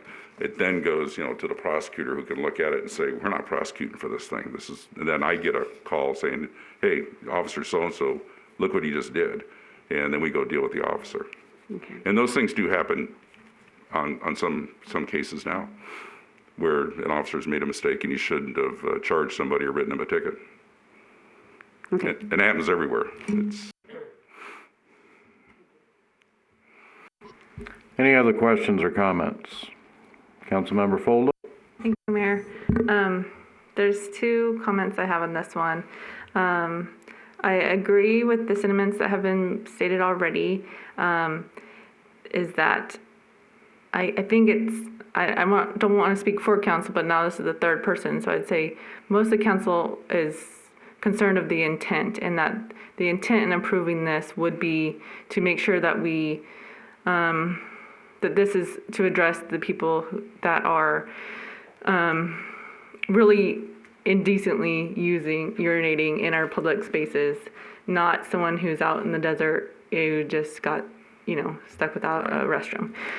So I just want to reiterate that, and I'm not sure how that could be put into the record of what the intent of this is. For me, that's why I would approve it, as long as that intent was continued. I personally have witnessed 3 separate times in the middle of the day where people were urinating along Nevada Highway. So I think it is an issue.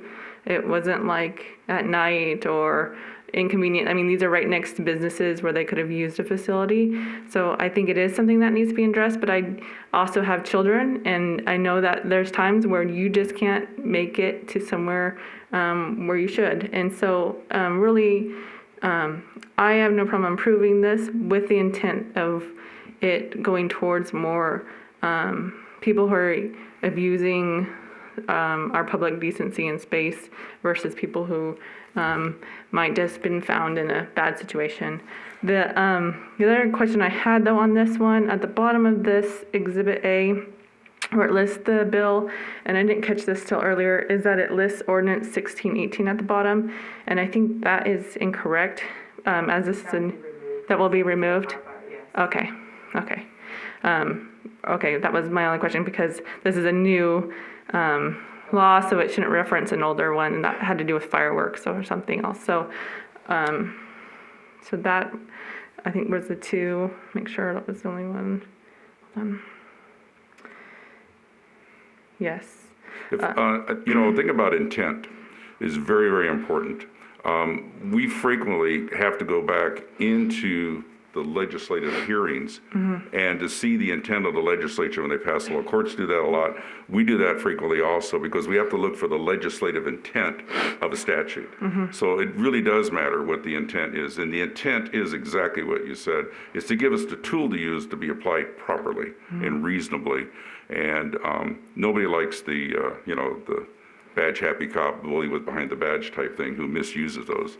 And what we try to do is weed those guys out. And I can't always guarantee that some cop's not going to lose his temper and do something stupid like this, but we try to deal with those people as much as we can. But on the other hand, I think it's important that we have the same tool that every other jurisdiction has. And again, in the 2 states I worked before here, this was state law. We didn't need a local ordinance. But it was kind of surprising to find that Nevada had no such statute, and they left it up to the individual. And I think what happened, when I looked at the testimony, because I went and looked at the legislative testimony in Elko and a couple other places, just adopted it, that people just figured out that this didn't exist, and they stopped using the indecent exposure law. And that's why this started coming along, is apparently it got tossed somewhere, probably in a court case, where the court ruled that this is not a sex crime. I think that's probably what happened. Okay.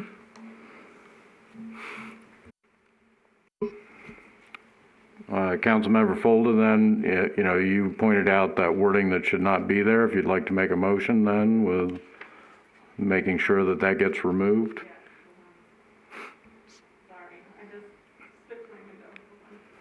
Okay. Okay, so I move to It's Bill 1879. approve Bill 1879 with the amendment of removing Ordinance 1618 reference at the bottom of Exhibit A. Second. All those in favor? Aye. Any opposed? Passes unanimously. Thank you, Chief Shea, and that'll bring us to item number 15, which is Bill 1880. So again, as I mentioned earlier, we were looking at, the city was looking at redoing our entire city code, and the code attorneys that were doing the reviews identified a number of city ordinances that were either obsolete or redundant, and because state law covered it. And since we can enforce, of course, the NRS in the city, they recommended that certain statutes go away for one of those 2 reasons. This was one of the ones that were identified, and it was an old statute that has, what's normally considered constitutionally vague language, and it hasn't been enforced. It's been completely unenforceable. As far as we can tell, for well over 25 years, the officers that have been here this long said they were told when they got here you could not enforce this ordinance. So we really don't know how long it's been unenforceable. It's a 1960 ordinance, which means it was written before 1960 because they had to adopt it when the city was formed in January. And it says no person shall use any indecent or obscene language within the city. Well, of course, we can't enforce that. There are other statutes that allow us to enforce or protected free speech that could be obscene and profane. If we can enforce it if it's things like fighting, where you're trying to provoke people into fighting words and things like this. But just having a subjective, hey, that's obscene language, or indecent language, it just is not enforceable anymore. So this was one of the ones they recommended go away. And that's why it's here. Thank you. Questions or comments? I was just going to ask if you could give us some examples of the language that's not currently allowed, but the laws are still on the books as of right now, so I won't ask you to do that. Well, I have to tell you, people make fun of me and have for years. I'm probably the only guy who was in the naval services and the only guy who's been a cop all these years, and you'll never hear a profanity come from me, ever. It was one of the things my parents indoctrinated me with when I was a young kid. One, I wasn't big enough to back up those words, and two, my parents didn't allow it, so I can't say them. I won't ask you to. Any other questions or comments? Councilmember Folda? Thank you, Mayor. Okay, so I'm gonna get on a soapbox for a minute, so just be warned. This is my background, so I love this kind of stuff, so I'm excited about it.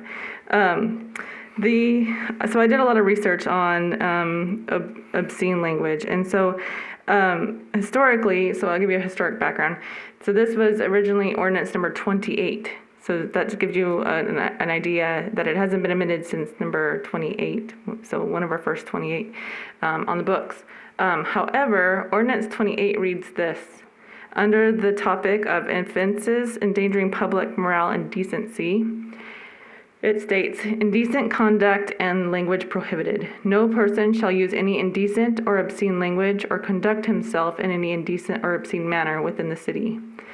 That, as far as I can tell, is the original language for this ordinance. And it looks like in 1976, when the ordinances were codified, it was changed to the current language it is now. So what we see now isn't exactly the language that it was originally proposed and agreed upon, I guess, or passed. Looking into other counties and what they do, Las Vegas, Clark County, North Las Vegas, Henderson, all of those agencies have this on their books. And so I would, and looking into First Amendments and stuff, obscenity is actually not a protected First Amendment right. There actually have not, the courts have come down and said for obscenity, that's not something that's protected by the First Amendment. And that the state of Nevada has actually stated that local jurisdictions can make laws as far as obscenity. So I would rather amend this to make it apply the state law. I do not want to be the city in Nevada that erases this from their books when all of our other jurisdictions around us still have it and use it. And then just another research, February of this year in Virginia, they banned all swearing on their beaches. So I think this is still something that applies today, that the intention of it, even if it's not enforced, and that can be a decision, is that it says something about the morals of our city and what we stand for and what we will put up with and how we want people to conduct themselves. So I would rather this be amended to make it more applicable to the current law than to erase it from our books. Just looking at what the item is, though, this is just to delete it rather than amend. I would maybe suggest that if you wanted to hold it in abeyance for 30 days or 60 days and give Chief Shea an opportunity or the city attorney an opportunity to relook at it. But I'm not sure that we can amend a deletion that would retain this. It would be either just not to pass this bill or, as I said, hold it in abeyance for a period of time until other information might be available. Mayor, you wouldn't be able to hold it in abeyance because the bill dies. So on an ordinance, after you introduce it, it has to be considered within 30 days. If it's not considered, it just dies. So the process, if it wasn't voted on or approved, the process would start over. Well, and I do understand that. It would require a new agenda item and the 30-day clock to start again. What I'm getting at is normally we could amend something if we wanted to change in the language of it. But this is simply to delete it. It's not to change the language or adopt new language. It simply deletes an existing ordinance. So again, I think we can do one of two things, which is to take no action, and then it would fail at that point, or to hold it in abeyance for a period of time if you believe that additional information might be worthwhile.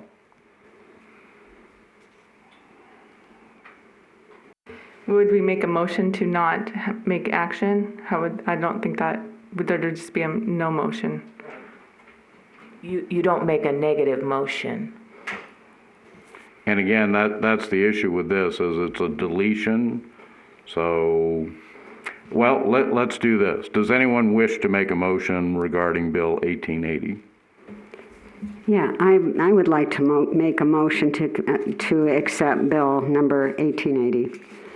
Is there anyone wishing to second that motion? I'll second it, but I want, for conversation after. I'd like to discuss. Okay, yeah, let's have a discussion then. So your concern was that we should at least refer to state law. Is that correct? And what? So state law allows for local municipalities to make their own laws regarding this subject. So I would like to keep this subject on the books and amend it to comply with the current law. The current law being that we can decide what we want the law to look like? Yes.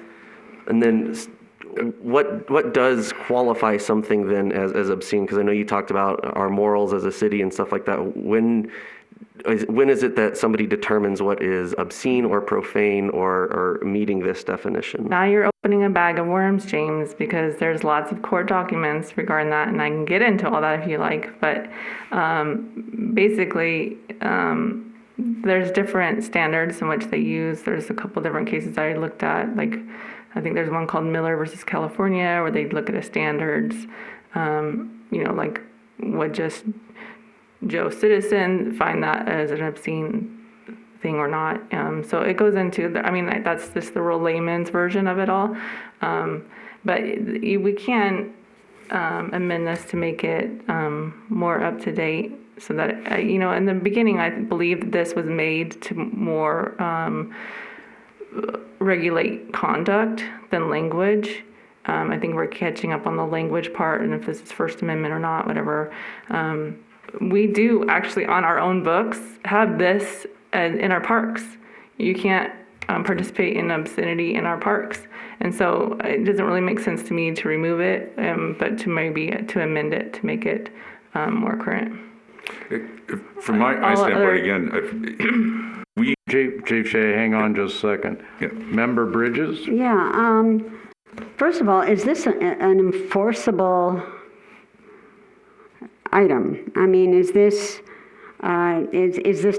constitutional? And I know it says the state says that we can determine this if we wish. What about federal?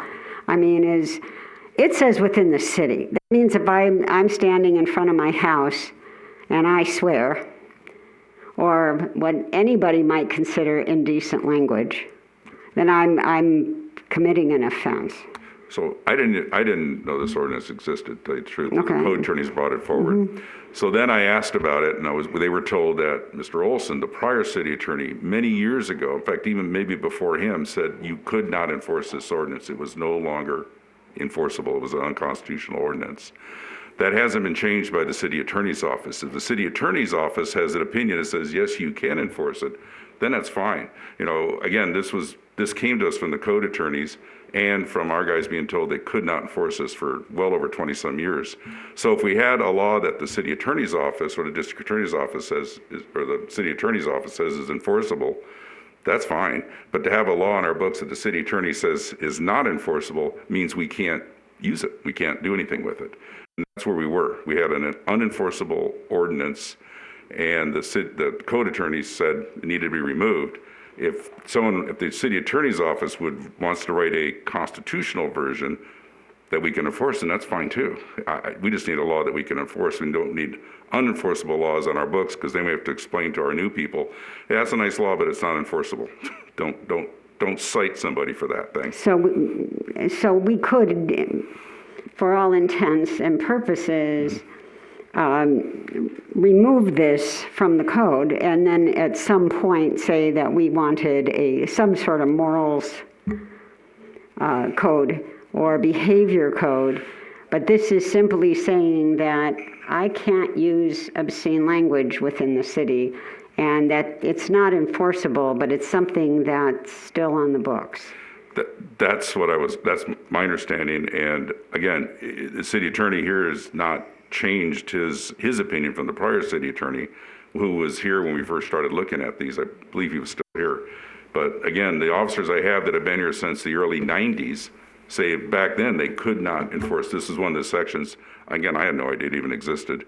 So, but if the city attorney says this is enforceable, then it becomes enforceable. If they rewrite the statute or write a new statute to accomplish what you want accomplished, and it's enforceable, but then we have a law. But right now, as it stands today, we don't have a law. We have something in the books that's not enforceable. Even the section in the parks, it's not enforceable. So, yeah. If it stayed there for the next 100 years, unenforceable is just a law in the books. And many states have those. You read about them in the paper all the time, quirky laws that still exist. Mayor, okay. Councilmember Foley? So if it's intent to change it eventually or come back and revisit this, it would make more sense to leave it and revise it than to delete it and then start all over again. That's just where I stand on that. It'd be easier just to revise our current standard. Now that we're looking at it, let's fix it. Revisions can be made. Languages change in laws all the time. It's not super difficult. It's not against the law to have this on the books if it's not enforced, and it would be dropped with our attorney if someone did write a ticket for it. I visited with, just so your background, and you say, I've talked down to Police Shea, the city attorney. I've talked to the Judge Miller about all this. So I've gotten kind of an all-encompassing background on this particular code. This can be revised to make it more enforceable. But to me, even if it's not on an enforceable code, it does say something about the jurisdiction to have something on the books like this. And like I said, Las Vegas, Clark County, North Las Vegas, Henderson, all those agencies, they have this on their code books too. Okay, we have a motion and a second. Is there any further discussion? All those in favor? Aye. All those opposed, say nay. Nay. Nay. Motion fails 3-2. Okay, well, Chief Shea, thank you for the presentation. We'll move now to item number 16.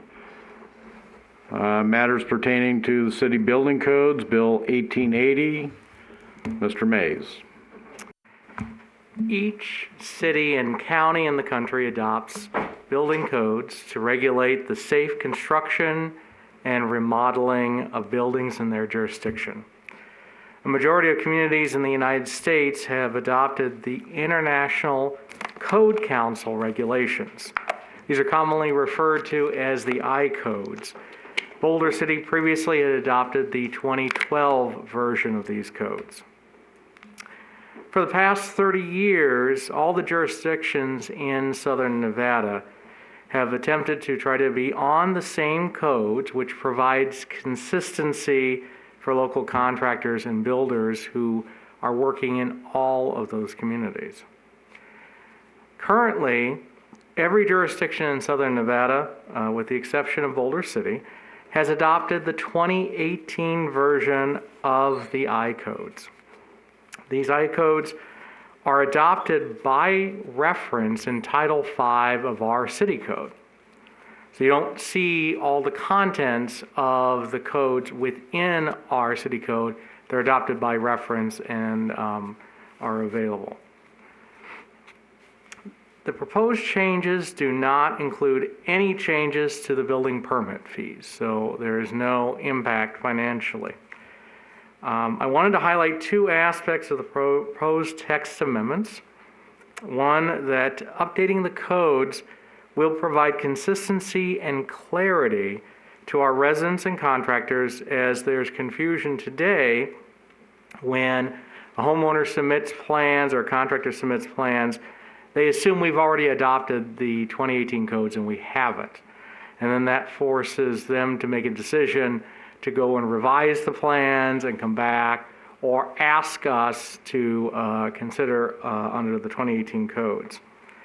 Boulder Hills Estates subdivision currently follows the 2012 codes.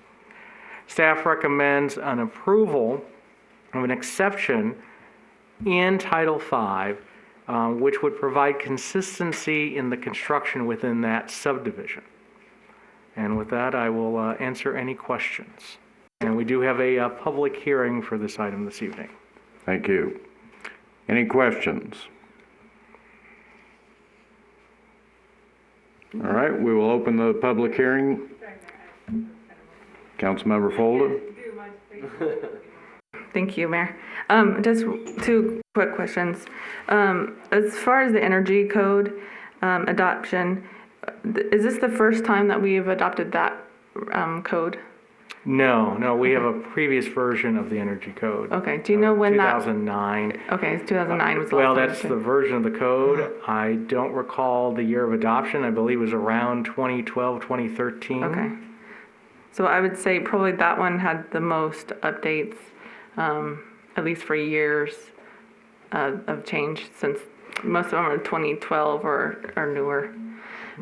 No, I mean, several of the codes, it's been several years. In fact, most of our current codes are between 2011, 2012, some 2009. Okay. Also, I want to just say thank you, first of all. I've asked a million questions of Michael on this, and he's been wonderful. And again, Councilmember Folda, right now, if you have questions regarding the specifics, but since this is a public hearing. Okay, we'll move it and have discussion. Yes, okay. Thank you. So that was one clarification I wanted. The rest, I think, would be for discussion. Thank you. Okay, as noted, this is a public hearing, so we'll open the public hearing at this time. If there's anyone wishing to make comment on this. Seeing no one in the room, we will open the phone line. Oh, excuse me. Please state your name. Matt Reagan. The irony is I wasn't really prepared to speak about this, but I'm just finishing up an RV garage that has been in a long process. And what I would suggest, or as if anybody could ever take under consideration, is these additional costs that every one of these architectural standards, when they're implemented, because it really needs to be is how that will stifle future growth. For instance, I've got experience in 1997, my wife and I, we built a 1,000 square foot garage. And it really consisted of, writing it down on an 11.5 by 8 sheet of paper, handing it to the building inspector here, and he says, "Looks good to me." We built it. That is still standing today. It's over in Los Vecinos. Now, fast forward to 2017. Even before I moved a shovel of dirt, I had $15,000 just in regulatory compliance. So that's the additional cost that these same things cost, and that's what these things are. It's very difficult for somebody. It's almost impossible now for an owner builder to build if you unless you have some fair amount of experience. Fortunately, I've been building for quite some time, but that's one of the things I just suggest you do consider when you do approve anything, is just really how much are these costs going to that they're going to be incurred, and that when they are incurred, obviously that is going to that's going to cause us increase in building costs. And we always wonder why our houses cost so much, and a lot of it is just regulatory compliance. Thank you. Thank you. Again, the phone line for anyone wishing to comment during this period is 702-589-9629.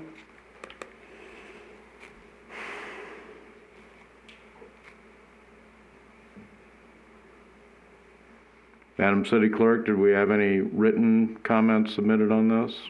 None. Thank you. Again, the phone number is 702-589-9629.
All right, hearing no other comments, we will close the public hearing then. And again, Councilmember Folda, you had a comment that you wanted to make?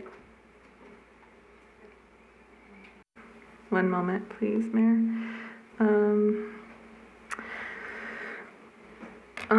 First, I appreciate Michael and his staff and for all the answering of my questions.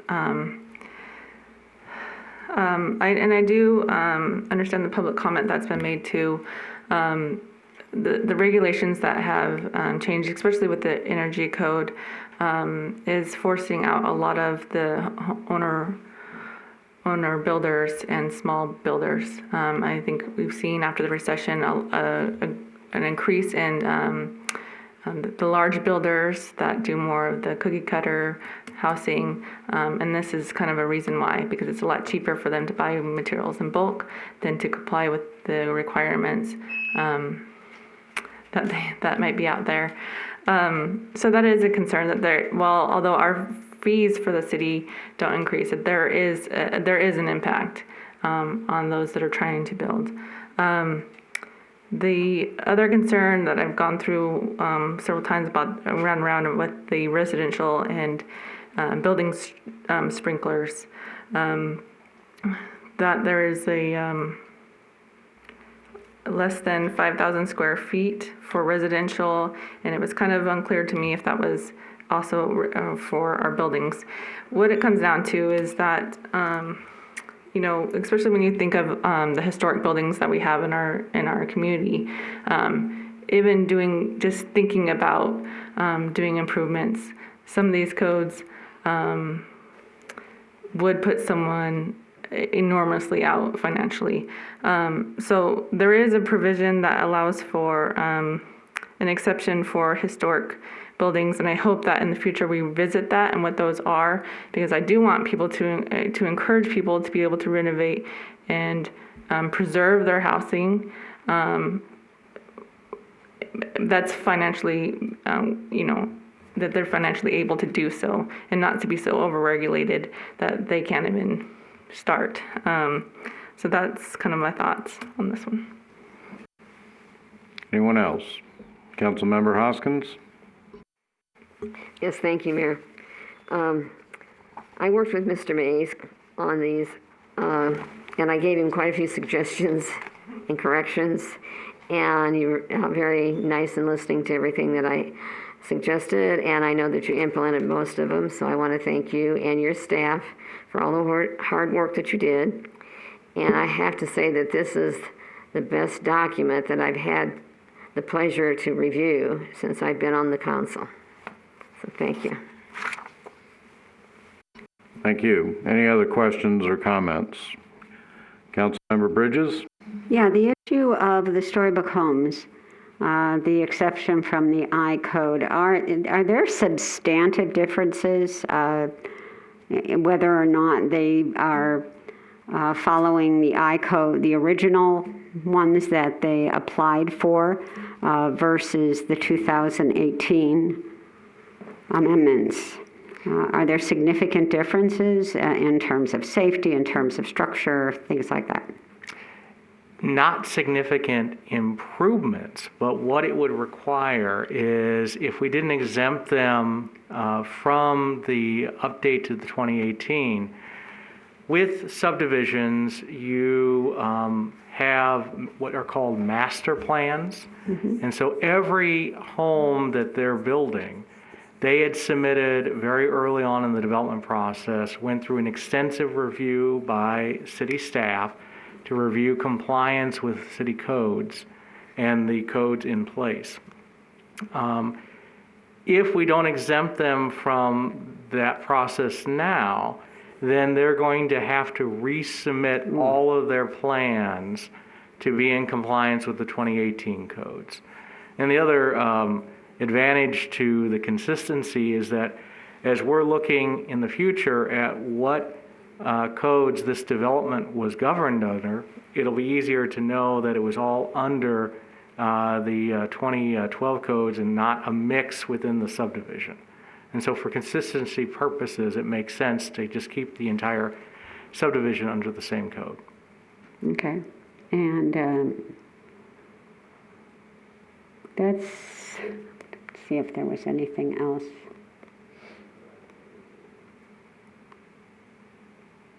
So for the most part, it's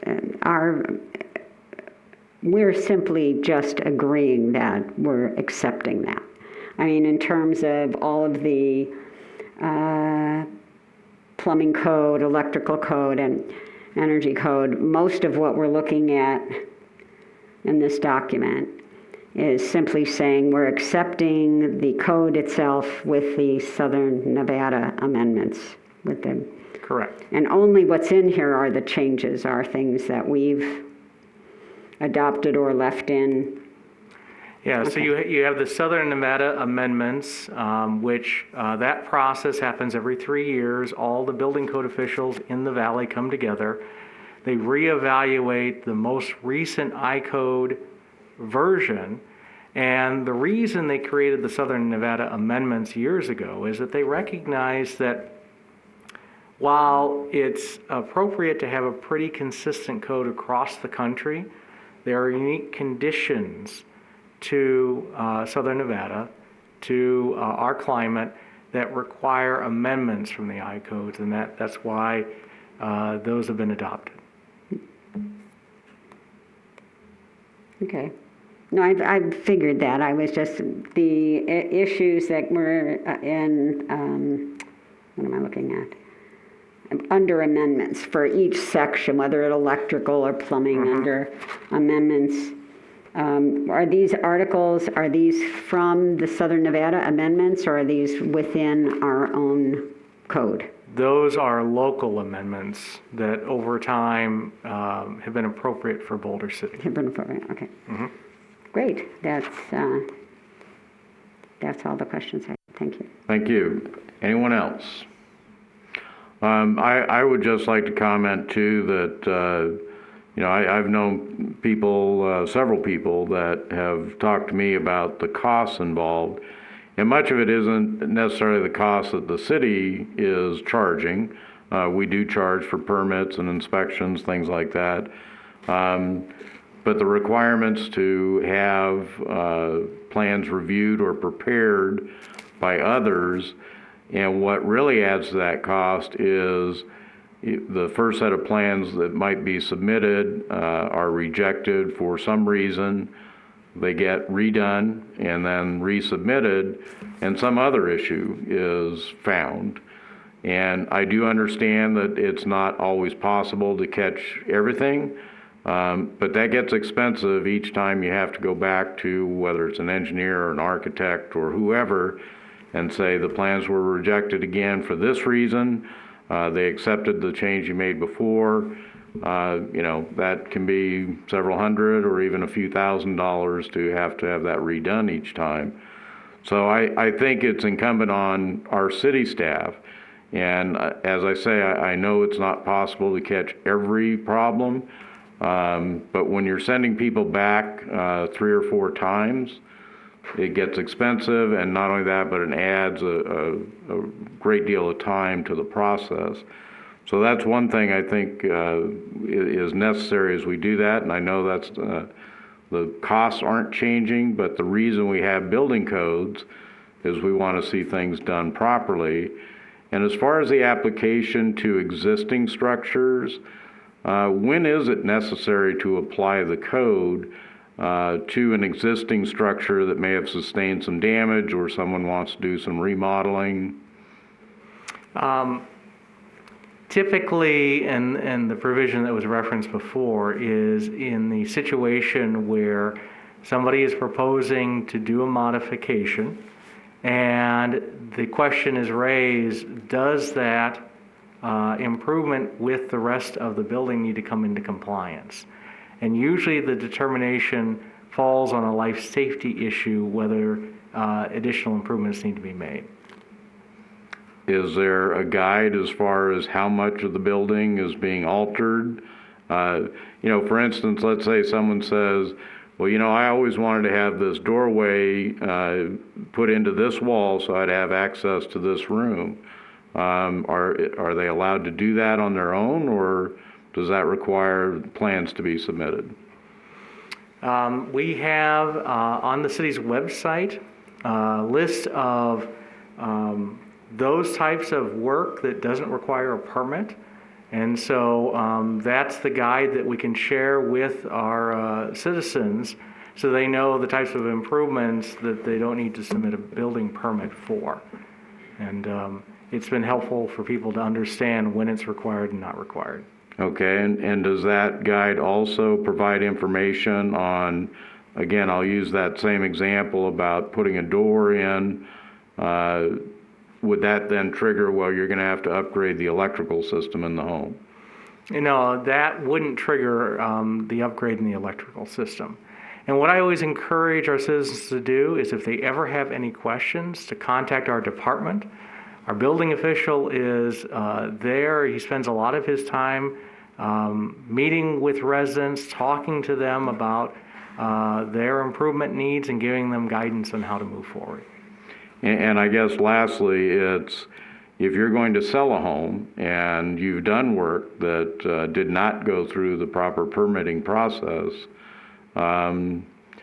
potentially that causes issue with the sale of the home.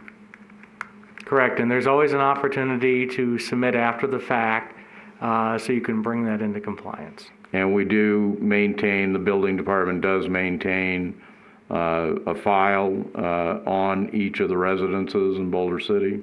Correct, and in fact, we're in the process of scanning all the building permits, and our goal is to be able to provide all of our building permits electronically for 24/7 access to our citizens. All right. Any other questions or comments? Anyone wishing to make a motion on this item? Okay. I would like to make a motion to accept bill number 1881. I believe it's 1880. 18, No, you're correct, 1881. thank you. Yes. I second the motion. All those in favor? Aye. Any opposed? Nay. Motion's 4-1 for passage. Thank you. That brings us to item number 17, for possible action, Resolution 7126, replace the ordinance creating the Utility Advisory Committee. This was an item that I had requested to be considered when the Utility Advisory Committee was originally formed. The terms were set to be 2 years. The first round, some members were appointed for 2 years, some were for 1 year. That was done so that the entire committee would not have their terms expire at one time. I don't feel that 2 years is sufficient. Of all the committees we have that serve this city council, this committee probably requires the most complex knowledge. And I believe that having a term of 3 years is more appropriate. That's what most of the other committees for the city have, is either 3, there's a couple that are at 4 years. But I believe that 2 years is not sufficient, and we should increase it to 3 years. Any other questions or comments? Well, with that, then I will make a motion to approve Resolution 7126. I'll second. All those in favor? Aye. Any opposed? All right, we will move to item number 18, appointments to the Utility Advisory Committee. And again, I'll open the nominations. I know that 2 of the members whose terms have expired, Larry Carr, who's the current chair of that committee, and Eileen Wilkinson have both indicated they would like to continue. I believe their backgrounds and performance on the committee certainly recommend that. And there are 3 positions available. I would also nominate Marty Reel as an accountant. I think that that is very valuable to have on a committee like this. Mr. Reel has also been involved with a informal group that has been discussing utility issues for a couple of years now. If there's any other names for nomination?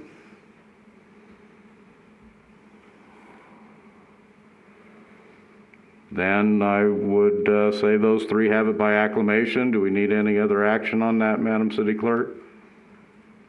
So you're nominating Larry Carr, Eileen Wilkinson, and Marty Reel for the... Correct. Okay. You just need to move to close nominations, and then it's by acclamation. Thank you. I will move to close nominations then. Thank you. And with that, the 3 names submitted will be the 3 names named to fill the positions. We will now move to item number 20.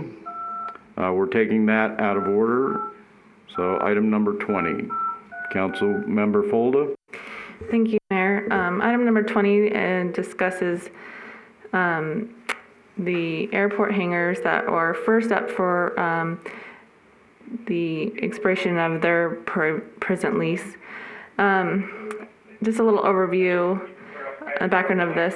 Sorry, do I need to? Sorry, Councilman. Tim, we're just starting item number 20, so I have you on speakerphone. Great, thank you.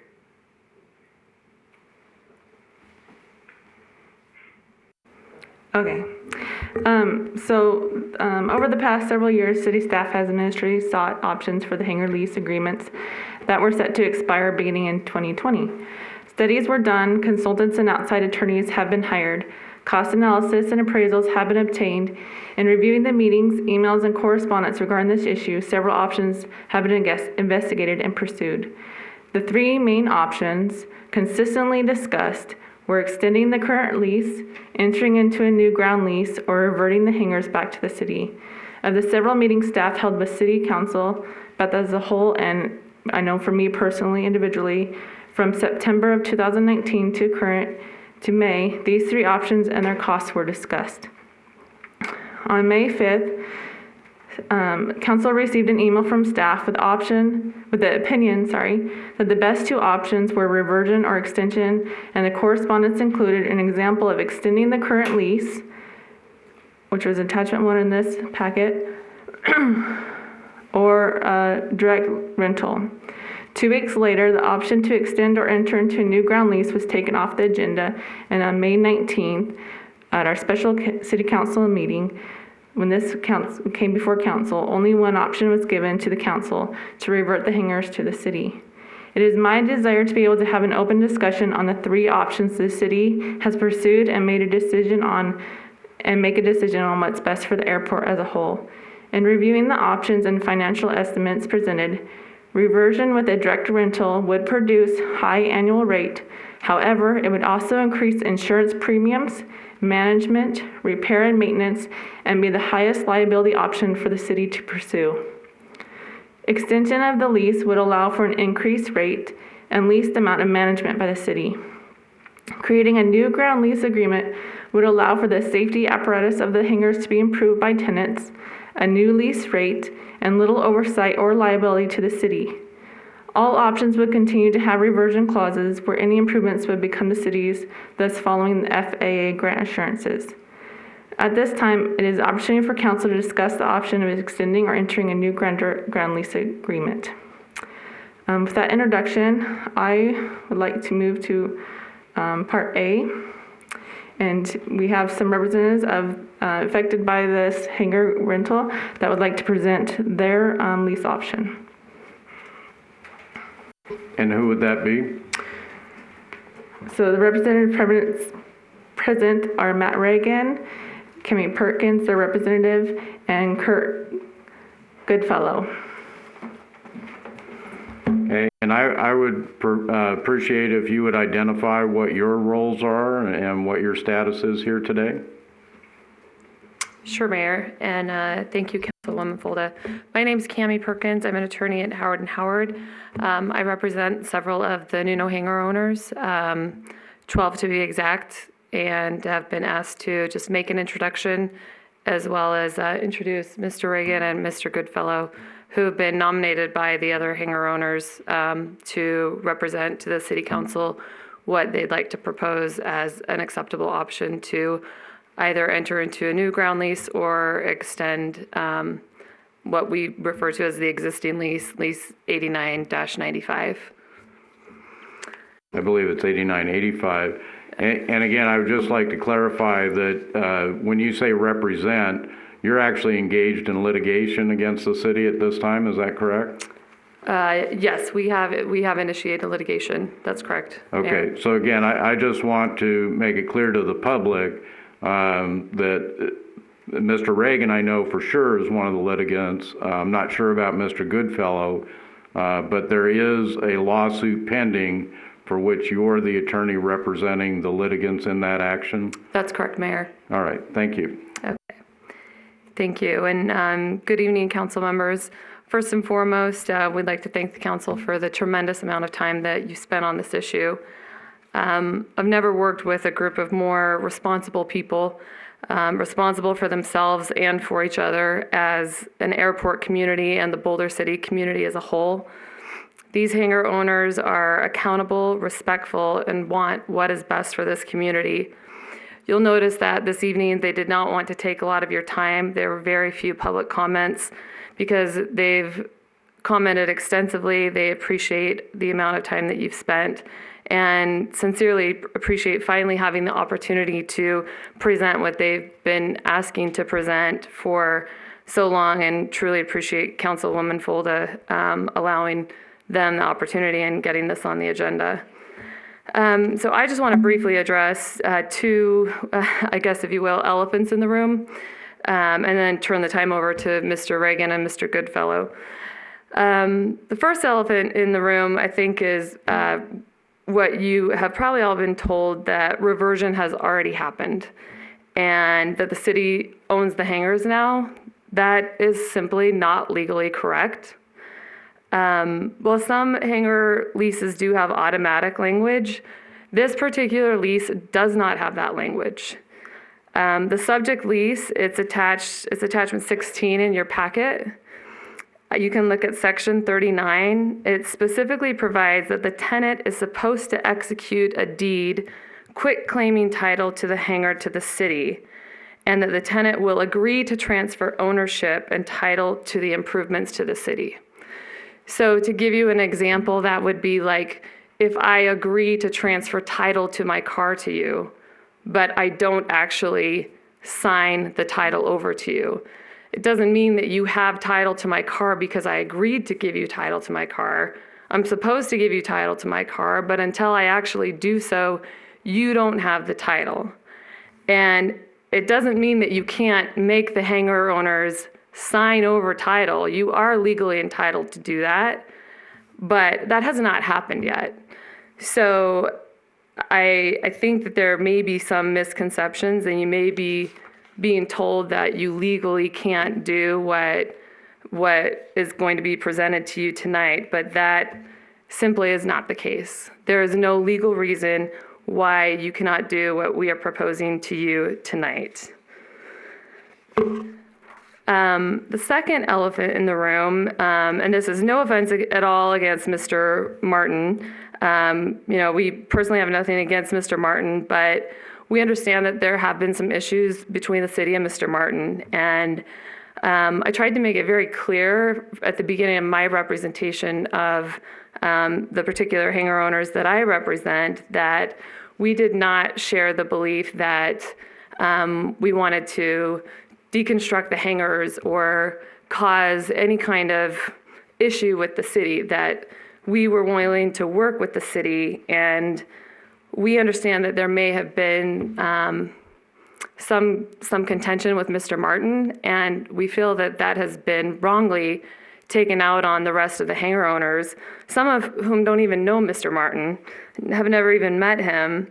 And Mr. Martin has actually released all of the hangar owners from the sublease so that they could contract directly with the city and have their own legal relationship with the city and have nothing to do with him, thereby eliminating any legal obstacle and any kind of hesitancy that any of you might have in contracting directly with them.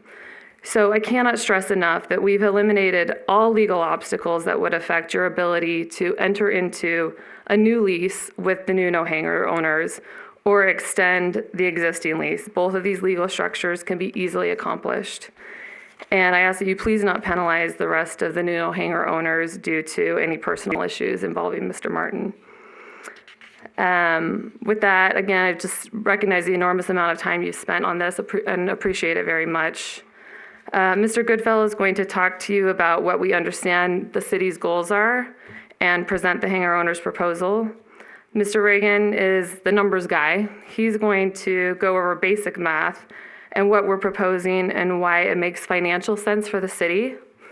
And then Mr. Goodfellow and Mr. Reagan will both discuss what practical and liability issues they have identified for the city and what they think you need to fully understand to make a good and informed decision for your constituents.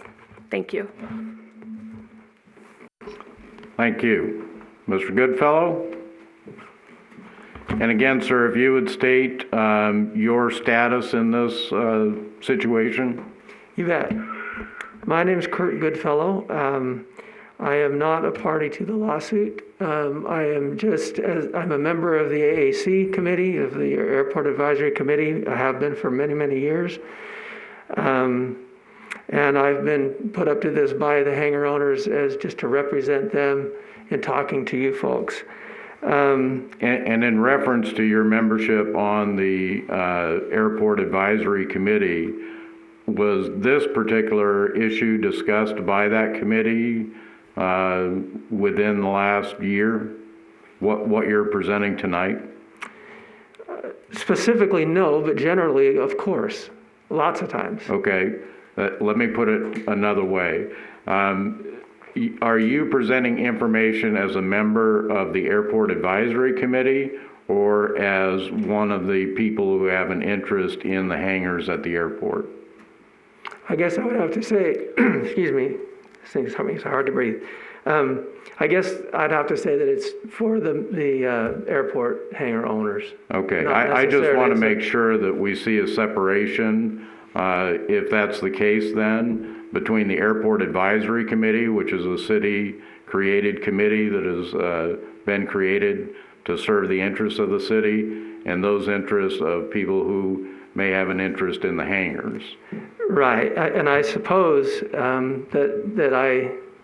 that's hard for me to say because not long ago, I had some family members fly into the Boulder City Airport and they were mistreated by airport staff, and I made a little bit of a stink to the city council about it, and I was promptly called into City Manager Noyola's office along with Steve Morris, the city attorney, and I was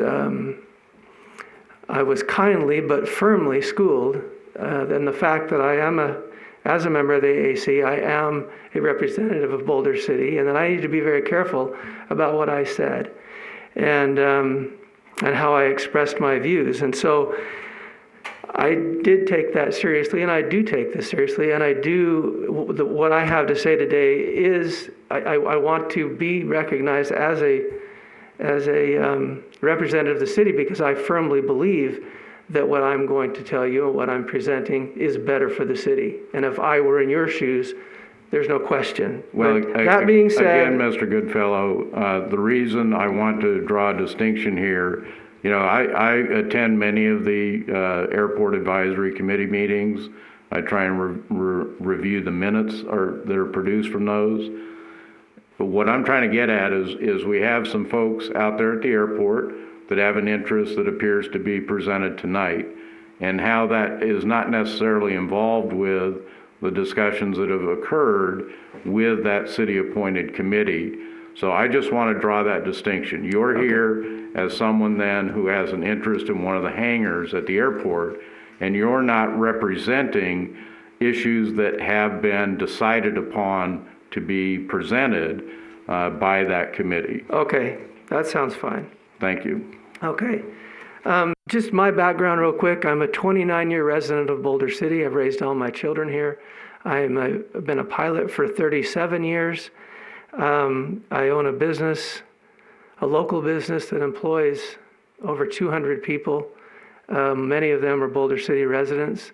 I know a little bit about business. I know a lot about aviation.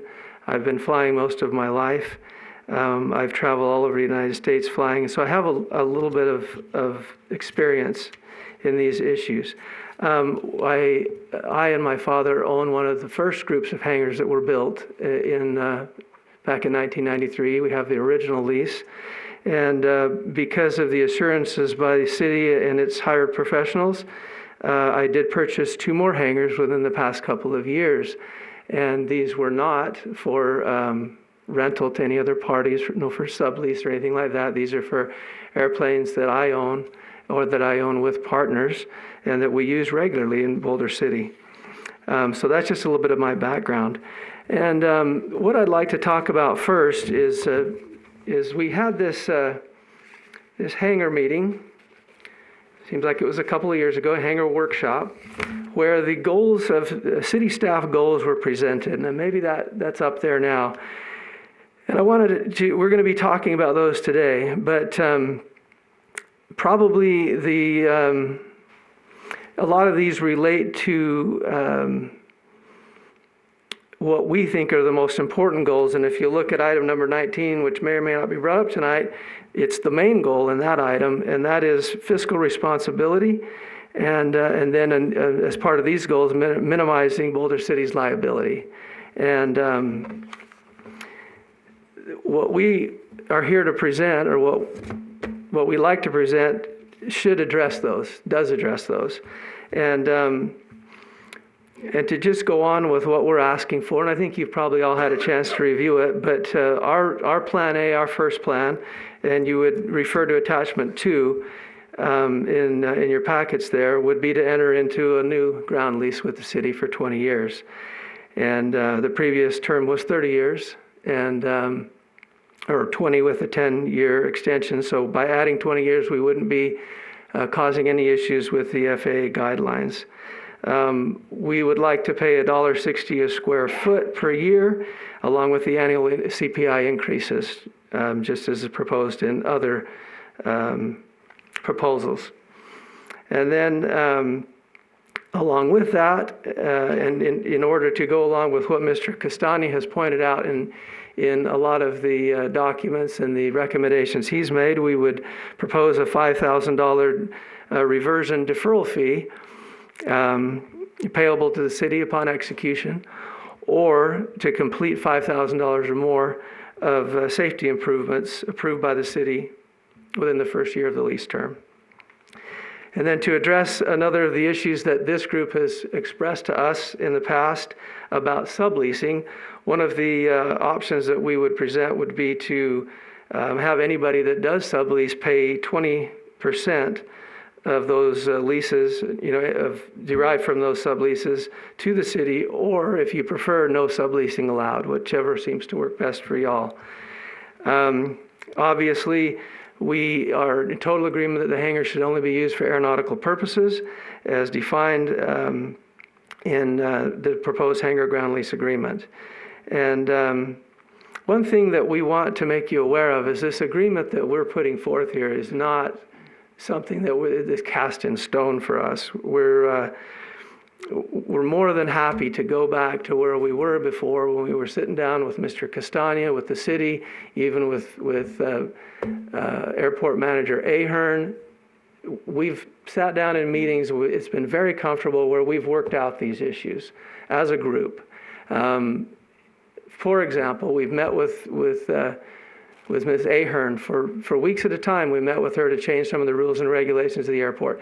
We went through several other airports' documents. We picked out the best things that we all agreed upon. It was always friendly, and we were able to get through it. And we could do the same thing on this lease agreement. If the city's got other ones, we've been told several times that the city has hired outside attorneys to come up with new lease agreements. And certainly those exist somewhere. We'd be happy to look at any of those because there's really nothing special in any agreement I've ever seen that we couldn't really agree to. As a plan B, if we go to attachment 1 to the packet, we were surprised to find out that the city had been provided with an option to extend leases by 5 years, and we're not sure why that option was not presented in the May 19th City Council meeting. That 5-year extension would have at least given the hangar owners a chance to make some plans, to figure out what they were going to do, and with regard to their hangars, and come up with an alternative plan that would be acceptable to the city. And as we well know, Mr. Castani has authored articles and has been very careful to recommend that the city, before exercising any kind of reversion, that they plan well ahead.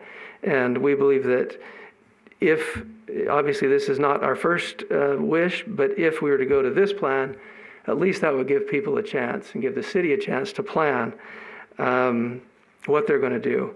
And with that, I will turn the time over to Matt for a few minutes to discuss the math about this.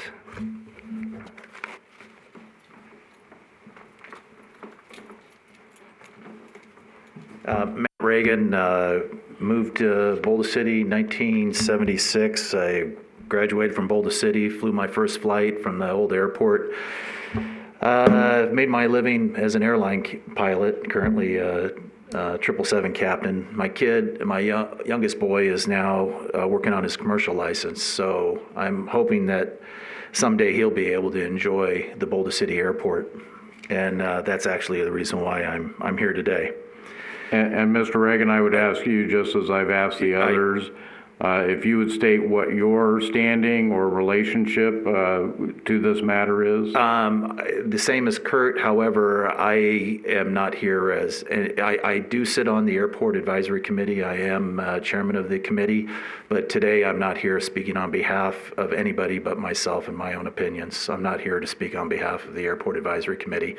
And I also, for the last year that I've been on, just as Mr. Goodfellow had mentioned, although it's been mentioned in public comment, we've never really taken a position as far as I don't recall, any recommendations. I don't think it ever became, the hangars actually came up as an agenda item that I recall, other than I think just information-wise, but be it may. Right, so a majority of the committee had never considered what's being presented tonight and made a recommendation? That's correct. All right. And you are a litigant to the lawsuit that has been filed against the city in this matter? I believe it's been said that I am. I'm not really sure if I've ever actually signed something, or it's... Well, we have the attorney representing that lawsuit. Would you be able to clarify that? Sure, yeah. Matt is one of the plaintiffs. Please, if you come to the microphone, otherwise it doesn't get heard by the public. Oh, well, I can answer it. I guess I am a plaintiff then, or a claimant.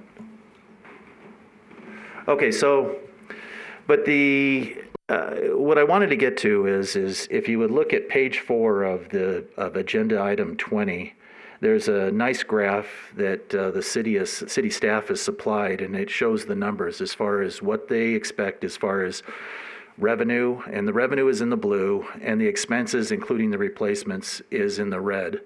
Now, obviously, just to kind of briefly give it, what I'm reading out of this, that means this is what they expect as a net. This is what they expect to make out of these hangars. Now, again, I'd like to say these are not my numbers. These are the city. I'm sorry, I've got to, so I can breathe. So that it is the city staff's numbers. So in 2020, it goes to 0. Then 2021, it shows that the income, rather than read off what the expenses and income is going to be, I'm just going to read off what the nets. In other words, what is the difference? In 2021, there's a $13,320 difference. That's going to be the city's net in 2021. The city then again, or in 2022, will make $65,448, and that's what the city proposes will be their net. And that's being rather optimistic. I mean, as we've spoken here and we've heard many times, we've mentioned about this COVID. To say that we're going to have 100%, to turn the city into a rental company, and say that we're now going to get 100% full, that the people are going to be banging down to get hangars, is very optimistic. So to get these figures at 177, I would say that they're going to be very optimistic at that. But now, obviously, in leases, if you go back for the last 30 years, the city has received 100% of the proposed whatever has been leased.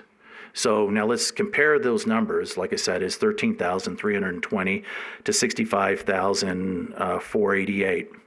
Let's go with the first proposal, as Mr. Goodfellow mentioned, that we are going to propose $5,000 a piece per hangar. Now that's times 28, that's $148,000. And that's just for the deferral fee. And that'll be, whether it'll be improvement, these hangars, for instance, will probably, the fire alarm system is very expensive. That may eat up the entire $140,000, but we're willing to pay that. Or if the city so desires, we'll just pay the city cash of $140,000. Myself personally, I think that we should, regardless of what happens to those hangars, for safety-wise, in fact, we've mentioned it over and over again as throughout the day-to-day with the fire chief, with the police. Those hangars were built with fire alarms on them. They should have fire alarms in each individual hangar, and yet today they do not work. So sorry, I digress there, but so at $1.60 a foot, which we propose, On top of the $140,000, the first year you'll make, the city will make $70,848, and that's multiplying this total square footage by 1.6. Now compare that to the 13,000. That's almost a $60,000 increase more if we choose to, if the city chooses to continue to have these hangars remain private. Now, if it goes to the 2.25 cents, as that was originally proposed at May 5th, the city would generate almost $100,000. And that's $100,000 versus the 13. So clearly on the first year, the city will make substantially more money by keeping these hangars private. So now let's go into 2022. It's just a 2% increase. So the city will now make $72,000 at the 1.6 per square foot, and make $101,000 at the 2.25. So my point is as I've clearly shown and explained to you, hopefully as clear as possible, that the city will make a lot more money by just simply keeping these hangars private. Now, we haven't even discussed the liability here, and I apologize in advance. I'm not trying to, jump on anybody, but just 2 weeks ago, a city employee ran into a helicopter. Right there is probably rebuilding the helicopter blades. I'm an AMP, so I know something about this. Rebuilding the helicopter blades and also that transmission is going to be a lot of money. Now, I don't know if the city is self-insured, but unfortunately, that's an expense and a liability that for myself as a citizen of the Boulder City, I would hope that we need to consider that we want to reduce our liabilities and maximize our income. And that has worked very well for us here in various other aspects of leasing land for Boulder City. And I think that it has been a very successful way to manage city assets, and I hope, and I don't believe this is any different. We will be very successful in just continue leasing city assets. Thank you. Thank you. Real quick, Kurt Goodfellow again. I just wanted to address a couple of other things regarding liability issues that the city has. First of all, you've mentioned several times tonight about this COVID situation. We don't know where it's going to go. We don't know when it's going to end. We don't know anything about how this is going to turn out, but it seems to be getting worse. City has extreme liability in terms of fiscal liability because everything's going downhill. That airport out there, we've already seen, not because of COVID, but because of financial issues with regard to the city. We've already seen the skydive operation leave the city.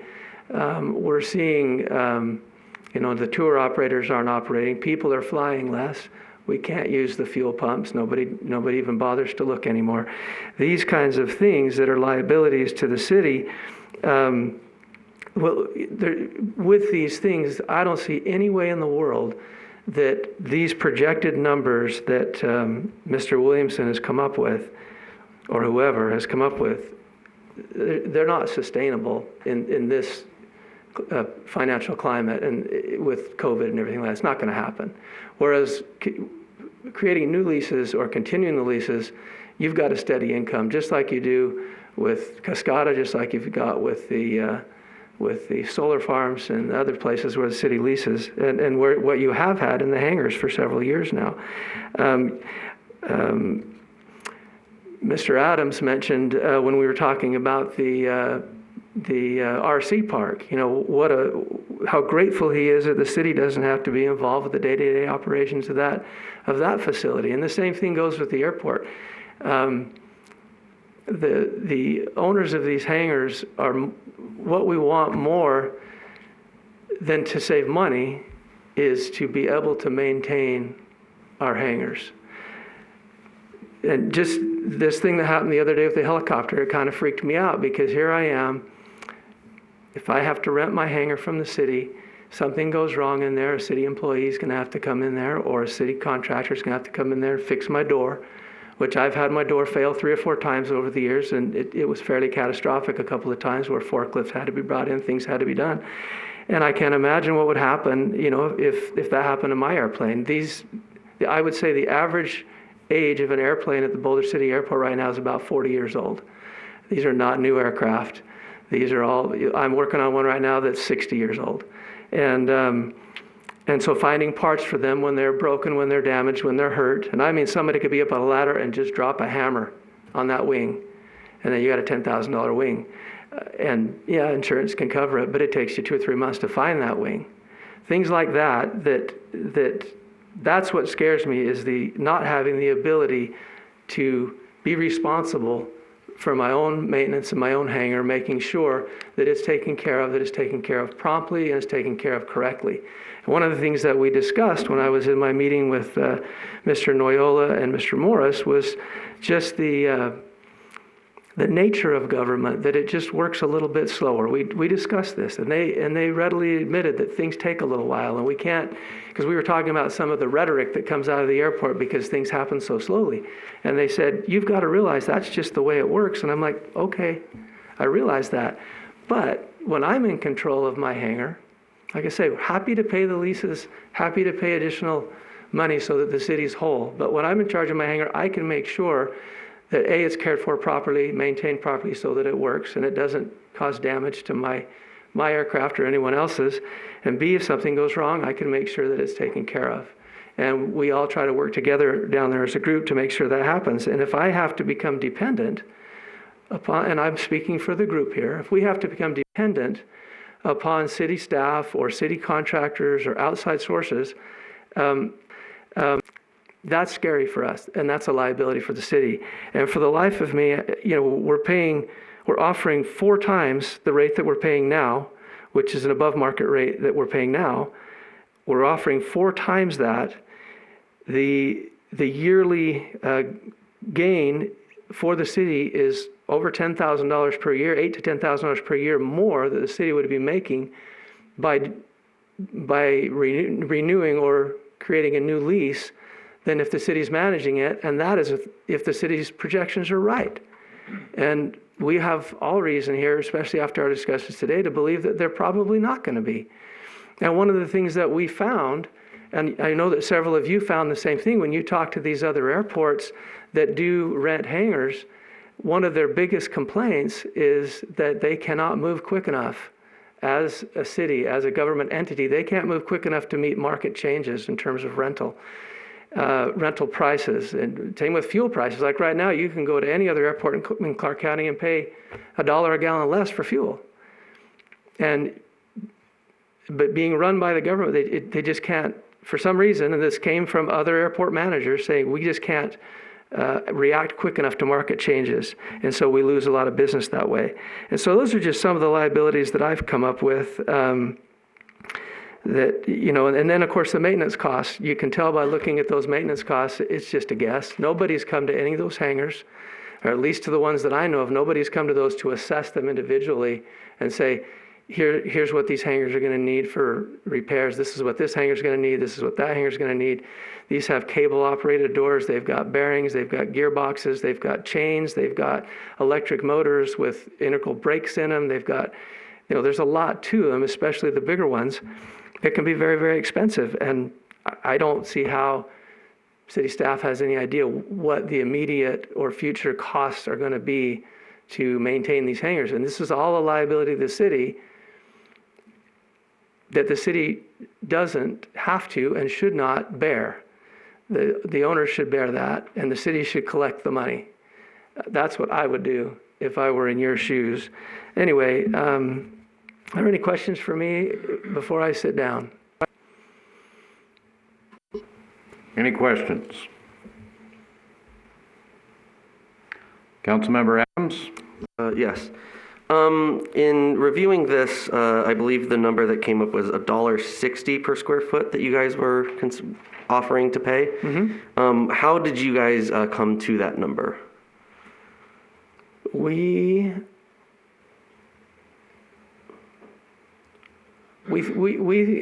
I can't remember for sure, but it seemed like that was coming closest to that was coming as close as we felt we could to what the city would make if they were renting the hangars out straight out.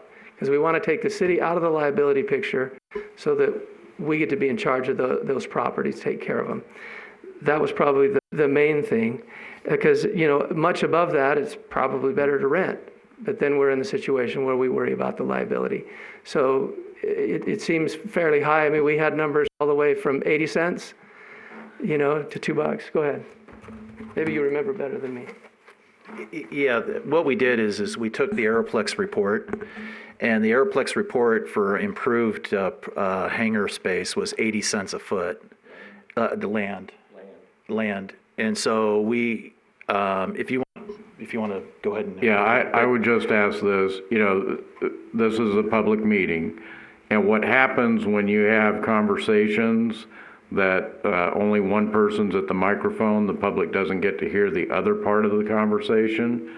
So if there is something that you would like to contribute, let me know. I'll recognize you, and we can get the information so that the public can hear it as well. And that's fine. I'll step aside, but I'll finish up with the answer there is that, so it was 80 cents and unapproved, and it was land. And so then what we did is we just doubled it. So that's where it went from 80 to a $1.60. And then, like I'd already mentioned before, is we're also including on top of that report, and the number is we're also offering the $5,000, which will equal $140,000 total. And then the reason I asked that question is because we are obligated, not only by Nevada state law, but also by city charter, is at least my understanding, that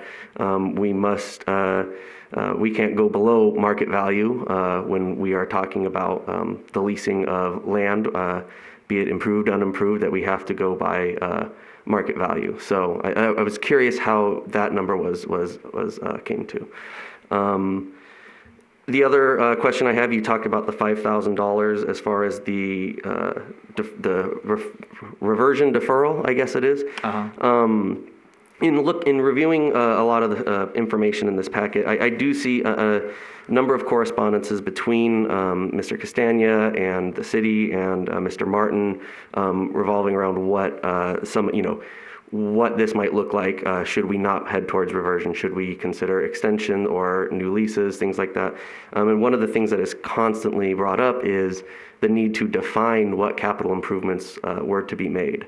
And so while I appreciate that there is incentive there to whether or not they improve something that we still would receive money, I think it's been very clear that what is most important is that not that we're necessarily receiving the money, but that what we are receiving are quality hangars, because at the end of the day, eventually at some point, these are going to end up in city hands.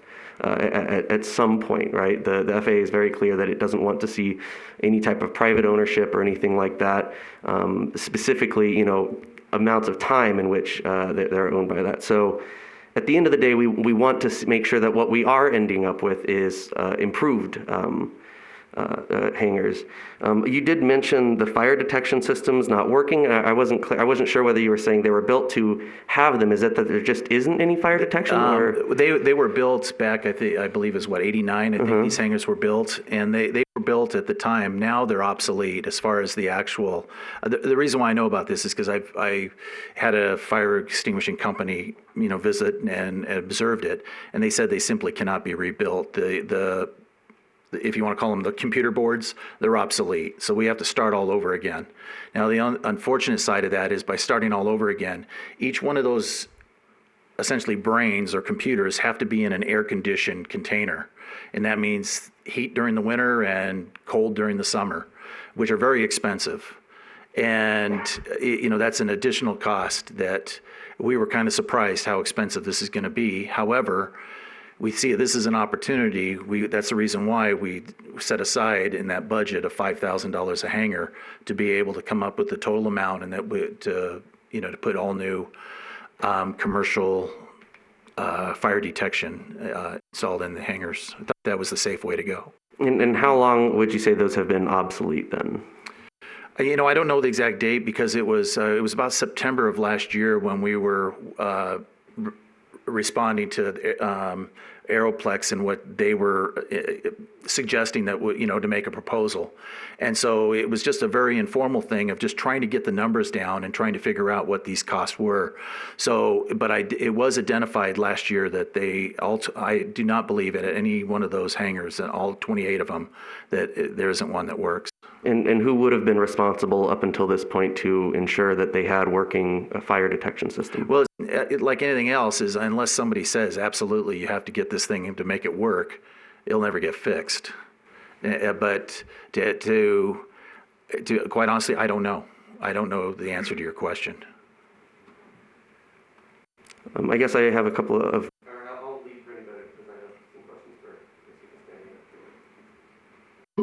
Councilmember Bridges? Yeah, I'm at this point, I'm not so much interested in the technical issues. Is this an appropriate time to talk about Ms. Perkins' interpretation of the lease and whether or not this lease has actually expired? I would say this, rather than talking about the legalities of the lease that we know is currently in litigation. Right. That this might not be the appropriate forum for that. Okay. However, if you would like to go forward, please do. Okay. I get caught sometimes in what it is that it's okay to, what question it's okay to ask. And because the situation is in litigation,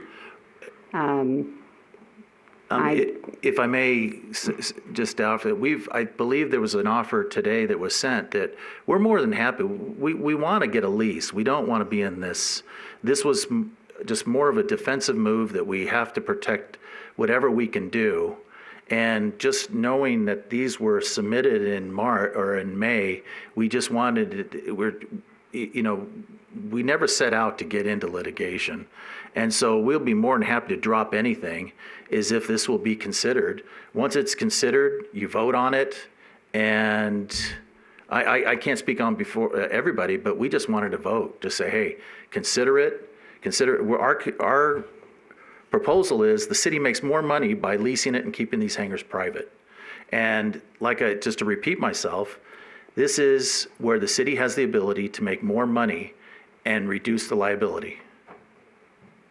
And so I don't know what more to say as far as I appreciate that you being the stewards and expressing your concerns as far as where we are as far as financially at this airport and also with this city. And that's what we're offering. We're saying, okay, here's the best way for the city to actually make more money and reduce their liabilities. Right, and I guess my issue is, and Councilman Adams also brought it up, that we are by charter to request the amount of the appraised value. So if we're saying that the appraised value includes the land and the hangar, or I'm assuming your proposal says that you continue on as owners or as for a given amount of time and increase the ground lease, write a new lease with a new ground lease amount. And because it's not a whole package, it's not. I think what we're doing is we need to keep this in apples and apples, because we have to keep what I talked about when I mentioned all this money that the city will make was based on that is their net. So for us, if you say the appraised value is $4 a foot, you can't have a private hangar and lease it at $4 a foot because that is your net, is $4 a foot. I'm suggesting, or I'm saying, is that with the numbers that I gave, your net will be you'll make more money just renting or leasing and keeping them private. You'll make $10,000 more per year than the $4. And now with that $4 a foot, which has been suggested by the staff, you have all these expenses. You don't have the expenses if you keep these hangars private. So I believe, is not my opinion, Matt, Mr. Citizen, is that it is in compliance because I don't see how you've already got an appraisal and you say you're only going to, staff says you're only going to make this amount, but yet you're going to make more money by leasing it out, certainly is an indication that it does comply, or how it's not, you're not charging less. You'll be actually getting more money.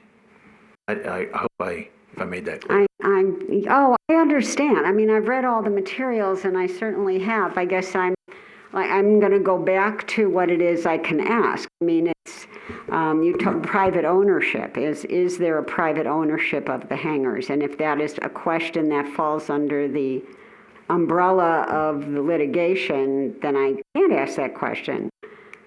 Oh, I can't answer that either. I'm not an attorney. It's what? It's not an issue of the litigation. Maybe I'd like to ask. That wasn't your question earlier. Okay. So again, the issue that you asked about earlier was a statement that Ms. Perkins had made. Exactly. Regarding the lease. The lease. And that the is what's under interpretation. litigation. And so my comment to you was, that is what's in litigation right now. So then your question became something different. So I can only say to you, you need to use your best judgment on it. Okay. Or we do have legal staff available who you can consult with. Okay, let me. Mayor, if I might, since this is my agenda item and kind of is going astray, I would like to address the concerns about the appraisal, because that's been brought up twice. So in our res 496.080, the governing body of a city whose population is less than 25,000, which is us, may rent or lease to a person a space that is less than 1/2 an acre for the parking or storage of aircraft on the grounds of a municipal airport that is owned and operated by the city.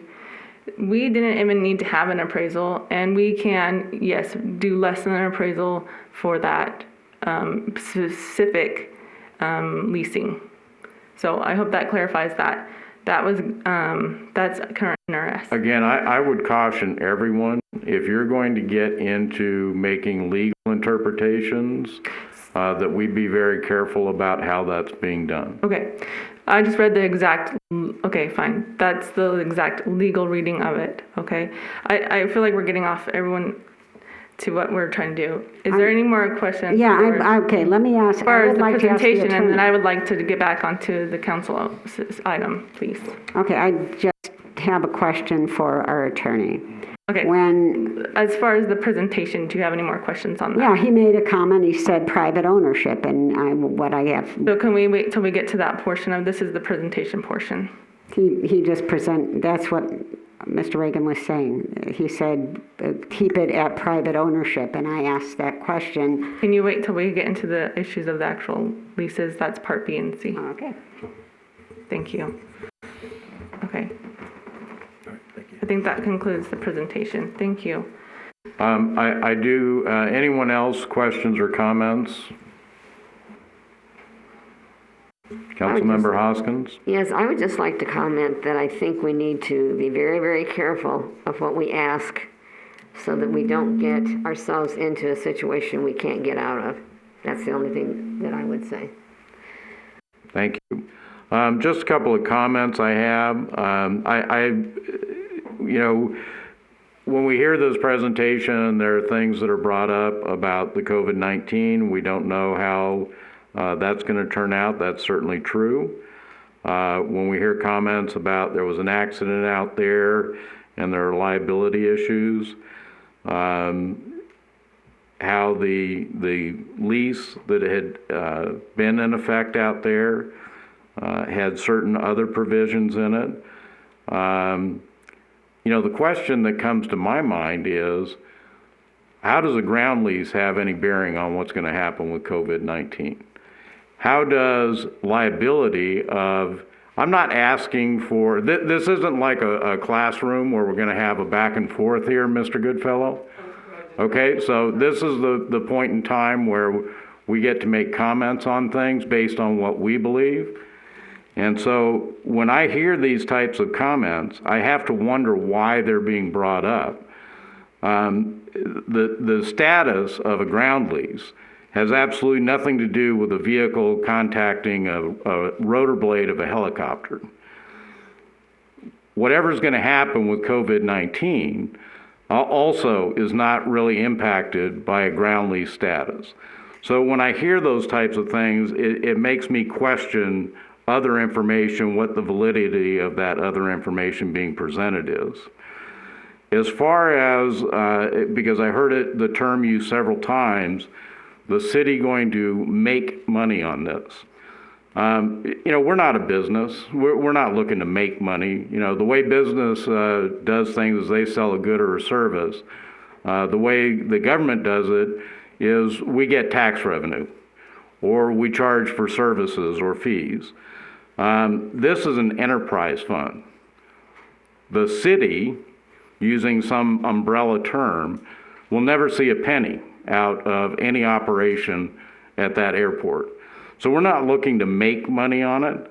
I think it's important to keep in mind what the purpose of charging anything for the airport value is, and that's to sustain the airport.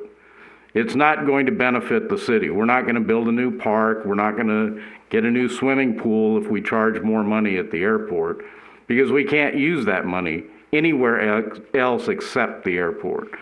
So I think those are things we need to keep in mind as we look at this. Any other questions or comments? Mr. Castagna? Happy to answer any questions and certainly have some comments. Okay, Mayor, if I might. Okay, so. Thank you. Yes, I'd like to, acknowledge that we have consultants and lawyers and everyone stacked up. What I wanted to happen May 19th, and this is my experience with this, and so I'm going to share with that. I came on council almost a year ago. My first city council meeting was about in August of last year. Shortly thereafter, I had several meetings with members of city staff and city attorney regarding what's going to happen with these airport hangars that were due to expire. During those meetings, 3 options were always presented to me, along with the cost of those options. And I was always told, at some point that we would see something written up that we could come forward and vote on. This went on for almost a year until May. And I hope that you guys had a chance to read the background material for this, because I hope that you see that the emails going on continue to support those 3 options all along this time. Up until May 5th, then only 2 items were presented, and that was reversion or extending the lease. That was May 5th. May 19th, the city council meeting, special meeting that we had 1 option before us, and that was reversion and direct rental. So what I was trying to fix here tonight was to be able to have an open discussion to talk about those 3 items all along. And in the meantime, a lot has happened, right, on both sides. There's a lot of pride involved, in my opinion, on both sides. What I see, though, is pride in ownership. I see hangar owners who are proud of the airport. They volunteer and do things for our community. We have a beautiful airport out there now. All those monies are an enterprise fund and need to be self-sustaining. Somewhere along the line, staff made a decision on what was best for the city and presented only that to the city council. I wanted to be able to discuss all 3 options, and if it's the decision of the council to not go with those options, then I know from the city council. But what happened on May 19th was that we had a motion presented to revert, and 3 city council members voted no. And so that caused me to continue to see what's going on with this and try to make amends. It's the last minute ditch effort, I understand, but it's the first moment that I've had an opportunity to do so. I tried to bring this forward last month, and a lot of technicalities and issues with 19 days and this and that were brought forward. I would ask for a special council meeting. I've tried everything to have this brought forward so that we can actually have this conversation. Over and over, I have no dog in this fight at all, but I want to do what's best for this city. I've read through just about every email, every packet, every consultant, everything that I could find on this. Thousands of pages, basically. the things that keep coming up, if we want to continue, not revert, but continue these leases, 3 things have to happen. There has to be improvements made. The hangar owners have represented that they are willing to make improvements. However, when it came forward for the city to say what improvements would be done, they were given an extreme amount. I think it was $141,000 a hangar of improvements. And that to me is not practical. That's not something a hangar owner or any owner could really do. They're not making money out there. It was just over, in my opinion, it was overabundant. We've had different staff since that time, and negotiations have not really happened. But the 3 things that have to be happening is improvements. One of the main improvements is safety, and so they've agreed that if they have a safety alarm system that doesn't work, to improve that system, that's going to cost a lot of money. In lieu of that, or you could have straight $5,000 right away. Okay, so they're saying either will you give them money or we'll make the improvement, but they're willing to make improvements to this rental. If we go straight to rental, the city is not going to make those improvements. They've already stated so in the next agenda item. Whatever they recommended for these hangar owners to improve, they're not going to make those improvements.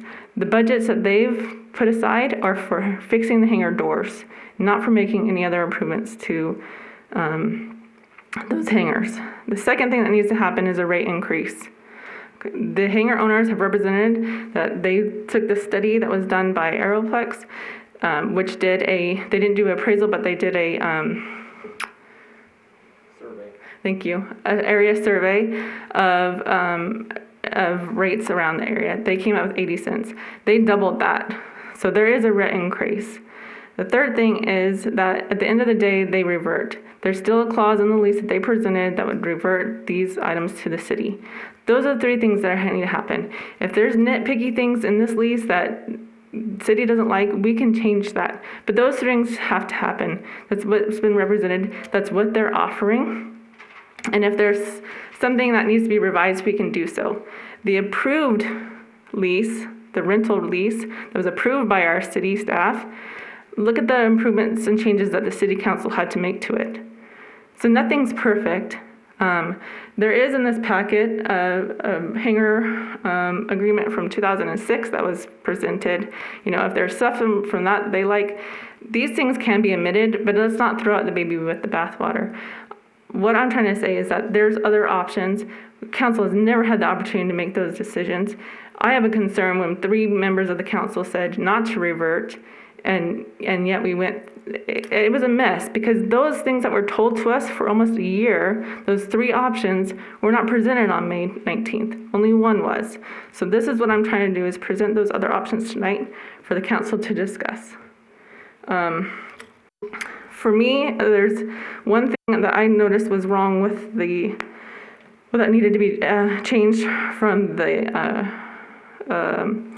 tenant's proposed item, was that there's some wording in there about commercial uses.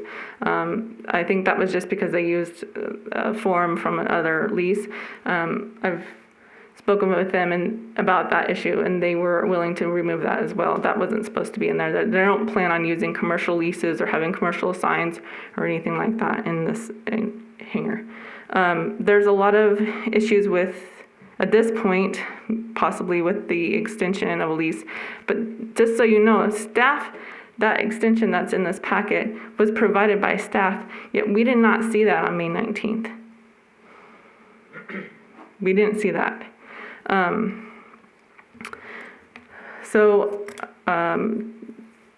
That's, I would like to know what 3 options have been presented to us: either revert, extend the lease, or make a new ground lease. I would like to know what the council desires to do.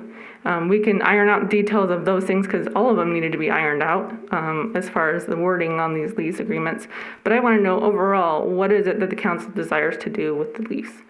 For me, it makes sense to me to sit back and collect lease money. The direct rental would make money. I'm not denying that. In the packet on page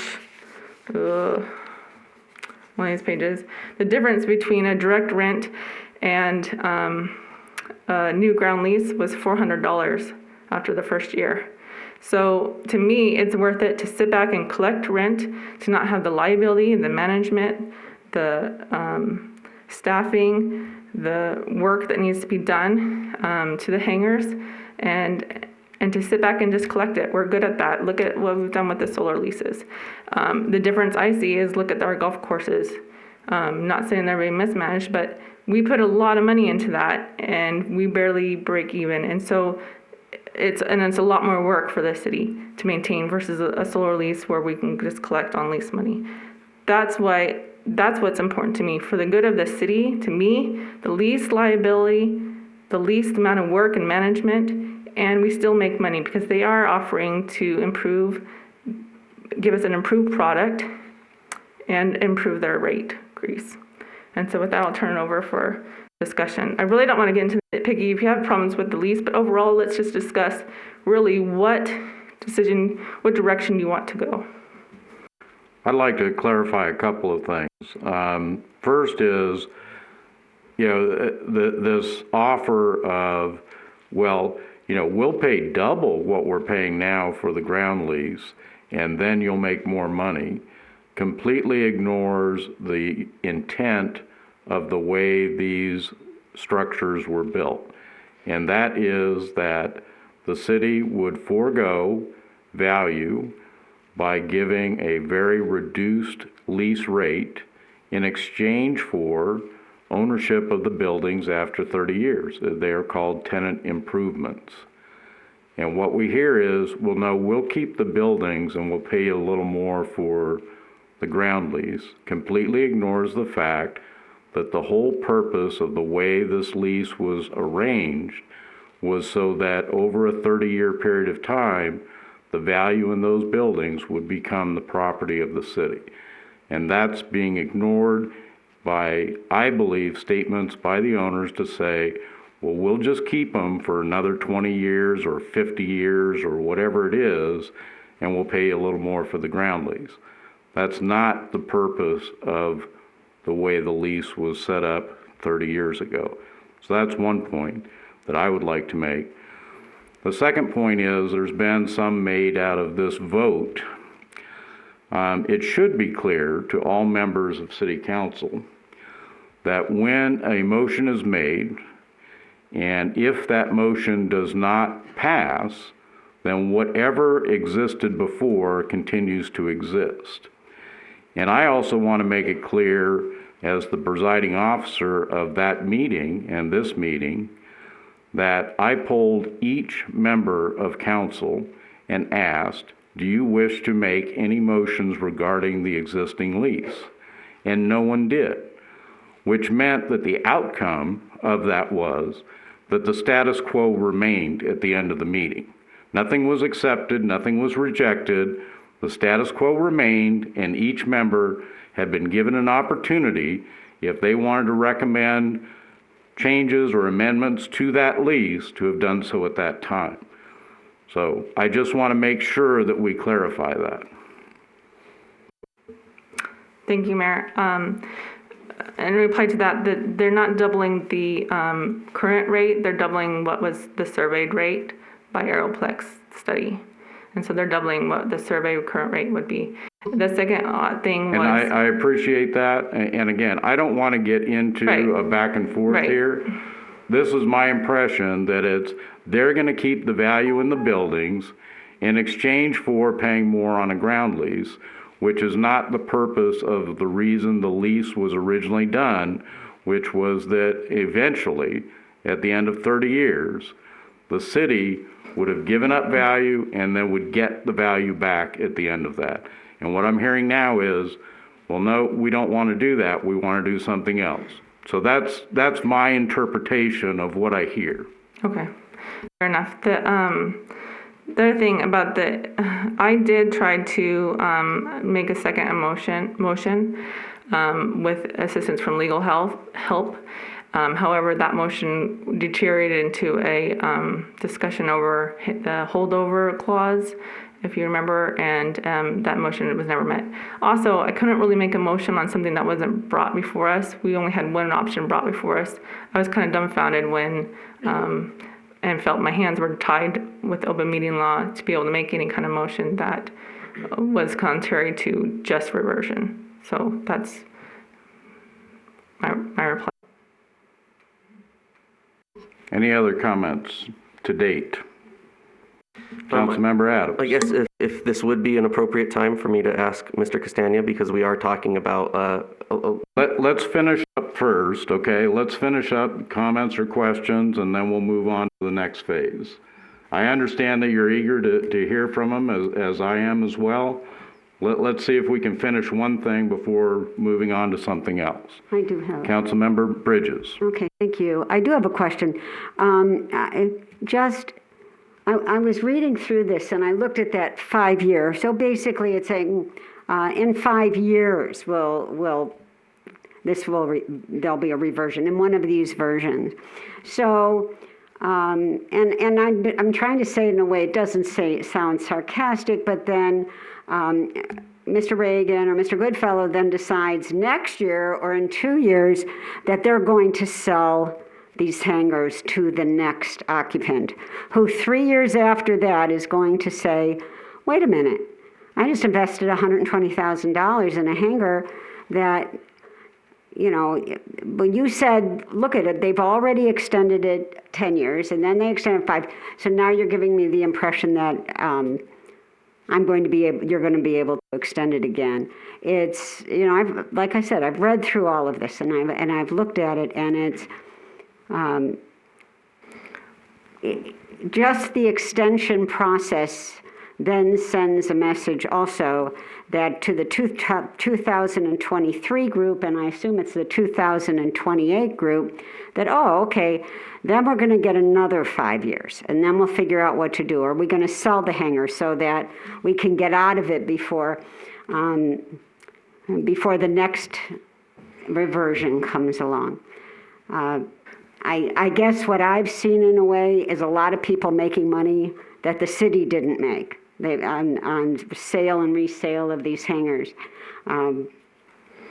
Councilwoman Bridges, can I address that? Mm-hmm. So I believe what the 5 year was what they're referring to. If you read the Aeroplex proposal, that they recommended like 5 years of heads up, basically, of what the plan is. And in their case, we didn't have that. Although discussions all along had other options available and they were presented to the hangar owners. No clear path was given. So what they're trying to say is if we make a clear decision now of what, and then there's a timeline for that and what happens throughout that timeline of getting notice to those hangar owners. At a certain point, you would give them, you know, a 4-year notice. You give them yearly reminders when you do the yearly inspection, those sort of things. That's what they're referring to with the 5 years. So they'd have 5 years, basically heads up. That's what they're referring to, which was provided in the Aeroplex. And then what keeps them from selling them in 2 years or 3 years? They could, but then there would be still a clear path of what was happening. You know, so someone could say, okay, well, in 5 years, if this was going to revert, how much would I be paying per month? And they could sell for that price. So it wouldn't really harm the person buying it because they would buy it at a worth of what would be the same as if they would, you know, do it after the 5 years. So that makes sense to you. Mm-hmm. But it gives a clear path, 5 years of clear path of what's happening, which unfortunately did not happen here. I think we didn't hire our consultant until the end of 2018, beginning of 2019. So we've had less than 1 year just of that. Okay. Any other questions or comments? It appears that other members of council would like to hear perhaps another view of some of this. Would it be acceptable to have Mr. Castagna come to the podium now? Yes. So I just would like to keep in mind that those proposals are not written in stone. I like to make it clear that there were lots of things done in the past. You know, we're not going to go back there, but I just want to show to council that there's been other options thrown around. But since May, I haven't been given what we can do. I've only been told what we can't. And so all those things that have happened in the past and all those recommendations and these are the options that you have, they've been taken off the table. So I hope that anyone that wants to present can help to clarify what we can do. Because these were options that they came up with before and what we need to do in order for those options to happen. Mr. Castano, would you like to come to the podium? Good morning. Mr. Just Mayor, now? almost. If I may, I can talk a little better without this. I appreciate the opportunity to speak to you tonight and hopefully provide some, from my perspective, clarity to the discussion that's taken place. As I understand it, you have two council items tonight, one on this issue on the, it sounds like a discussion relative to leasing, and then another item on the month-to-month agreement and the rate setting. So just a little bit of history. So when our company first came on scene here in Boulder, it was really to address the fire sprinkler issue that was raised and sprinklering what was estimated to be an $8 million project to buildings that we made the determination didn't need to be sprinklered. Those buildings that are out there have fire rated walls. Every 12,000 square feet of area is fire rated. And we made that determination and we kind of took that issue off the topic. And then it segued into assisting the city with this reversion issue. So by just a little bit of transparency, so our company is 40 plus years and we're developers. We develop we're a private entity. We're not a public entity. We develop property, we manage our own property. We have 4 major construction projects around the country going on now during COVID. We do project management, a lot of solar work at airports, and we do airport consulting, taking 40 plus years of experience with airport management colleagues to try to assist airports like Boulder with issues like this. And so I'm a private guy. I understand what it is to sit on the side of the table as the tenants, and because we're tenants at airports. We're a master tenant at our airports. In fact, I have T-hangar buildings that we built in the 80s that reverted to the airport, and we pay ground rent on them now at market rate. In exchange, we got 20 years for $3 million worth of improvements we had to make for 20 years. And so I hope I can provide a little clarity, but I understand where the tenants are coming from. And I think really you have a policy issue with these two issues. I'm glad that this issue is before you tonight because this council has to make some policy decisions from my perspective relative to the health of the airport, the enterprise fund. And the goals really is to how do you preserve that enterprise fund so it doesn't stress the general fund? And how do you provide what the tenants are really looking for, as I understand it, is the security for their aircraft to store in hangars, not commercial businesses. They have the choice whether they own an aircraft or not. This is a little different than a commercial aviation business like an FBO or something that is dependent on the airport for its business activity. And so I think the goal here tonight, especially with your next item, is to actually help the airport be sustainable and provide security to the airport. What we're discussing right now is the desire to continue a structure of a lease agreement that, from our perspective, my opinion, and I realize that the city is in litigation, these buildings have reverted. They've reverted to you. And that's going to be contested and there's going to be litigation, but I've been involved in cases with the FAA where the lease was silent on reversion, and the FAA's opinion was when the lease terminated, the buildings revert. That's the expectation of the FAA. They expect that you will then take those assets to maximize their opportunities for you, to generate cash flow, to actually kind of operate like a business, but to take the net proceeds and reinvest them back into the airport to do runway work and build a tower and put pavement down and all sorts of things that this airport will need moving forward to use those resources from the rents that are paid. And so just a couple of observations tonight as I listen to the discussion is it's a little confusing to me to who has standing here. From my perspective, you had Nuno, and then you had an assignment or a sublease to Rob Martin, and then you've had couple of assignments of subleases, and what I heard from the attorney was that she represents 12 of the 28 members. So where are the other 16? And who are they communicating with the city? And you have a master tenant whose lease expired, and you now have possession of those buildings. Again, you'll contest that in court, but I'm not sure who the entity is tonight making a presentation to you to give a proposal for an extension of the lease.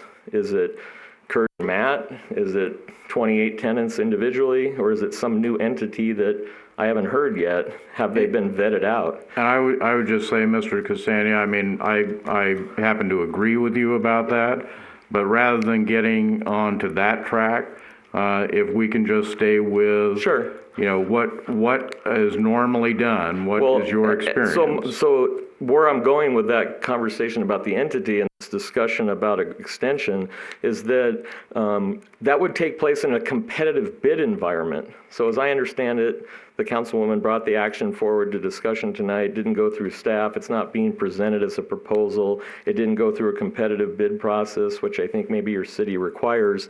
What would you do if somebody else knocked on the door and said, well, I want that same opportunity? You didn't give me one. Now, the FAA doesn't say you have to do an RFP, but the FAA recommends you do one for these reasons so that there's open transparency in access to the airport. So the entity is a little confusing to me. The rate determination, our survey was for improved and unimproved land values for ground leases. Under the context of a discussion with Rob Martin where we were meeting with the stakeholders prior to in encouraging him in giving ideas on how you could make a presentation to the city to extend your ground lease. But Rob was the primary master tenant. I was talking to subtenants who were under Rob's lease agreement. And so Rob and I never, I never, from my perspective, received a viable proposal to stand to the city and say, you might want to present this to the city council for their decision. I never saw that. And so when Mr. Williamson came on board as the airport manager, he doesn't have a proposal from his perspective, had a couple of draft leases, and he had to do something to prepare for the reversion that was coming July 2nd.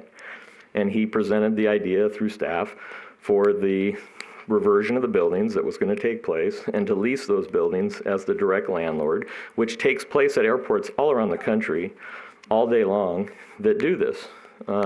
Now, could a extension have taken place with a discussion with Rob? Sure, maybe. The deferral fee, the $5,000 number, I don't believe we ever recommended a $5,000 number, but we did discuss the concept of a deferral fee. Typically how that works is you take the market rate that's established at reversion, here under consideration is $4, and you take that out. They've asked for 20 years. You take it out 20 years because that's what the city would have gotten, and then you do a net present value back to today, and that would be your reversion fee, or deferral fee. And I haven't done the math, but I predict it's probably a lot more than $5,000. And so that would also accompany a improvement for the term requested. So the term is really associated with the amortization of whatever improvements were being made. I used the illustration of our own facility at $3 million for 20 years. There's been I haven't heard any number except for the discussion about the fire monitoring that really should have been maintained by the master leaseholder. And now the city's going to inherit having to address that because the fire code did say no sprinklers, but we want a fire monitoring system. And so we did make some recommendations and have some bids, and I'd say you could do it for $100,000. Maybe that was the number that was floating around. So that's the rate determination. That's how a deferral fee would be created. This is really the first presentation that I've heard is how the idea of a concept for an extension. If you approve item number 20 or 19, on a month-to-month agreement, you're not handcuffed to a decision later on to come back to have this discussion about a competitive bid process for a lease. And you're not handcuffed with the next set of buildings that come up because you take these 28 and you rent them. You still have the opportunity, if there's a viable relationship with that master tenant and there's a proposal and the math works and the appraisal's done and there's an agreement, you could do that. But in this case, the reversion in our perspective has already happened. You have an appraisal of a rate, and there'll be some discussion on that. But your charge really from the FAA is to maximize your assets to keep your enterprise fund whole. Do I think that your 28 units could be managed by your existing staff? Absolutely. They're already checking the insurance on all the hangars. They're already managing the security and access system onto the site. They're already doing site inspections in the buildings. Once a lease agreement's done and the finance department's collecting the rent every month, there's not anything more for them to do than they're already doing, except maybe coordinating the maintenance that would have to be done in the building. And you know, the other part of that is that, again, the competitive process to allow open access for people if they wanted to do a ground lease. I've seen the legislation at the state and the city charter relative to appraisal. It's kind of a gray area from my perspective because, again, are you doing it for 28 individual units or are you doing it for, is there an entity here that's proposing to be the master leaseholder of all 28? And if you're doing it as a leaseholder, then the buildings are really 44,000 square feet, 28 of them. It's 6 buildings, 28 individual units. I would also argue that by having 28 individual tenants of the city directly, you've diversified your risk. Because if some entity leases the master lease and they fail, you inherit it all. And if you have 28 individual leases month to month and one decides to sell their airplane and leave, then you just fill one unit and you've diversified the airport's risk. So I didn't hear anything about the investment made for term, so I think that that was a little bit absent. I think the FAA's position in various cases have been made clear relative to the expectation that reversion would happen. I think the transfer of title issue is certainly an issue that will be discussed in court. But, and then again, I'm just making some notes here. I think the ultimate goal, again, is for you is to have a healthy enterprise fund. And, you know, I'm a private pilot myself. I own 2 airplanes. I pay rent in a hangar that I actually own, but I pay rent to ourselves for it. So I understand being a pilot and having a place to put my airplane. So the other goal here is to having security of having the airport provide that environment for the longevity of the person's desire to keep the space versus a private company. If you were to put this out to bid, a firm like mine might come in and say, yeah, I'll bid on that and I'll be the master leaseholder, but then realize that there's a profit margin somewhere, like a management fee. And so the rate to the end user might be higher than the $4 per square foot. And when the tenants that are paying those rates are upset, who do you think they're going to come to? You. Because they're paying a private guy that you gave a lease to. And so, you know, I think this discussion's a healthy one. And again, I think you could come back to it to decide if you wanted to have one master tenant. If you were to approve item number 19, you secure those folks on leases, rental agreements, if you will. You give them a rate. I think in some cases your tenants out there are probably going to pay less than what they've been paying in a few situations. And I think you then, if you wanted to come back and have this discussion again for these buildings, you could. If the next master tenant in the next buildings in 2023 decide they want to propose something for that entity for an extension, the staff and you could entertain that policy decision as well. You're not handcuffed here. But to your point earlier about selling of hangars, that money's leaving the airport. The FAA would consider that revenue diversion. You're diverting assets and revenues that you would be entitled to because they've reverted to your fund, and you're letting it go to a private operator. And the structure of the system, the best practice, if you will, never said that after the 30-year amortization that the ground rent would continue. And when it did, it's with deferral fees that make sense, improvements that make sense, and rental rates that are at market, comparative market for end user rents. So I'm happy to answer any questions. I'm pleased that you're addressing this because I think it's been a long time coming. And I think that this discussion and the next one and what you do tonight will be much easier in the future once you guys make these decisions, and gals. Thank you. Any questions or comments? I do, Mr. Cassandra. So what you're saying is that if they were, sorry, I'm trying to form my question. What you were just stating of money leaving the airport, and having a new master tenant would also, at some point, have some money leaving the airport if there was a master tenant as No, well.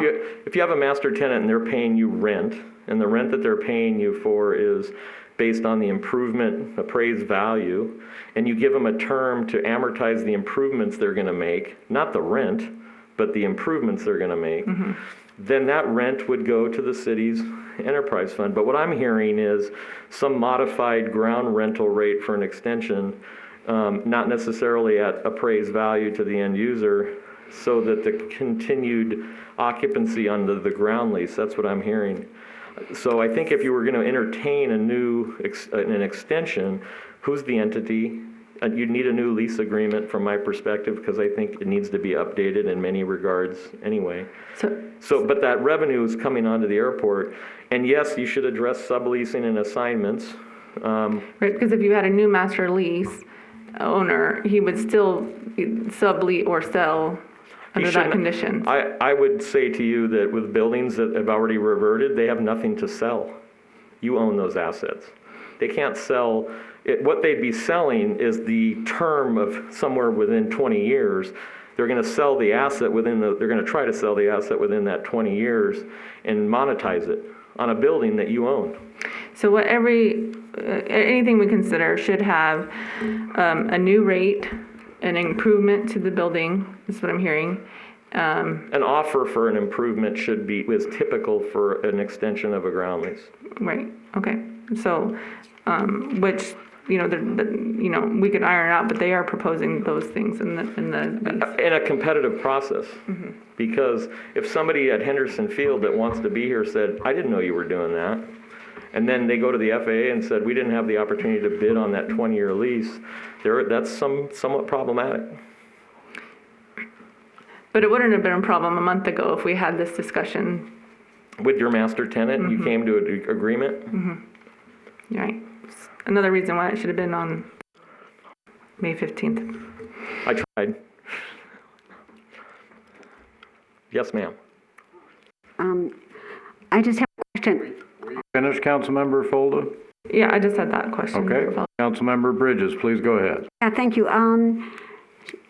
So I've spoken to you before about this, and you talk about a master tenant coming in and taking the entire building and making improvements on it. But still, that one person is going to be having to pay the appraised rents. So because the so even when the other lease was still within the term of that lease, and said, okay, we're going to go out for bid, you're still looking for another master tenant to come along. They're going to still have to pay that appraised value to the city, but they're going to make improvements, but they're going to then be also collecting, instead of $4 per square foot per year, maybe $4.25, because they're making an investment. Possibly. I can't say what the person's business model would be. I know from our own perspective, if I'm going to go and invest money, whatever it is, and I'm going to pay the city the rent that I have to pay, I'm not going to do that for no markup. Right. So there's going to be some profit in the equation there. I've also seen situations, though, where entities get formed. They lease hangars as a group, like a condominium complex, and they work it out individually between themselves, but they are the single master tenant to the airport. But you as a policymaker for that decision is, do I want to have one tenant or do I want to have 28? Because when those condominium associations start to not get along, the city gets drug into those discussions. And so these are all things to think through, but to your point, the assets reverted to you already. So anything you did moving forward with some master lease relationship, I'm not sure how your specific procurement for RFPs would work, but I've seen where cities will put them out with, here's the minimum investment requirement we want to see, and here's the minimum rent we want to see. Let's see what the market does. So I've seen some cities just leave it blank and see what the market does.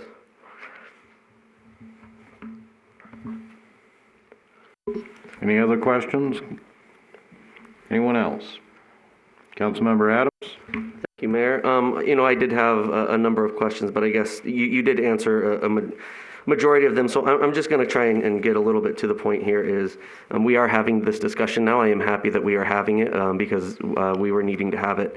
In your professional opinion, your work that you've done for the city, the work that you've done elsewhere, has been held up high by the current hangar tenants, city staff. It really is a testament to, I think, your professionalism and what you have done. So, in your professional opinion, in the 40 years of experience that you have, given the current circumstances here with Boulder City, do you believe that it is best that we move forward with the reversion, with moving towards the suggested lease on item number 19, or do you think this is something that we I'm going to interrupt you on that. Let's not talk about what's going to happen on the other item now. If you have a question about reversion or that. If you want to hold that question till the next action item. Well, my question is do you think that this item as that we have right now is something that we should be moving forward with tonight? I don't think you have enough information from my professional opinion that you can move forward tonight to make a vote to approve a lease agreement that hasn't been vetted out, on business terms that haven't been vetted out, on a competitive process that hasn't been vetted out, that ultimately the goal is to secure the facilities for the aeronautical users that want to rent the space. I don't think you've done enough homework or staff done enough homework to do that. And I think you have options that best protect the city that you haven't talked about yet. Thank you. A couple questions that I had about this, and it really gets back to a proposal that says we'll pay you more for a ground lease. 30 years have gone by, so we'll pay you more for a ground lease. And yet the purpose of that lease was that the airport would accumulate value in having tenant improvements in the way of buildings built. To ignore that, have you seen that before in your experience at any other airport where an airport would say, set all that aside, set that value aside, and we want 20 years more to go forward with this. And yes, we'll pay maybe a little bit more for it. We've heard these, there's a great deal of information included in here about sprinkler systems and all that. I know from a meeting that I attended that you were at, that had been taken off the table quite some time ago. So what I'm seeing is, if something like that were to be done, the only way that could be done with an understanding is that the value of those buildings has to be included in whatever lease would be going forward, and not just we'll give you a little bit extra cash up front. Correct. I've seen airports do silly things, and then I see them get into trouble, and I've seen in some airports that have ignored reversion altogether, and I've seen the FAA come in and slap their hand. And I think, and by slap your hand, that usually means we'll tell them they're in violation of their grant assurances, which ultimately could mean loss of federal funding if the issues aren't corrected, or having to repay projects. CARES Act funds possibly today. That might be a threat. Well, I recall reading about one airport where they actually the FAA had come in and done a number of projects over a number of years, and they said the last 5 years, whatever project had been paid for, that entity had to repay. Yeah, I think that's why I say to you early on, I'm glad you're having this discussion. It's a healthy discussion. You have a policy decision to make, but to your point, the buildings have reverted. You own them now. I know it's in litigation. From my perspective, you need to use those buildings to best maximize your assets. If you were to go and do a ground lease that would be some under market rate, I think that you would be exposing yourself and not making a good fiscal responsibility to really the enterprise fund, putting it at risk, and really your general fund, because the general fund is going to be the one that the airport's going to have to come to backstop the enterprise fund if it starts to fail. Well, and that's a separate question, that anytime we have these where we've got something that benefits a certain enterprise, it's every resident in town who's at risk for Correct. it. All right. Any other questions or comments? Councilmember Folda? Councilmember Hoskins?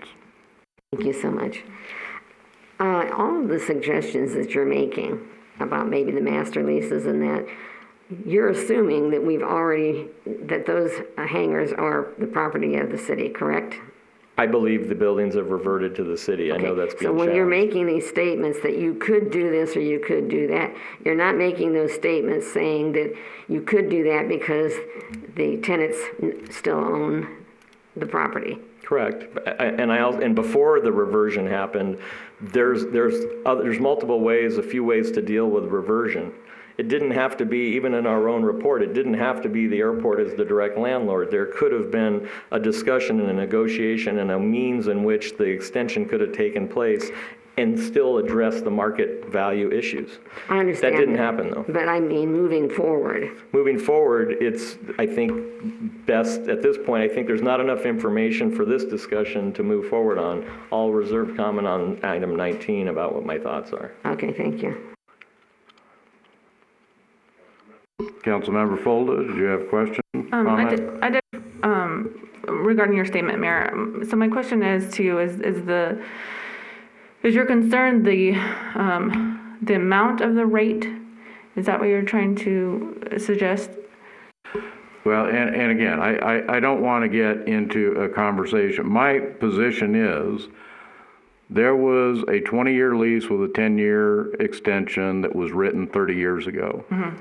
And the purpose for doing that was to get hangars built at the airport. Correct. And so in exchange for a very low land lease rate, an entity, Nuno Corporation, agreed, we will build these hangars with the understanding you are not going to charge us very much. And at the end of 30 years, we're going to turn over these tenant improvements to you. Mm-hmm. They then become an asset of the city, that the city then has a duty to say, we're going to use the value in these buildings that we gave up over the past 30 years to try and make this enterprise fund viable. Mm-hmm. And we're required to do that based on a rate that is established by a value comparison to other available facilities. Okay, so the number, because what I hear from the consultant is that you can do that and not have direct leasing, that you could have a master lease and still do that. So is your concern the structure, or is it the rate price? Well, the concern that I have is that for at least the past 3 years, what I've been hearing as far as proposals go is the city would simply ignore the fact that this 30-year lease was going to expire and there would be value transferred to the city in form of tenant improvements, and that we would then just extend the lease a little bit further and maybe increase the ground lease rate a little bit. No, and again, I completely agree with Mr. Castagna that if somebody came in with a reasonable proposal, that would be okay, but the understanding would be too that whoever wound up in that hangar would probably be paying a little bit more money. And I've not heard of what improvements need to be made where we would say, we feel there's a lot of work that needs to be done with these buildings, and therefore we don't want to put that money up front. So we're willing to look at a situation where somebody might come in and say, you know what, I'll go ahead and put that money up. I'll pay that money for these improvements. You'll give me a rate at this. I'm going to charge these people this amount, and I'll make some money on this deal and go forward. Because I don't see where the amount of improvements could ever add up to making that a proposition that the city would want to go forward with. We can just hire a property manager. There's no point in going the other way with it. I think that what do the buildings need for improvement? We've heard smoke alarms. Could door operators be replaced? Could new lights be put in? What's the value to that? Let's say it's $500,000 just for discussion. Do you need 20 years to amortize that? The buildings have already been amortized. You don't need 20 years to amortize $500,000. And so the terms is allocated to the investment. It's not allocated to the fact that they're paying rent. So to your point, I think that if a proposal was made with a business plan that showed, here's what this entity is going to do, here's the capital investment they're going to make, here's the rental rates they're going to charge, that the city could evaluate all that to protect the end user. Because ultimately, that's what your goal, your objective here with the FAA is to make sure that end user has access to the airport, aeronautical access, and to store his airplane or her airplane in there. It's not to run it as a business, as a real estate business. That term expired when the lease expired. And so, and by the way, the 5-year suggestion of communicating with the tenants, yeah, I think you should be looking at your lease, the next one coming up right now, and seeing what do the terms say in that one for when it terminates, and they should be having a real open discussion about it. Just as a reminder, it terminates. Now, if you want to do something as a master tenant, put a proposal together, or if you want to invite that opportunity. Otherwise, they revert when they revert. And there was such a request for an RFP that you had put out. I encouraged the users to come together, and either Rob Martin as the master tenant or the other tenants to come together, form an entity, form a collective. But remember, we heard tonight 12 of the 28. So I don't know where the other 16 are in paying the $5,000 even. Have they committed to that? Who's paying that? Who's backstopping it? Is there a master tenant that's going to guarantee that? All those things haven't been clarified. Agree. Yeah, well, it's unfortunate that that document that you're discussing, that RFP, when I asked about it on May 19th, city staff, and it's in the minutes, you can review it, said that there was no such document provided to the hangars. There was only an RFP type document proposal for the fuel farm. So, I mean, I think that there are things to hash out either way we go, right? I just would like to know what direction council would like to go. Any other questions or comments? Councilman Member Adams? I'll just say to that point that I am certainly open to having these types of discussions, looking at it. I think, as has been probably described, as that, at least what it is right now tonight, I just don't see us moving forward, because as you said, a lot of these things would need to be discussed. But that doesn't mean that I'm not completely dissolved of having any types of conversation at a later point once some of those things have been met. But at this point, I just can't say that we should move forward with this thing, and I certainly don't want to see us hanging around in limbo until such a time, because I do feel that we do need to keep moving forward. So that's just to your point, curious where the council's at. That's where my personal position is. So. Councilmember Bridges? Yeah, I'm going to have to agree. I understand the concept of a collective or a group or a master tenant and making this long-term investment and amortizing that investment and whatever it was. We're talking millions of dollars. We're not talking $500,000, like you said. And that could be at some point down the road, even with this group of hangars.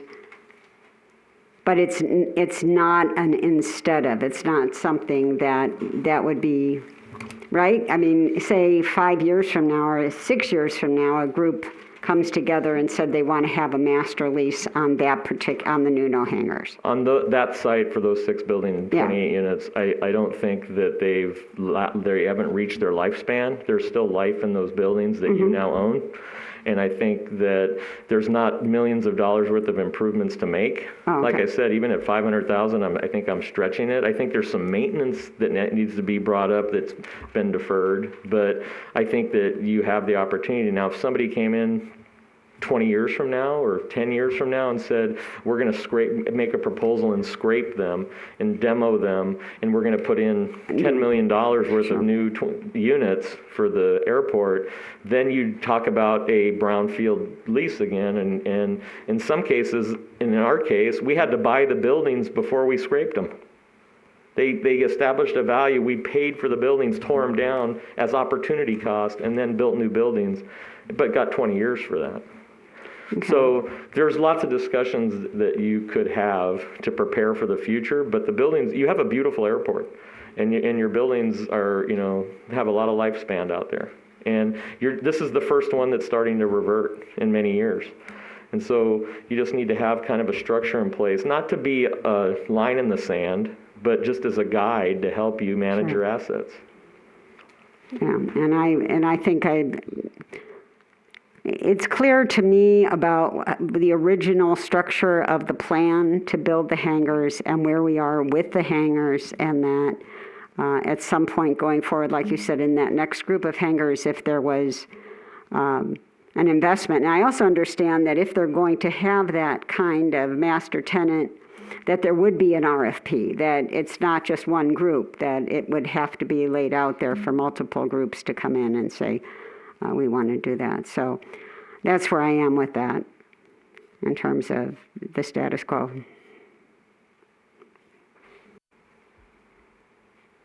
Any other questions or comments?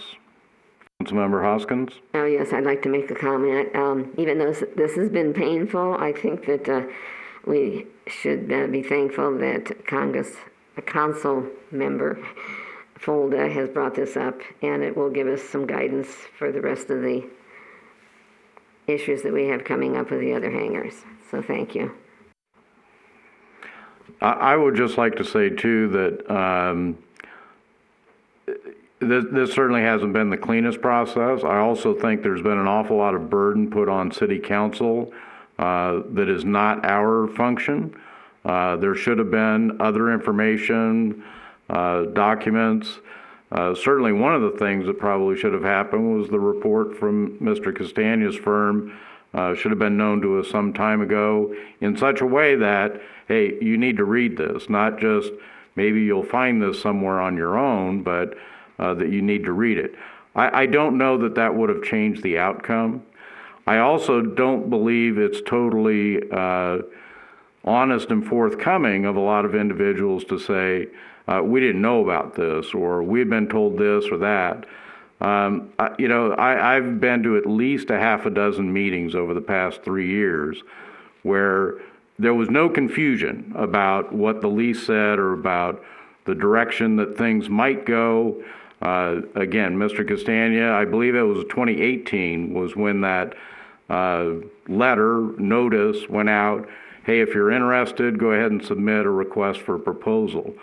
So to say that, well, this just sprung up on everybody, I started pushing this back in April, a workshop, meetings on this, because I understood how important it was for the people out there at that airport. This is a passion for them, and I think that's very important. What I've gotten, though, in return is that, all of these things were wrong. Well, there's blame on both sides. I can say that. There's absolutely blame on both sides as far as that goes. But that might get sorted out in court or wherever. But I think we need to keep in mind that Mr. Castagna held meetings, Jennifer Lopez held meetings. This was not an issue that nobody knew or was being swept under the rug. The public has had an opportunity to speak multiple times on this issue, to submit information, and to make proposals if they so chose to do so. I think there's a perfect storm. I mean, the council's changed since I first came. There's been changes on the council. There was obviously changes in airport staff. And so the encouragement to the tenants was to get engaged and be collaborative with the tenants, because we understood what their needs and wants were. But the challenge was they were subtenants of a master tenant. There was really no from my perspective, I'll call it standing, because they didn't have a direct relationship with the city. And so there was a lot of dynamics there going on, which I think is through this ugly process, maybe can get cleared up as you move forward. Your direct relationship with a master tenant and what that looks like. That's why I keep hitting on this thing of what's the entity tonight, because I don't know who the entity would be that's proposing this. And then ultimately protecting those 28 end users to make sure they have the facilities and that you're a good steward of your assets, so that you not only charge them the fair rent, but you give them the access to the airport so that they have the security that they want. All right, any other questions or comments? Mayor, so I'd like to make it official, so I'd like to make a motion to approve a new ground lease for the tenants affected by the new no lease. I'm not, I think you need a little more specificity there. So I move to approve, okay, let's do this. I move to direct staff to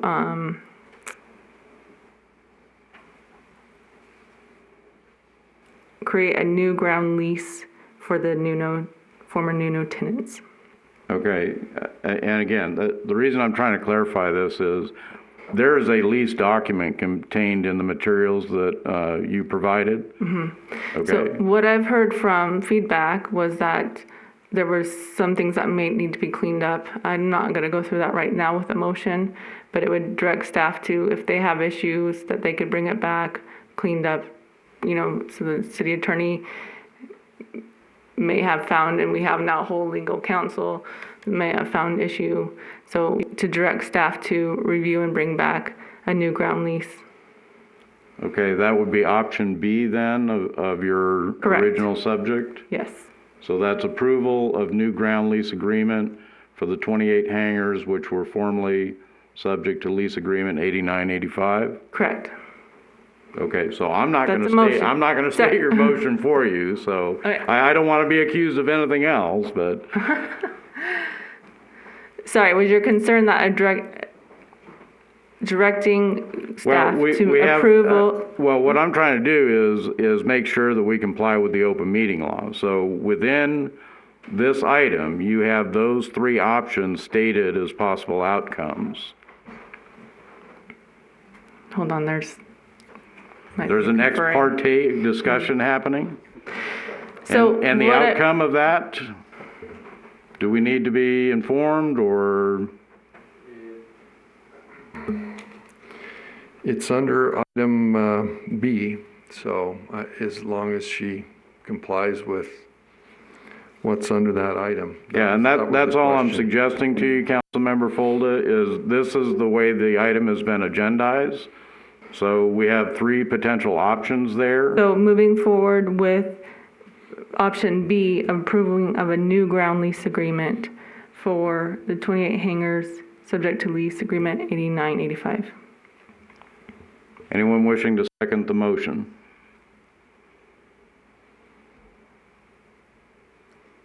I'll second it. There you go. Any discussion on the issue?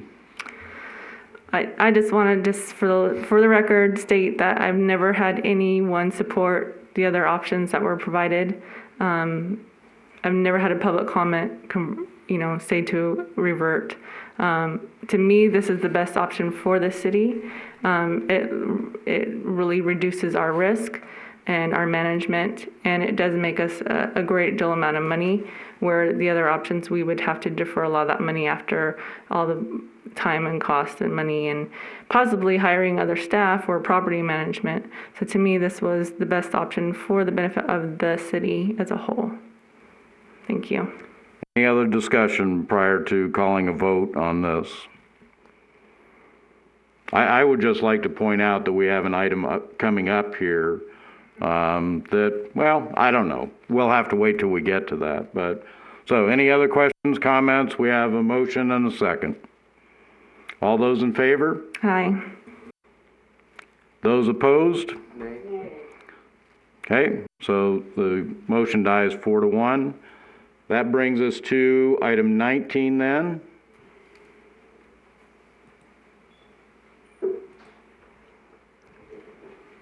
Mr. Bolt?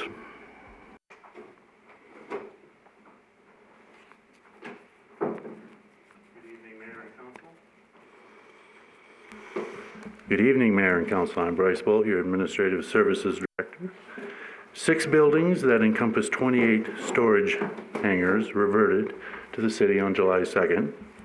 We have before you this evening the changes directed by City Council on June 9th. Included in the backup material is oh wait, I missed a line. We believe we captured all the changes directed by Council on June 9th. Included in the backup material is the June 5th appraisal, which determined the market rate of $4 per square foot. That is the rate staff recommends. For a hangar that's 1,530 square feet, the monthly rent would be $510. And for a hangar that's 1,710 square feet, the hangar rent would be $570 per month. Mr. Anderson, who conducted the appraisal, is here this evening, and I've asked him to discuss the methodology and the market value that he determined.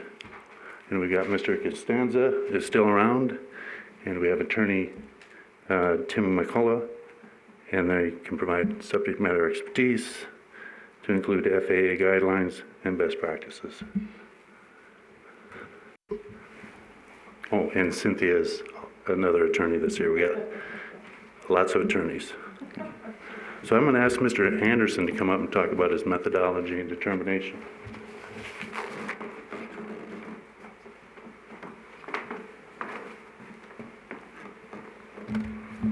Hello, my name is Glenn Anderson. I'm an appraiser here in Las Vegas. I've been appraising for 36 years, 30 of which were here in Las Vegas. And I was asked to prepare an appraisal regarding my opinion of the market rent for the hangars out at the airport. And as part of the appraisal, I provided an executive summary, and I hope all of you might have that. And it outlines my final conclusions. So the way I came up with my final conclusion of the market rent for these various hangars was we conducted a survey throughout Nevada, also in California, and also selected a couple of airports in California and Arizona. And based on the survey of that information, we reconciled a monthly rate applicable to the different units at the subject or at the airport.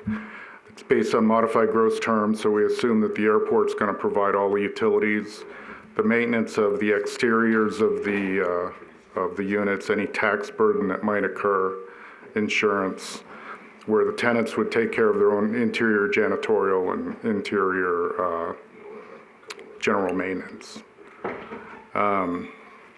It was based on a market rent definition that's actually in the appraisal, and I'll read it to you. The most probable rent that a property should bring in a competitive and open market, reflecting all conditions and restrictions of the lease agreement, including permitted uses, use restrictions, expense obligations, terms, concessions, renewal and purchase options, and tenant improvements. And so based on the data that I collected, I reconciled at a rate of $4 per square foot for the 2 hangar types at the airport. And it's a pretty simple analysis. If anyone has any questions, I'm here. Thank you. Questions from council? Councilmember Bridges? No? Councilmember Adams? Yes, I believe in the assessment a range was cited as the 360 to 420 being there, and then but ultimately that you came to the price, the evaluation of $4. How is it that that's determined when you have a range? How do you come to the amount? Well, the actual range, if it's actually on page 76 of the appraisal. It actually ranges from $3.60 to $4.62. Mm-hmm. And that's based on the range. I narrowed the range based on the data I collected. So if you take a range from $3.60 to $4.62, I mean, at some point I have to make a professional judgment. And I reconciled at $4 per square foot. I had to give consideration, if you look at the different airports that we surveyed, the two here in Las Vegas, the Henderson Airport and the North Las Vegas Airport, generally had higher rental rates when you compare them to some of the more rural locations. And so some of that was taken into consideration, but obviously we also looked at, you know, some of these more outlier airports like in Tahoe and in Lake Havasu and what have you. So based on that range, I had to make a judgment, and the $4 per square foot was solidly in the range, in my opinion. And then I guess just on that same topic, just for specificity, I'm not sure if for either of the attorneys that are here with us or for our city attorney, Mr. Morris, being that that value of $4 was given, do we have any wiggle room below that? Or, I mean, obviously we could go above it, but is that $4 mark, that is what we are at tied to per city charter? So to answer your question,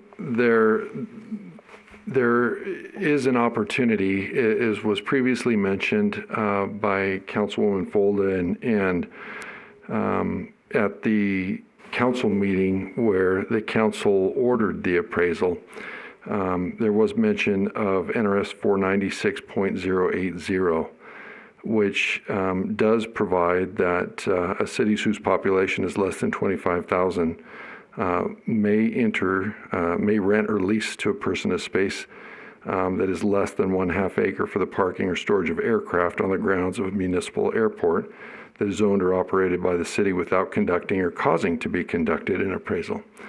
So our city charter does provide for an appraisal when we are seeking to lease, convey, or sell land, right? And that appraisal has some limitations as far as time. It has to be ripe, in other words. And there are some exceptions to that, right? So the first sentence of our section 140 that talks about that requirement to have an appraisal states in paragraph 1, except as otherwise provided in the laws of this state. And so there are some exceptions within the laws of the state that do give the council some flexibility in that regard. However, that hasn't been the recommendation of council, or rather of staff, because it is unprecedented. There is safety and security of going with market rate, not only as it pertains to our laws, but this whole notion that the council has deliberated on giving away public assets for less than what their market value is. So to answer your question, yes, there are some statutory provisions which would allow the council some flexibility in that regard. So just to clarify, we didn't have to get an appraisal, but we did get an appraisal. That's correct. And so at this point, since we have gotten an appraisal, does any of that flexibility remain? Which brings me to another statute that talks about the ability of the city, now that these buildings have reverted and the city owns them. There is another statutory provision. Let me find it here, if you'll just indulge me for a second.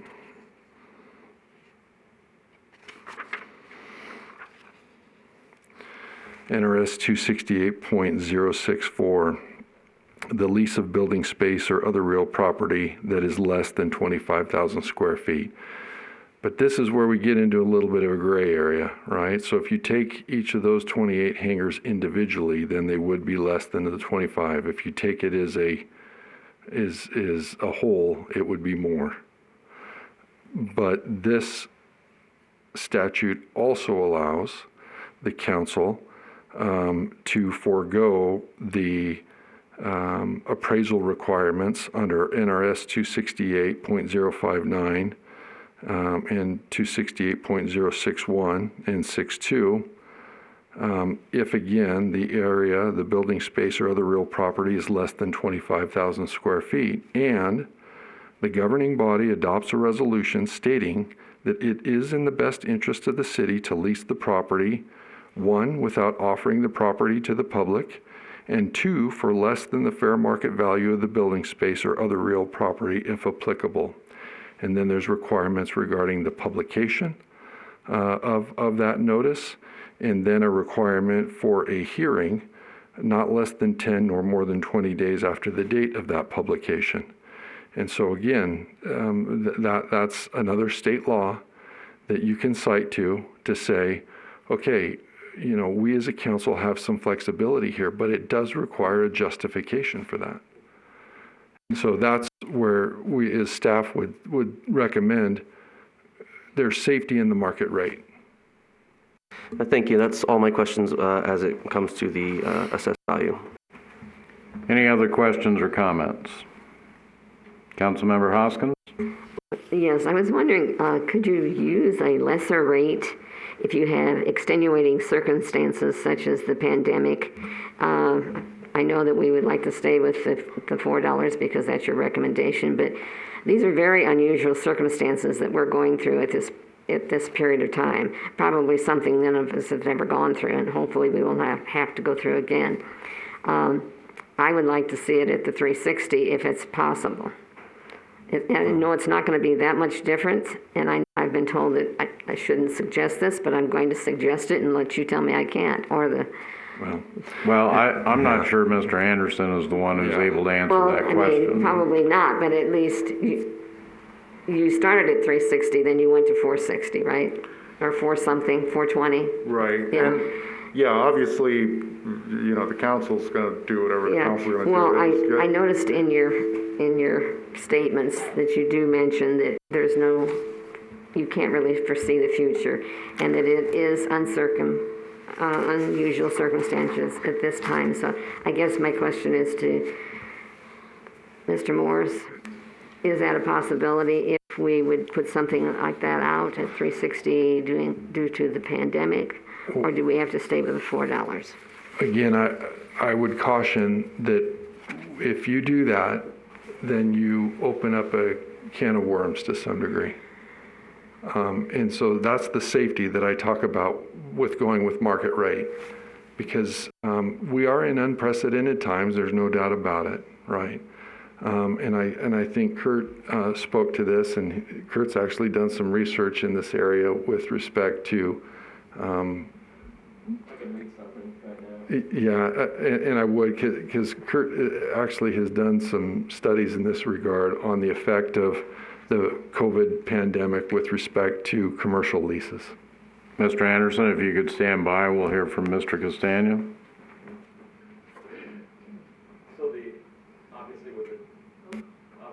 So obviously with the COVID issues, the federal government has been looking at relief efforts, and airports have been struggling with how they deal with relief efforts and where they draw the line in what the guidance is from the FAA. And I will just say there is a line between relief efforts for commercially operated businesses that generate their revenues and business activities on the airfield versus storage hangars that are storing people's private aircraft, where the revenue that affords those private aircraft is most likely generated off the airport. And so the FAA during these last several months, has published several papers on guidance on airports. In fact, a trade organization that I'm organized with in NATA, we actually published a white paper on businesses and airports working together on these relief efforts. But to the point of the appraisal, I'll refer to a memorandum in August of 18 that was from Kevin Willis, who's the director of compliance at the FAA, airports compliance. And generally the sentence reads, the FAA views the appraisal process as an integral and required component to establishing an objective marketable value in protecting the federal investment in our nation's airports.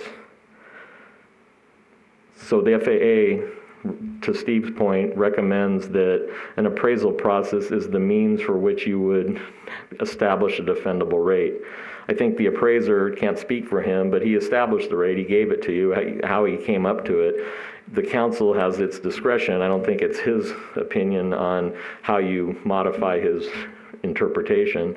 That would be up to the council. But I think the recommendation here from the FAA is that you conduct appraisal to establish a competitive rate, but because the goal is sustainability, to maximize your assets for the sustainability of the airport. And so it's the defendable process. To waiver from that, you start, what do you do if the tenants at the airport, if you establish some rate based different from the appraisal, what do you do if one of the FBOs out there who pays a commercial rent, albeit different, they're not a like business, they're a different operation, but they're gonna say, well, they got a rent, they're getting a rent reduction from appraisal, how come we don't? We're struggling, our business is off, we should be getting rent relief. And that's going to open up a can of worms relative to your goal for sustainability of the airport. So to the question posed, what a recommendation is, you have a rate, it's based on a comparable survey for end users, and it's the most defendable position for you, with an agreement that gives security to the tenants if they choose to rent the space. And again, in some cases, I think maybe at cheaper rates than what they were paying, but we don't know what those business arrangements were with the previous master tenant. And so I think the recommendation here is to accept the rate, approve the lease agreement, and move forward and not handcuff yourself to do some other further discussion on a new master tenant relationship through a bid process, or the future with the next set of hangars that might come up. You're not handcuffed from doing that. But if you waver from these rates, you're opening up opportunities, unintended consequences from the next set of buildings or other businesses out there that might want to challenge that.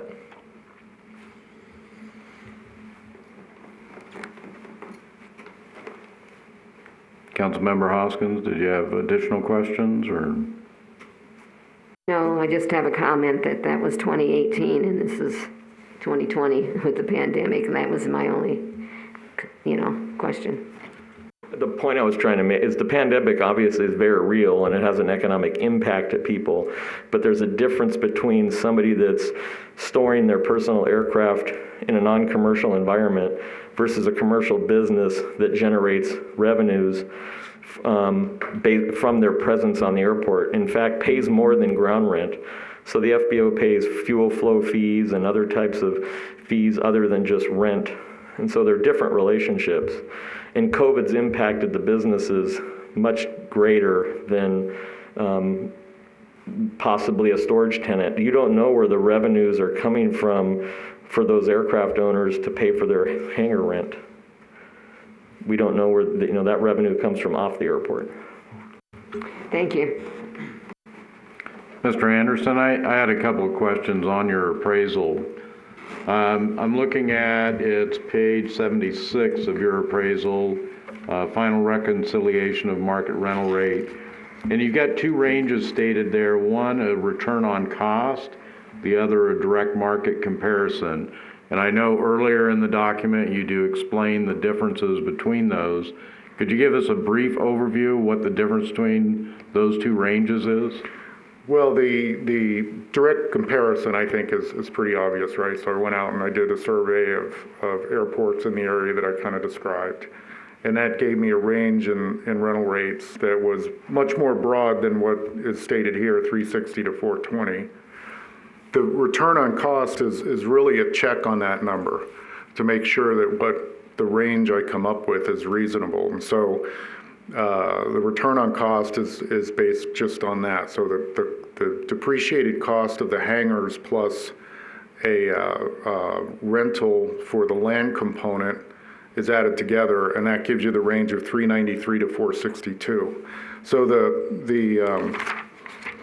the previous page basically shows that calculation.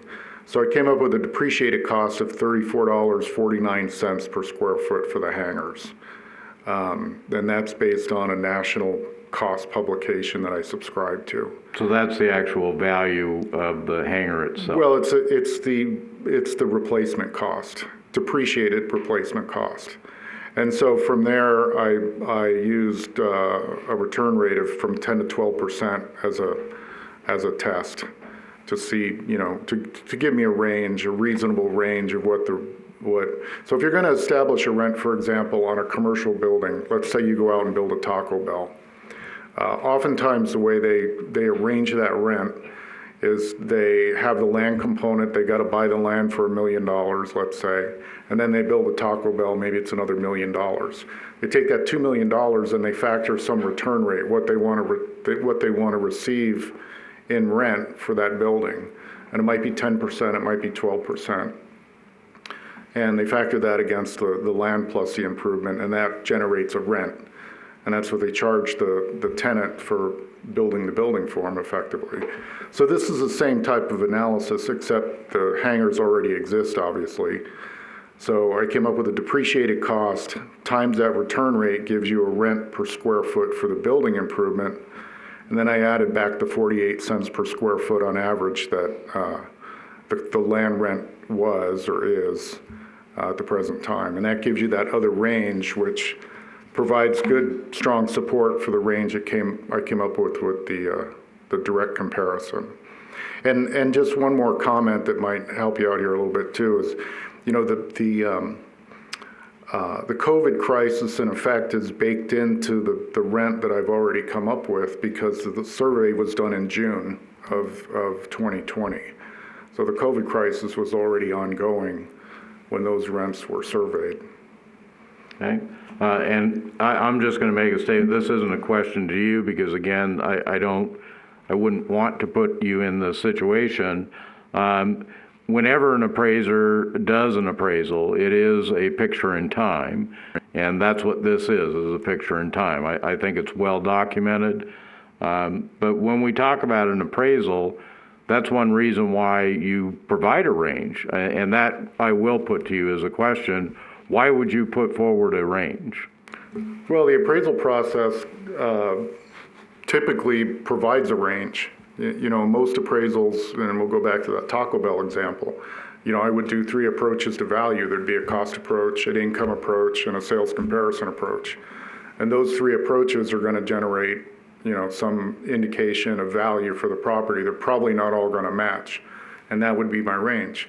And then at some point, I have to make a professional judgment as to where my value falls within that range, which is what I did here. So any appraisal I've done, every appraisal I've done has had some form of a range, most likely. And that's standard, isn't it? I mean, that's what appraisals are. Is there an estimate of what the value is at the point in time where you're doing the appraisal? That's correct, yes. Okay. And now I will not address you further, but I want to make the point that if we were to say, you know what, we're going to go up to $7 a square foot on this and go way beyond what the range is here, that I think is a problem. If we're going to say, no, I think the suggestion earlier was $1.60 or something a square foot, or go too far below.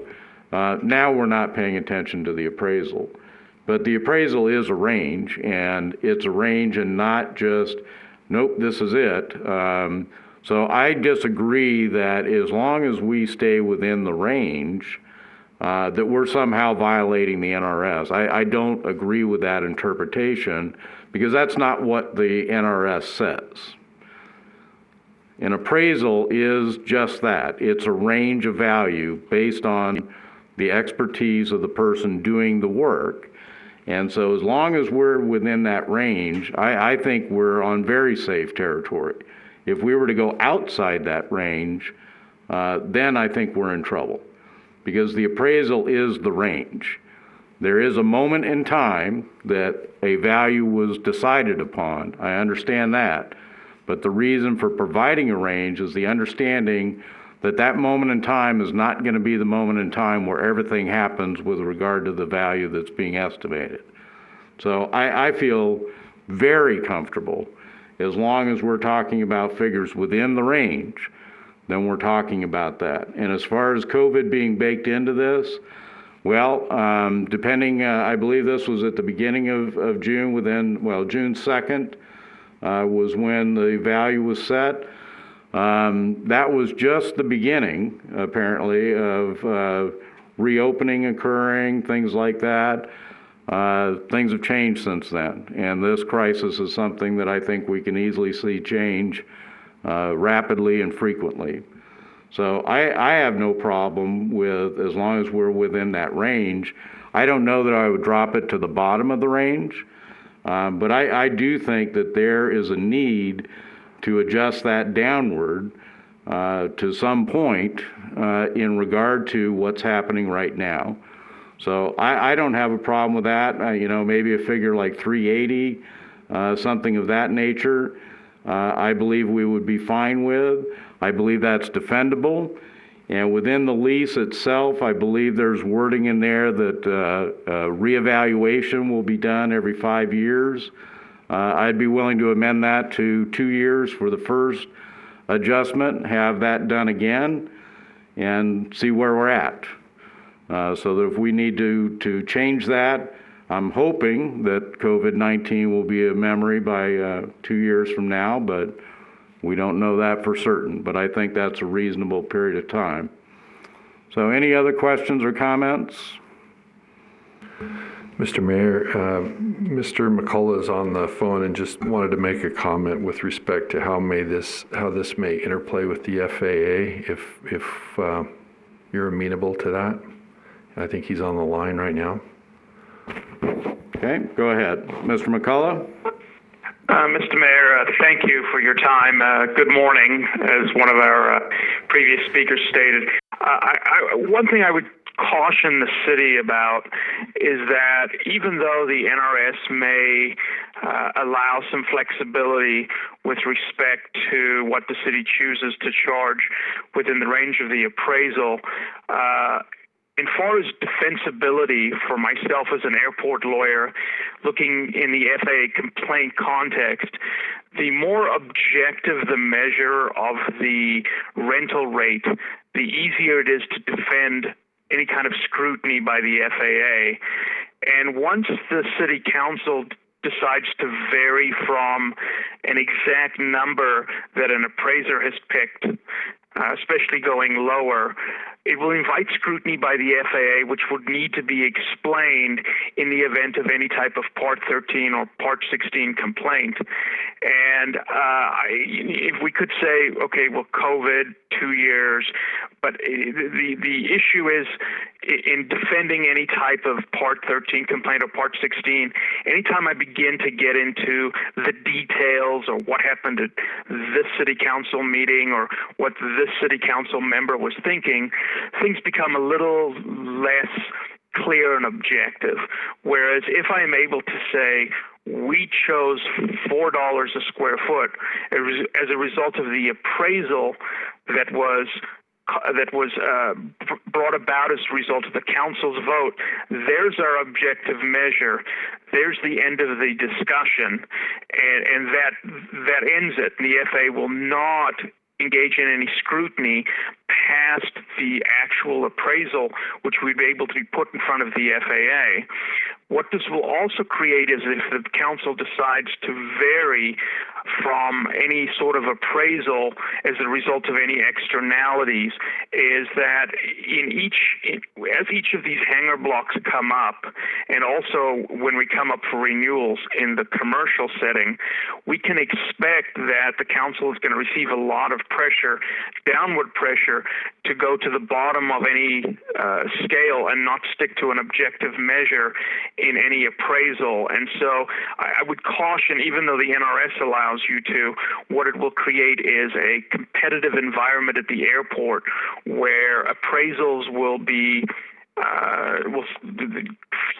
this council and future councils will come under considerable pressure to lower the rental rates, and the FAA will be brought into these particular discussions because, of course, with a competitive environment, and anybody who has to defend that conduct will be on unsteady ground. So I would strongly stress to the council, the stronger the objective measure that you're able to use to set the rental rate, the stronger ground the council is in the event of the FAA engaging in any sort of scrutiny with respect to whether the city is exercising its self-supporting obligations under the grant assurances. And I'd be happy to answer any questions. Any questions regarding Mr. McCullough's opinion?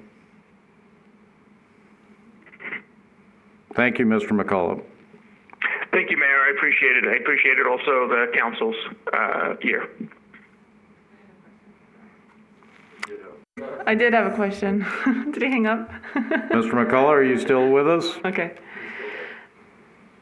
I'm still here. So I guess Yes, Councilmember Folda has a question. sorry, Meredith. I'm so far away now. Can't see me waving. The question I have is that per NRS, we weren't required to get an appraisal in the first place for hangars because of our population. So in the future, would we necessarily with other hangars, not this one because we already had it, but in the future when other things revert or whatever, would not be required to have them in the first place? Is that correct? So in these words, where would they compare that we didn't do for them if we didn't get an appraisal for them? I would leave the question about whether the NRS requires the appraisal to Mr. Moore, who is the city attorney and is far more versed in that state law. From my opinion, I would be looking at it from the federal aviation point of view, and that the FAA, as Mr. Castagna noticed, the FAA is very much in favor of the appraisal process to set an objective rate for the rentals. And so the idea is, anytime the city begins to exercise discretion, it creates openings under which we may be treated these hangar owners different from those hangar owners. We treat the commercial folks, as an airport, you want to treat everybody as objectively as possible, and obtaining an external appraisal from an outside party creates the most objective measure if the FAA decides to scrutinize the rates that are going to be charged to the tenants and take into account the city's equity interest and the reversionary interest.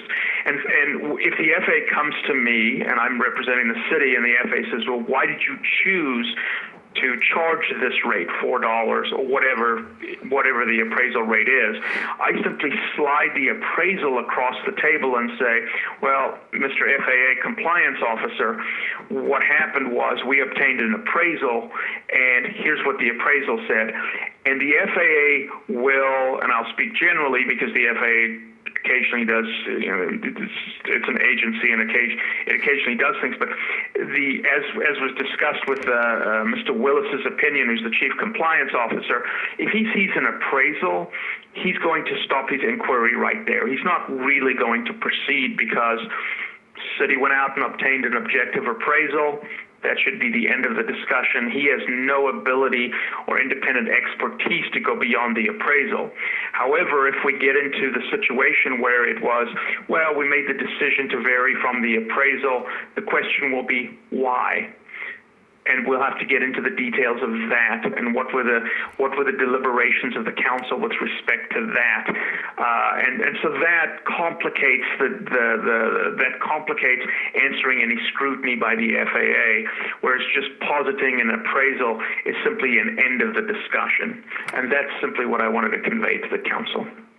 So can I have one follow-up question then? So at this point, the FAA does not require appraisals, but they recommend them. Is that correct?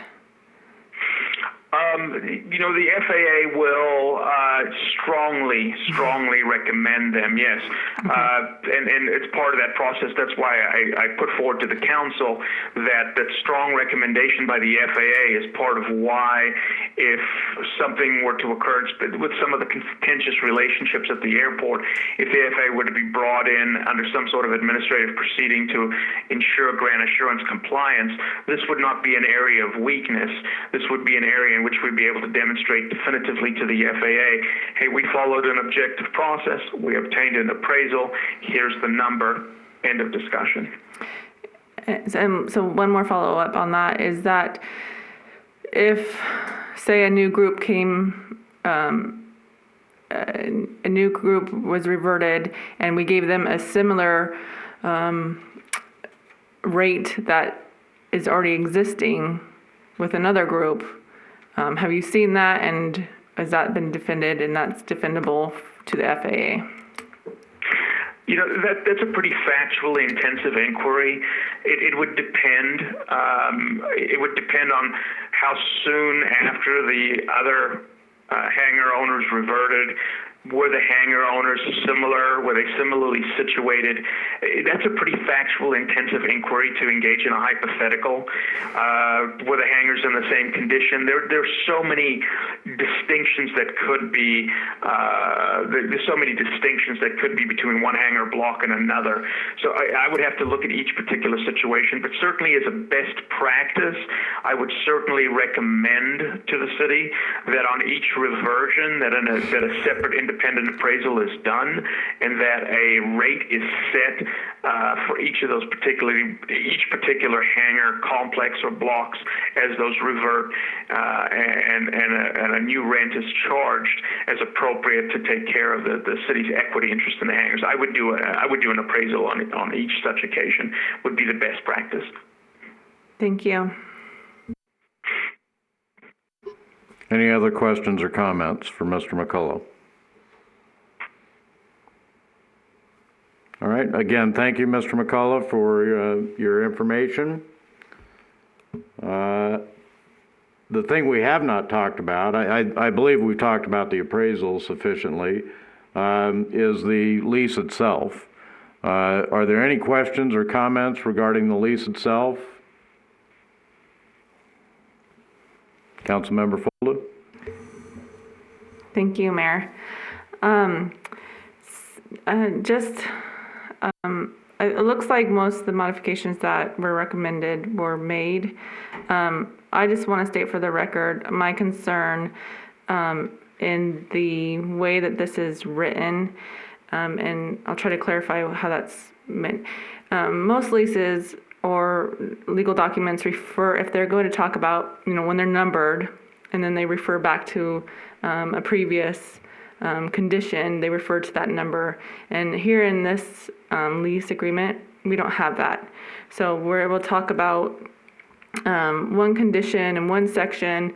Later on, when it refers to it again, it doesn't give that exception. So there's some exceptions as far as working on an airport, or working on a airplane in your hangar, and the conditions that would set that in motion and what would allow that, and the time frame. And then when it talks about it later in there, it doesn't refer back to the previous number in the lease where it referred to that exception. So that's my concern. It just is kind of messy to me the way it's written. I just want to state that for the record. Well, okay, but if there's specific changes, I think now is the time to make them.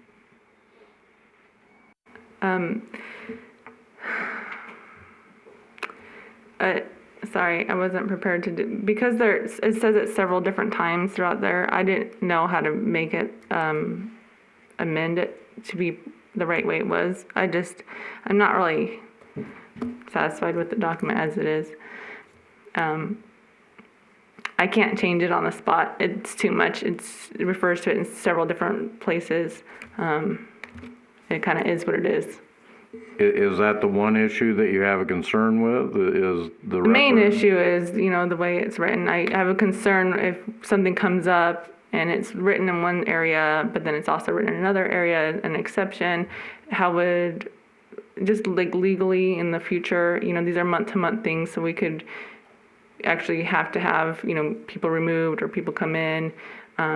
It's just a document I'm just not overall happy with. Again, Mr. Castagna, I know you're not an attorney, but I believe you've had an opportunity to review the lease. Do you believe it differs from standard leases?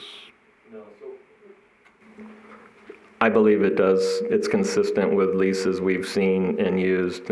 We did have an opportunity to provide comment and made suggestions to the staff and city attorney on some revisions to clean up the document. Again, it's a month-to-month agreement. I don't see anything in the agreement that is confusing in that regards. I think you might ask the city attorney to have one last review of it just to make sure there's no conflict between one section and another. But other than that, I think you've had a document that's been vetted out by ourselves, by outside counsel as well. And it's consistent with standard form for a month-to-month rental agreement. Okay. Councilmember Folda, do you have any questions that you wanted to ask Mr. Castagna? No, but more for our city attorney. If this is reviewed and don't see any causes that might interfere with other ones throughout the document. No, we're satisfied with the agreement. Like Mr. Castagna said, it's been reviewed by my office and by Mr. McCullough's office as well. Thank you. Any other questions or comments?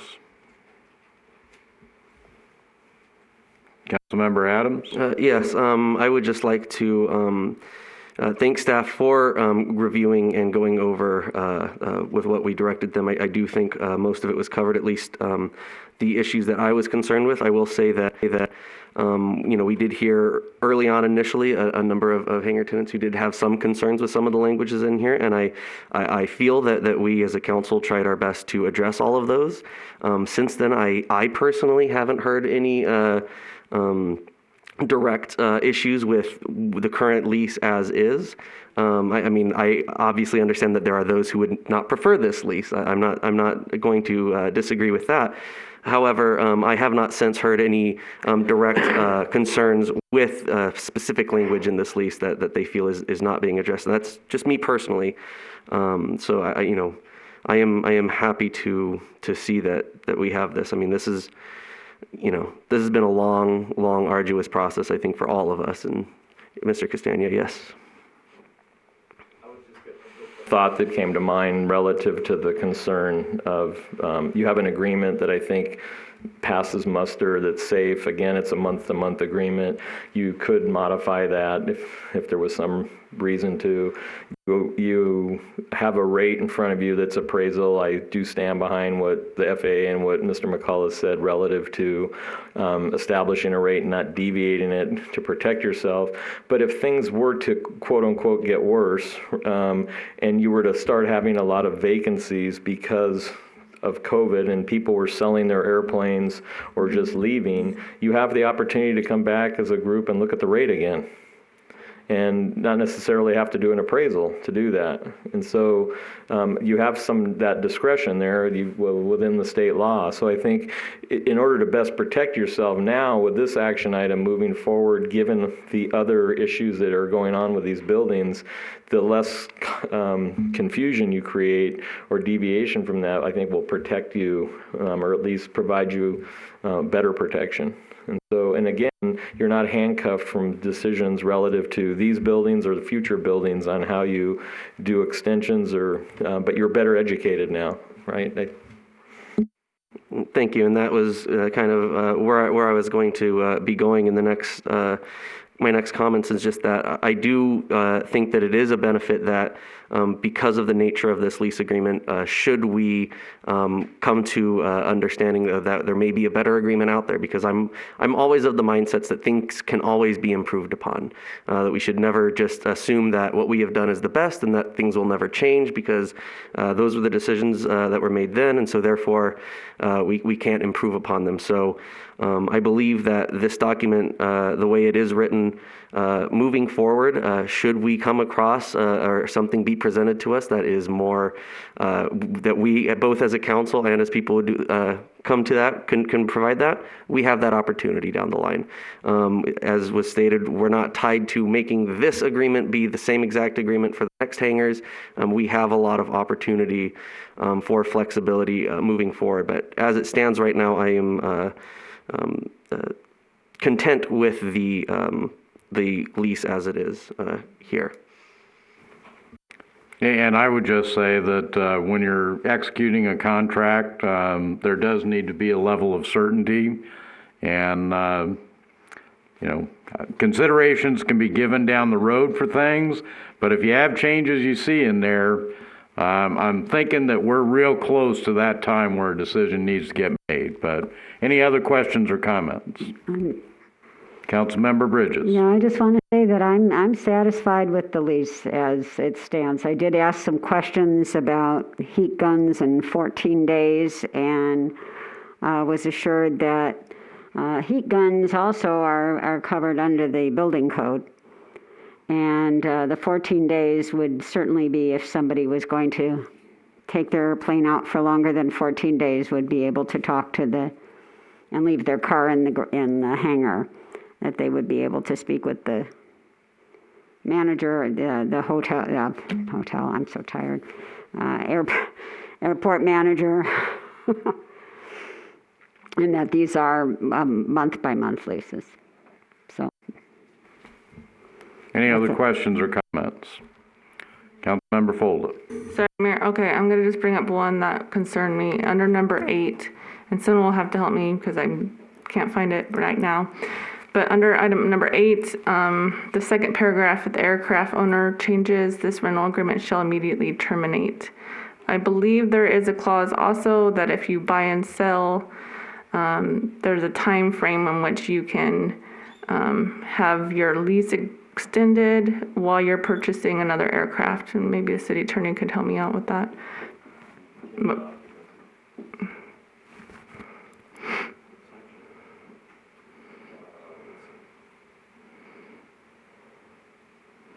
So the original wording is under number 8, the second paragraph. And I believe there's somewhere in there extension for when you're buying and selling or trying to purchase a new aircraft.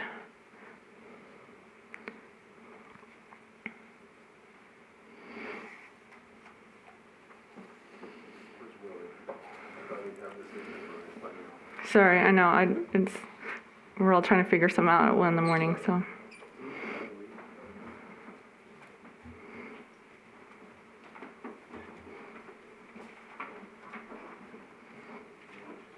In section 8 of the second paragraph.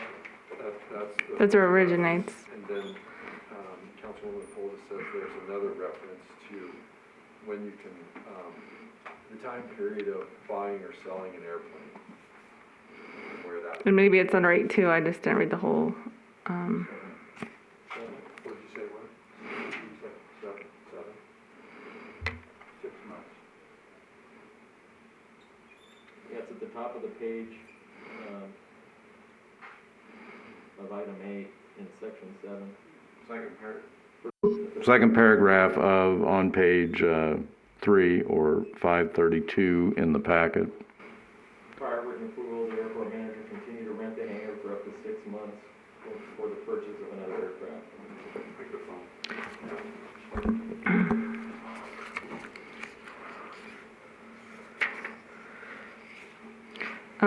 So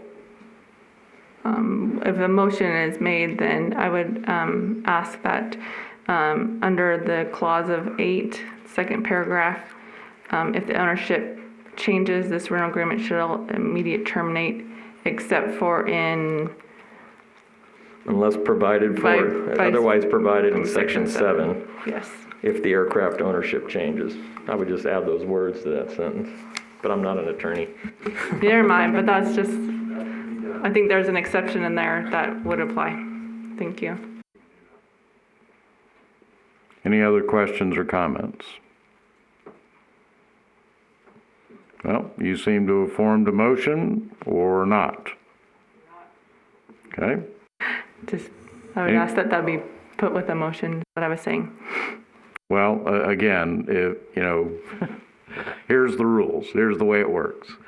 You can make a motion. Okay, well, if someone makes a motion, then I'll Okay, attempt to modify. but at that point, it will be up to the person making the motion as to whether to accept that. That's the only reason why I offer you the first opportunity at making the motion. I do not wish to make a motion. Okay.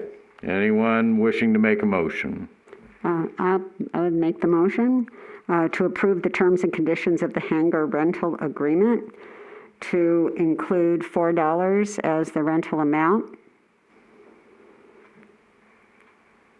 Is that your motion? That is my motion. Is there anyone who wishes to second?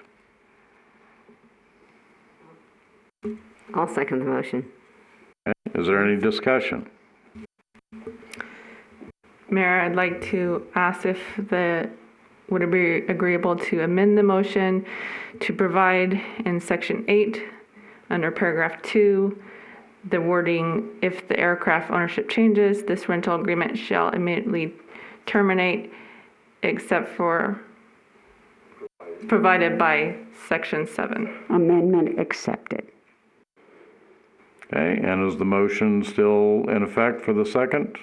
Yes, sir. All those in favor? Aye. Aye. Any opposed? Nay. 4-1, accepted.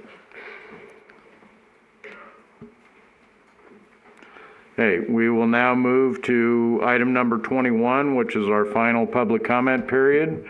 During this period, public comment may be on any issue. Speakers are limited to 5 minutes. I see the room clearing rapidly. However, if anyone is still awake at home, the number to call is 702-589-9629.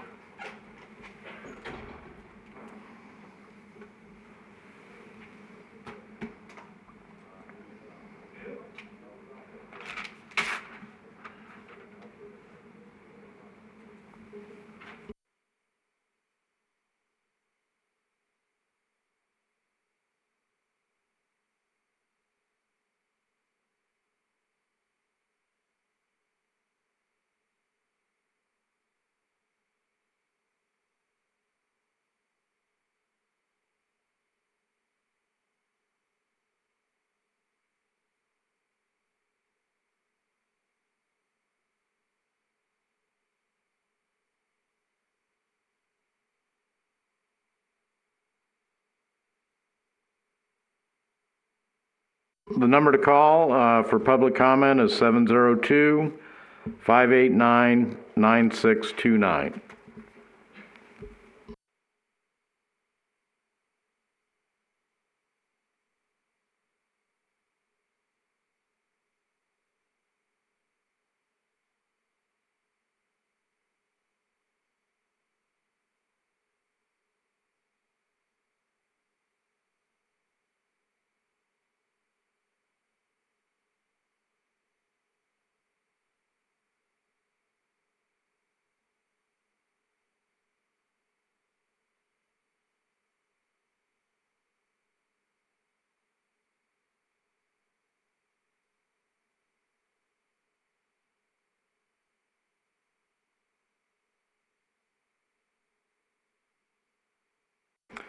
All right, hearing none, Madam City Clerk, were there any written comments submitted? No.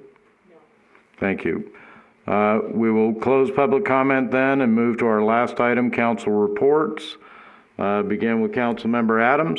Nothing to report at this time, Mayor. Thank you. Thank you. Councilmember Bridges. Yeah, I would just like to report that for those who are still awake, the unemployment bump will end July 31st, and evictions and foreclosures start right now as of September 1. And It's not a plug for emergency aid of Boulder City, but just like I would talk about nobody should go hungry, there are certainly options, financial options for those in need who are directly being affected by COVID-19 to help with some financial obligations. So contact emergency aid of Boulder City if you find yourself in that situation. Thank you. Thank you. Councilmember Hoskins? Yes, just would like to report that I attended the ribbon cutting ceremony for the Boulder Parkway project. And I'd like to give a shout out to all the businesses and the public who are wearing the mask and looking out for our safety as well as the safety of others. Thank you. Councilmember Folda? Thank you, Mayor. Since our last City Council meeting, I participated with the City Manager of the CCSD reopening of schools stakeholder meeting.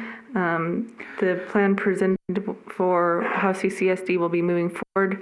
They have currently 3 options, which Roger Hall spoke about earlier today. An option where kids go to school Monday, Tuesday, and are off the remaining 3 days of the week where they do distance learning.